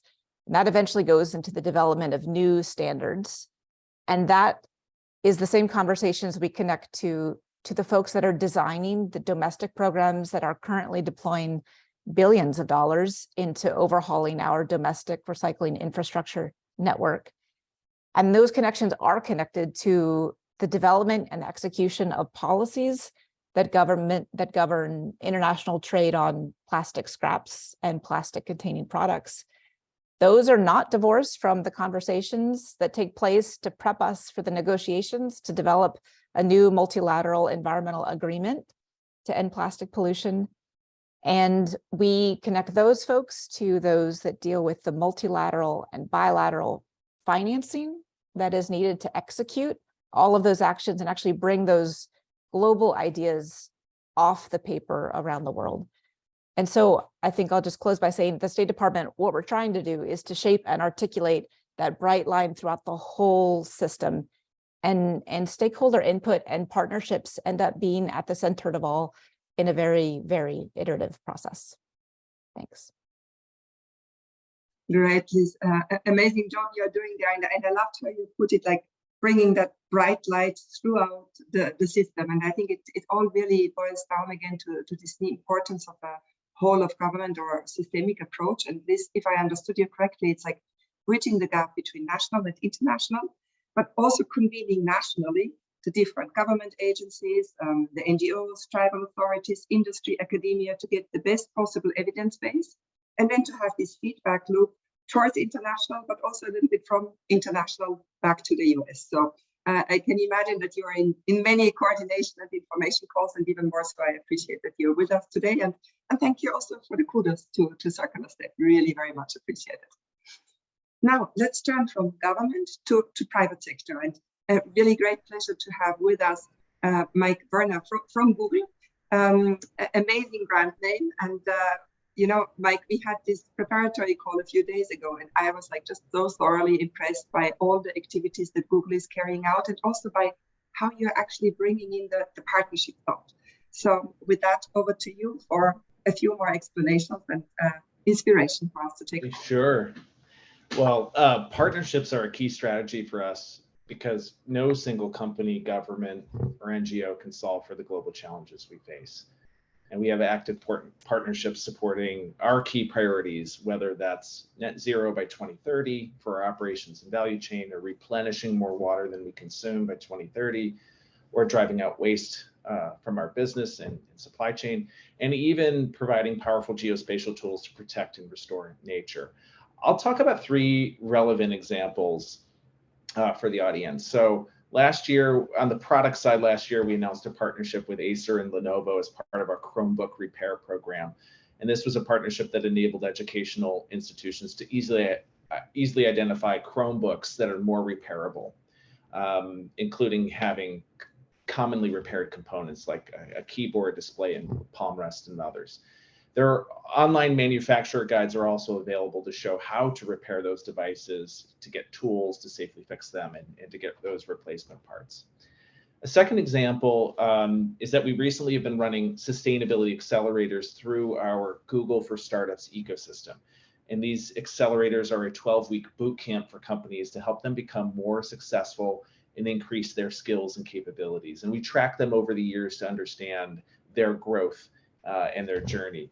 And so we in this boot camp, in this accelerator, we pair companies with internal and external mentors and help them navigate a range of business issues. So this year we're running our first ever circular economy accelerator in North America in APAC. And that accelerator is focused on AI, artificial intelligence, and machine learning solutions for waste. And we had an overwhelming response with several hundred applicants. And we had to whittle those down to 12 amazing companies that are engaged. And there will be a live demo day for the world to hear more about these organizations and their experience and what their solutions are in late May. A third example is a partnership with the United Nations Environmental Program. So in 2021, we partnered with UNEP with support from the Geoinformatics Center as part of the Asian Institute of Technology to tackle plastic waste with machine learning. And we used street view imagery and an innovative machine learning algorithm to identify and classify waste as it was seen from a vehicle moving down the road in the Mekong region. And this kind of innovation can help identify hot spots for leakage in the environment and inform a series of interventions to stop plastic from flowing or any type of waste from flowing into our oceans, and even identify opportunities for waste collection and recycling. Those are three quick examples. Right, and three very tangible examples. And I'm just thinking like from the replacement parts, but looking at the sustainability accelerator, the startup bootcamp, as you mentioned, I think that would have resonated also very well with our session earlier this morning, where Rafael from Circular talked about the work they are doing to kind of bring brands together with startups. And I see some similarities here in the approach, and that's definitely something for us all to watch. And very happy also to have heard from this about cooperation between Google and the UN. So I think an opportunity for all of us to take that forward. Let me now turn to the UN. Let me turn to Jorge. One Planet Network has been mentioned many times. Please, if you can deep dive a little bit more and maybe look also in terms of what we can do jointly and what we have already achieved. But over to you, Jorge. Absolutely, and I really love this discussion. I want to start by emphasizing a point that Liz has mentioned. By the latest account, one of the latest reports, I think that was published by the Ellen MacArthur Foundation about global, let's say, progress or shifts towards a more circular approaches. The account that I recall from the top of my head is not here in my notes, but it is currently the global economy stands around 7%, that it could be qualified as circular. Our job, our work, our commitment has to be to move from 7%, we say, in the next decade or so to some 30 or 40, 50%, right? So as to really turn our economy more circular. There are three tenets of how we can do this. And what I love about what Mike mentioned, it is, yes, we need to redesign our products. We need to really have serious thoughts across our different value chains on the design of our products. How can products promote, I would say, behavioral changes?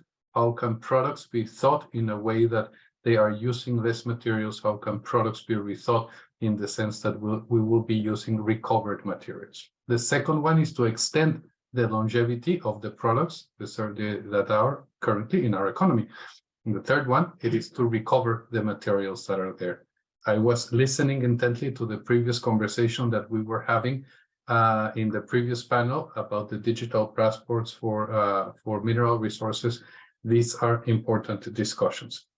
My second point it is, how do we then work together into, if we are all in agreement that the goal is to increase that global share of the economy that's not circular, to really widen it towards more circular approaches, it requires a lot of what Liz is doing every day.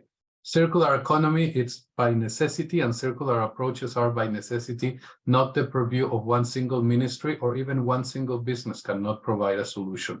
They require very complex models of coordination. They require leadership. They require engagement at the top, and they also require information that is transparent for consumers to be able to make those choices. They even require the choices to be available. In many cases, there are no alternatives to be developed that consumers can apply to. They also require incentives. Finally, it's all about behavioral change. So those 5 elements, I believe, are areas in which we can work together through the wonderful circular step approach. One, I believe that the tools that have been developed already by the UNECE have to be put to practice. We don't need to reinvent the wheel. There are so many good methodologies and good tools that are out there. How can we translate them into actions that are being implemented by countries in the UNECE region and in other regions that have many things and elements to learn?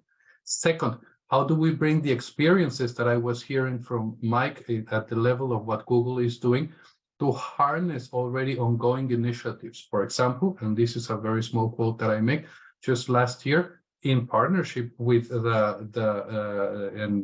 enabled by the United Nations Environment Program, together with metabolic industry, we launched a report around harnessing digitalization for circular economy.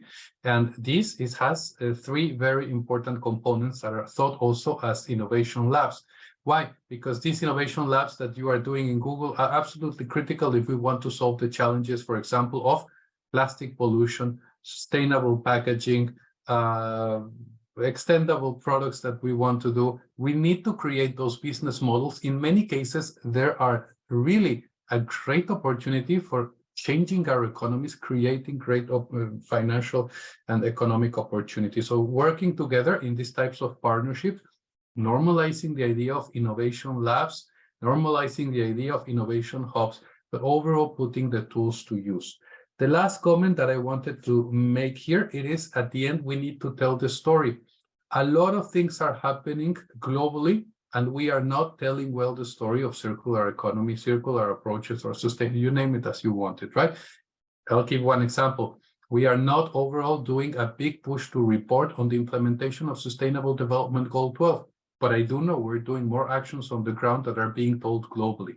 If we create this narrative that circular economy goes beyond waste management, then I think we will, and it's more a story about opportunity and economic growth, I think we will be making a greater service. So I think that we can also partner in communicating this to stakeholders that it is the opportunity, the coming trillion opportunity of the century. Back to you. Thank you, Jorge, and thank you for bringing us a step back also to remind us of the huge step we still need to take now from the 7% to the 30, 40, 50. You mentioned that's really, we are just starting very small.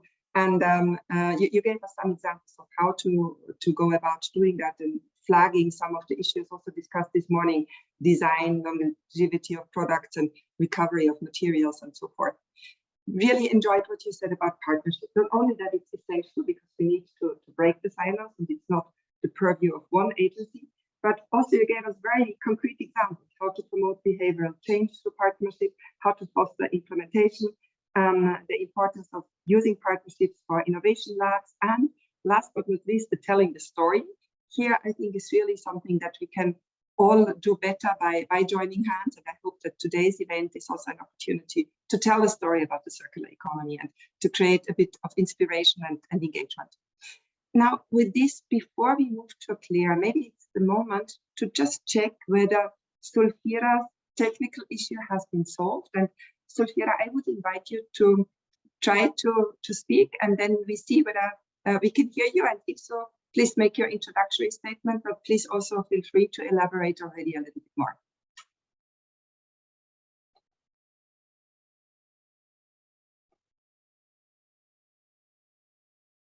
Let's see whether we have lost Sulfira for now.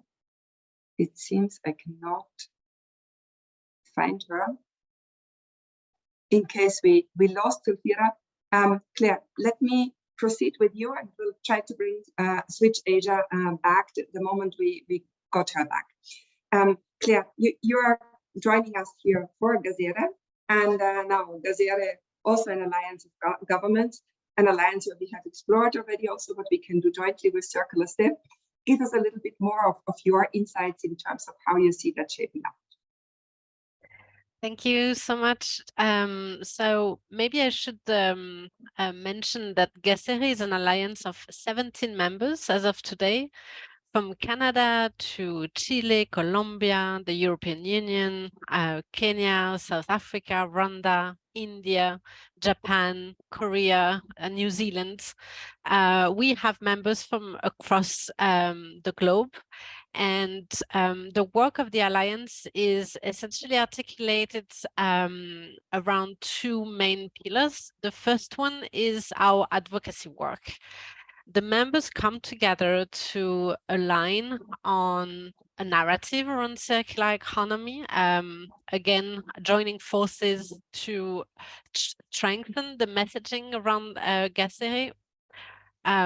It's either discussed in internal meetings or through the development of knowledge products, papers, and then they are brought forward to high-level events, notably the World Circular Economy Forum, the UN Environment Assembly, etc. Really trying to bring the voices of GACERE members on the potential role of circular economy. The second pillar is really to create that space for members to share their experience, their lessons learned, notably in the development and implementation of circular economy policies, monitoring of the impact of those policies, but also discuss and identify bottlenecks at global level for a more systematic transition to circularity, identify knowledge and governance gaps, but also facilitate global conversations on the governance of natural resources and options to improve the current situation. That's essentially the mandate of GACERE. And to do that, GACERE builds on its partners, strategic partners, including the Ellen MacArthur Foundation, the Platform for Accelerating the Circular Economy, WBCSD, ICLEI, WCF, to bring the different voices to the table of GACERE. But also GACERE very much rely on its strong connections with regional networks, and including Circular Step. And we are very pleased for that, and we hope we'll continue that collaboration in 2023. The idea really is that GACERE amplify and build on the lessons learned, the experience of countries that are working within those regional networks. And one example is typically last year at the World Circular Economy Forum in Kigali. We were very pleased to have a representative of the Ministry of Economic Development and Trade from Tajikistan, bringing the perspective of Tajikistan and also the work that Circular Step does in a section that was very much aligned with what we're discussing today, that is the role of partnerships for global transition to circular economy. Next year, I mean, this year in 2023, just sharing in a nutshell the type of work that GACERE will be engaged in, to also give you a bit more of a flavor of what GACERE does. The members have prioritized a number of thematic areas to explore, and that includes pollution and waste and circular economy, sectoral work on food and textiles, more transversal topics, including finance and digitalization. GACERE will be present at World Circular Economy Forum in Helsinki this year, where we will hold a dedicated session on strategies and roadmaps, how to develop, implement, and monitor those national strategies. And again, we hope to have a Circular Step on our side for this important event. We also aim at contributing to discussions at INC, INC2, INC3, bringing to the negotiator food for thought based on the experience of GACERE members in developing circular economy policies, fostering circular practices among businesses, with the objective of fighting plastic pollution. Another example of how GACERE aims at building the case of circular economy in multilateral fora. We were present at the UN Water Conference 2 weeks ago in New York, trying to demonstrate the linkages between circular economy and water and how circularity can be leveraged as a solution to the most pressing challenges of the world. And I'm gonna pause here. Many thanks, Claire. Impressive overview of an impressive alliance. And as you mentioned, your role to bring the voices of the GACERA members to these many international processes that you mentioned, but also allowing them to share experiences and identify bottlenecks. Really appreciate what you say about the importance of strategic partnerships. And you mentioned several of the key players on circular economy, which I'm very happy that we could have convened here today as well. And Claire, you mentioned also the importance of the regional angle. And here it's maybe a good opportunity. I see that Sulfira is back with us. And Sulfira, it would be great if we could hear you technologically, because you're also really bringing an important regional dimension here to our conversation, exactly what Claire mentioned. And let's see whether acoustically that works. Over to you. Yes, I think now it's work. Yes. Thank you so much. Yes. And I'm very sorry, deeply sorry about my technical audio problem. So I'd like to show my screen and give you just a couple of slides. Демонстрация.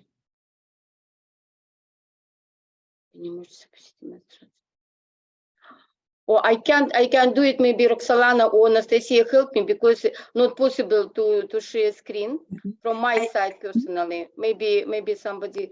I from see UNECE. Anastasia is already. Okay. Yeah, wonderful. Yeah, wonderful. Thank you so much.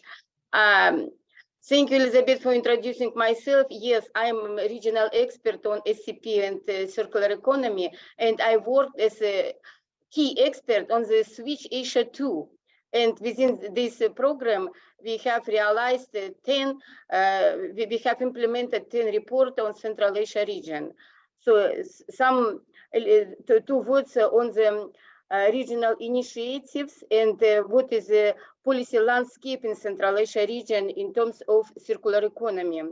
So now we have adopted regional program on environmental protection for sustainable development of Central Asia. And 5 Central Asia countries already approved this document with the action plan for implementation, this strategy, this program. And some chapter was related to SDGs plus sustainable consumption and production plus circular economy and green economy. And I'd like to draw your attention on green economy concept and strategies adopted by 4 Central Asia countries, except of Turkmenistan, Kazakhstan, Kyrgyzstan, Tajikistan, and Uzbekistan. And I'd like to say that it was closely collaboration and closely partnership under the preparation of these documents. And some chapters also related to circular economy. In terms of institutional infrastructure, we also have a good base and some institutional regional center. I think you know everybody regarding the Regional Environmental Center for Central Asia. This institute worked since 2003 in Central Asia countries. And the International Fund for Saving the RLC, the Center for Emergency Situation and Disaster Risk Reduction. This center was created in 2016 for 5 Central Asia countries. And Intergovernmental Commission on Sustainable Development, also 5 countries introduced in this commission, plus relevant stakeholders. I'd like to say high-level people, plus business sector, plus NGOs working on this commission. So it's a good institutional it's a good institute for implementation, sustainable development, SDGs, and green economy in our region. So please, next one. I'd like to focus on activity within Switch Asia 2 program, and you can see some of the documents. I'd like to focus on 2, 3 documents on the policy level. It's comprehensive action plans on SCP and circular economy approach implementation in Uzbekistan and Kazakhstan in main sectors like textile, metal, energy sector, and agriculture and agri-product sector. And some of the series of the reports related to sectoral approach, like waste management system implementation biodegradable waste for Kazakhstan. In Kyrgyzstan, it's also a report on agri-food and agri-product and building in building sector. Totally 10 reports, as I already mentioned, related to SCP tools and circular economy approach. And like separate report related to Almaty city. It's a circular economy opportunities in Almaty. We have implemented this project with Netherlands company Circular Economy, and using metabolic analysis for material input, output, and what waste generated at the end of the cycle, and what is greenhouse gases, what amount of the greenhouse gases also generated, and what is impact on air pollution. So it's a good material footprint within the city. And at the next stage, we would like to replicate this good example and good pilot project for the another Central Asia countries. And we delivered this information on the international symposium and circular economy international conference as well. And when we talk about with national experts within the region, within the, it was introduced by experts from Kyrgyzstan, Tajikistan, Kazakhstan, and Uzbekistan.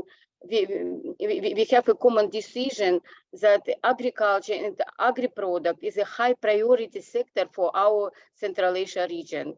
And at the next slide, I would like to show some short example.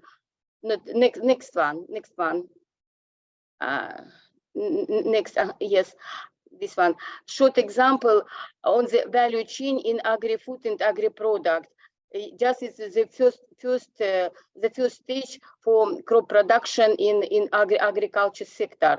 So we put 3 main indicators like resource efficiency, substitution of the material on less harmful materials, and circularity.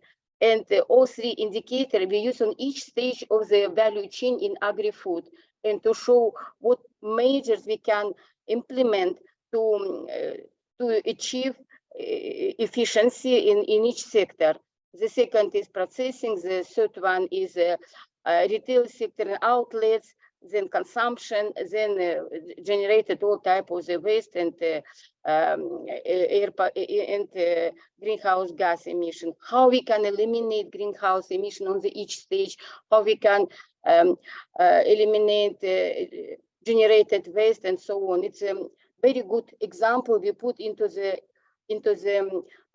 action plan for both countries, for Kazakhstan and for Uzbekistan.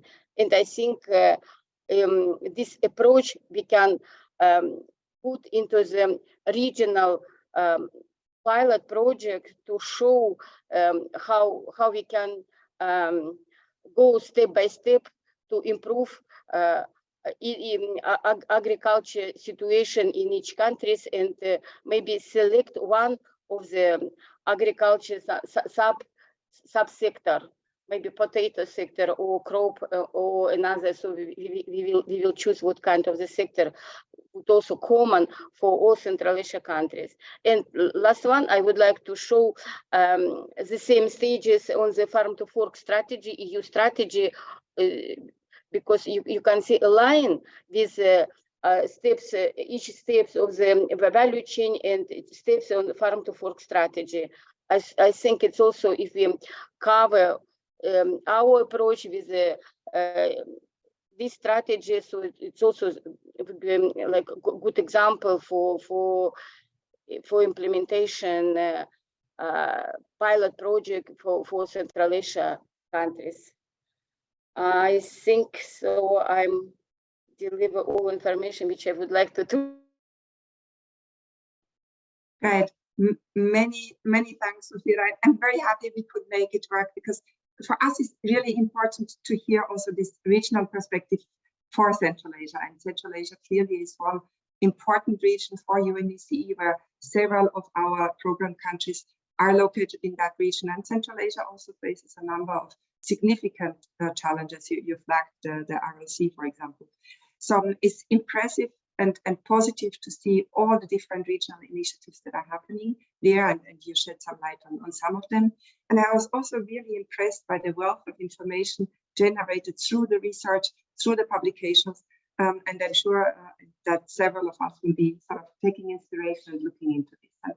And finally, maybe, Sophia, I'm glad you mentioned agriculture, also an important sector for UNECE, clearly a sector with great circularity impact, and delighted to see what we can do more in that regard.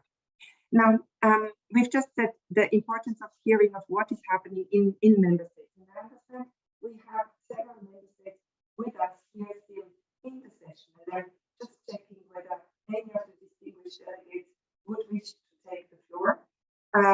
We've already heard from some member states, part of the panels, some member states in terms of opening speeches and also interventions. I'm just asking the team to see whether somebody is raising the hand. Really happy that we have somebody from Central Asia.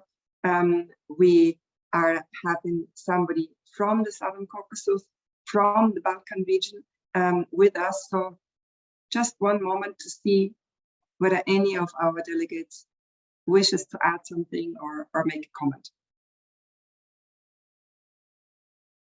If not, and maybe it's also, we are getting towards the end of the day. If not, I'd love to do what we didn't manage to do in all the other sessions. I'd love to sort of ask the second icebreaker question, which is to each of our speakers to give us one challenge and one solution that you would like to put on our radar screen for increased potential. So almost sort of like a very short word wrap, one challenge, one solution as inspiration for the way forward for our attention. And Liz, if you don't mind, I'm going to start with you again, and we stick to that order. Do you have any guidance for us in terms of key challenge and key solution? Well, sure. I think that the challenge that I would say, and one that I suspect many governments face, and it's both a challenge and an opportunity, and that is simply that we are a big country with a strong economy, many sectors and resources and value chains to enhance the circularity of, and therefore we have a wide diversity of views about the best ways to proceed about enhancing circularity. And so I think that this situation of a plurality of views can be a challenge if you need to arrive at a single solution, but it can be a huge generator of innovation if you take a bottoms-up approach and move forward with systems level changes that are imbued with solutions that come from the actors that will actually need to make the changes in their own companies and value change and systems. And so one solution that we are applying to this challenge is born out of reflection that in the United States, as you probably know, there is a tremendous amount of decision making that takes place at subnational levels. So in states, in counties, in cities, in companies, and in individual households. And that's across the whole gamut of social, economic, and environmental issues. So connecting federal efforts more closely with subnational efforts is a big solution space. It's one that we are actively working to improve. Jorge previously had mentioned the need for leadership from the top. That's where we're trying to start. We've recently appointed our first special representative for subnational diplomacy, Ambassador Nita Hashigian. She's also going to be leading a newly established unit for subnational diplomacy. And the idea here and the excitement is that we will be able to better leverage our efforts to strengthen partnerships with the decision makers that are, in many cases, the ones who are actually leading US action towards a more circular economy with international efforts. We'll be able to better learn what they need, how to support them best, and how to reflect that back in the international work that we do every day. Thanks. Great. Super, thank you, Liz. So on the one hand, plurality of voices as a challenge that also is an opportunity. I love that sort of like double function here, and I guess the different levels of governance and the sort of like importance of coordination between those. Let us now hear from Mike, from private sector perspective, from Google. What is your one challenge, one solution you would like to draw our attention to? Well, we're a data company, and we believe that the challenge of achieving a circular economy is, at its core, a data challenge, among other things. So to perhaps illustrate this, 3 years ago, we had several major consumer packaged goods companies come to us and ask us if Google could solve global plastic pollution. And the simple answer is no. Even Google cannot solve a complex issue like global plastic pollution. But through our discussions, we identified 5 challenge areas, and I'll talk about one in particular and one solution. But we identified 5 big challenge areas that intersect with data. One is mapping the recycling ecosystem, because there is no universal data set on what and where something is recyclable. The second was consumer education on how and why it's important to recycle. The third challenge area was consumer recycling incentives. This is really hard because we are human beings, immensely complicated psychological beings that are motivated in a myriad of different ways. Very, very difficult area. The fourth challenge area is artificial intelligence to better help sorting and identifying waste. The fifth area was illuminating the flows of plastic moving around the world with the idea of informing investment and intervention and so on. With respect to that first challenge, mapping the recycling ecosystem, in 2021, so just about 2 years ago, we launched a feature in Google Maps and Search called Recycling Attributes, and this is available globally. So now everyone can search for something like e-waste recycling near me or plastic bags recycling near me, and you will get geo-specific results for drop-off recycling near you. There are 11 categories of drop-off recycling that include things like light bulbs, plastic bags, as I mentioned, household hazardous waste, batteries, and others.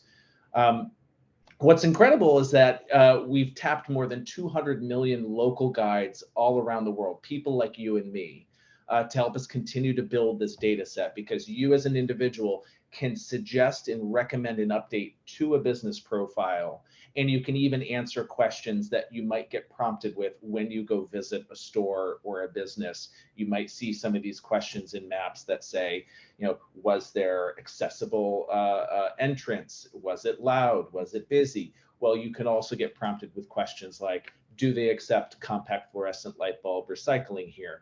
And you can suggest an update and build this ecosystem. We think this is a really useful and important intervention and product solution to the world, and in the theme of data and supporting circularity through data.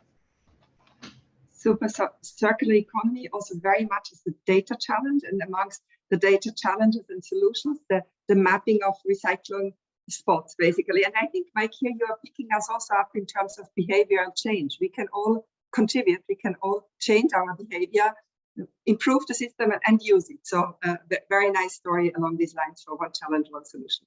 Jorge, let me turn to you for your challenge and your solution.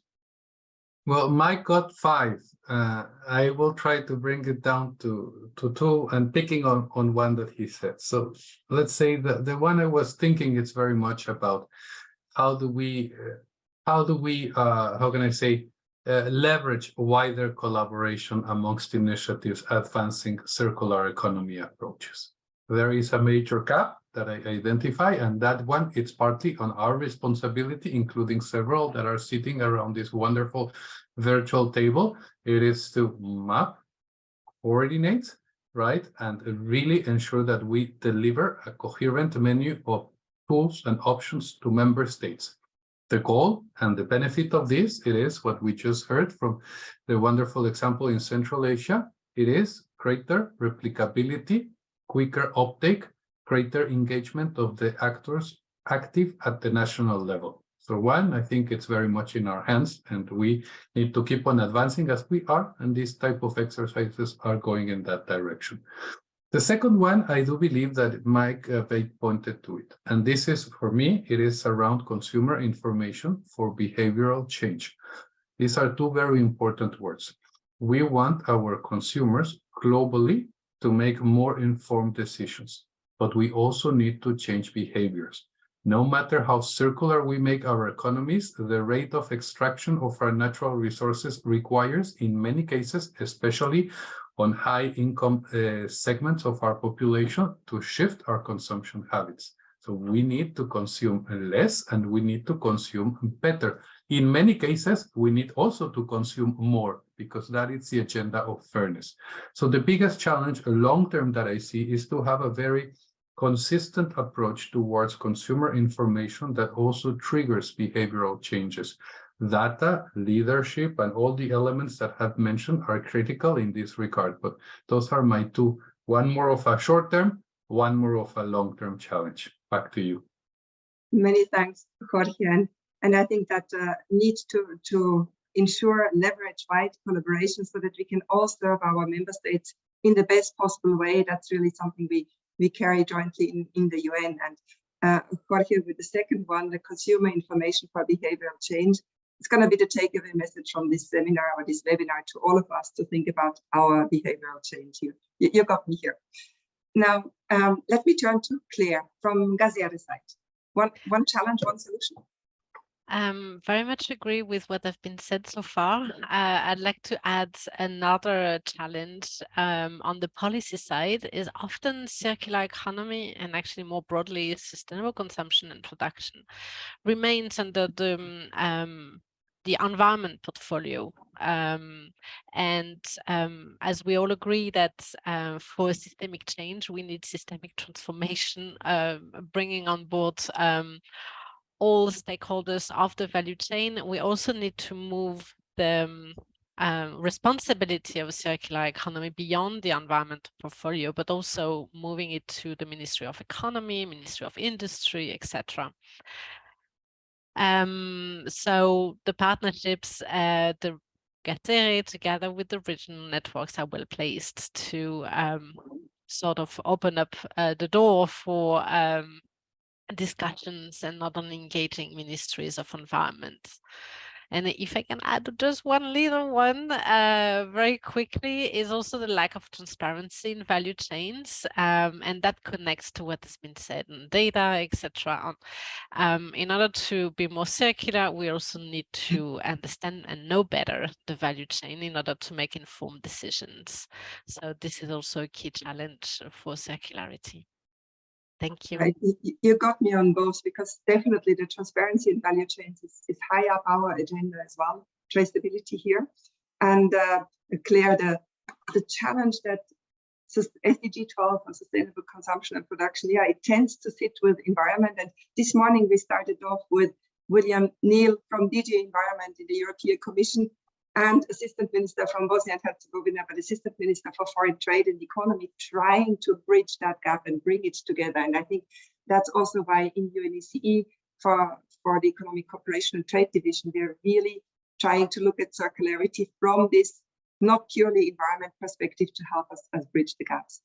So now, Sulfira, last but not least, please share with us your challenge and solution. One challenge or one solution, yes.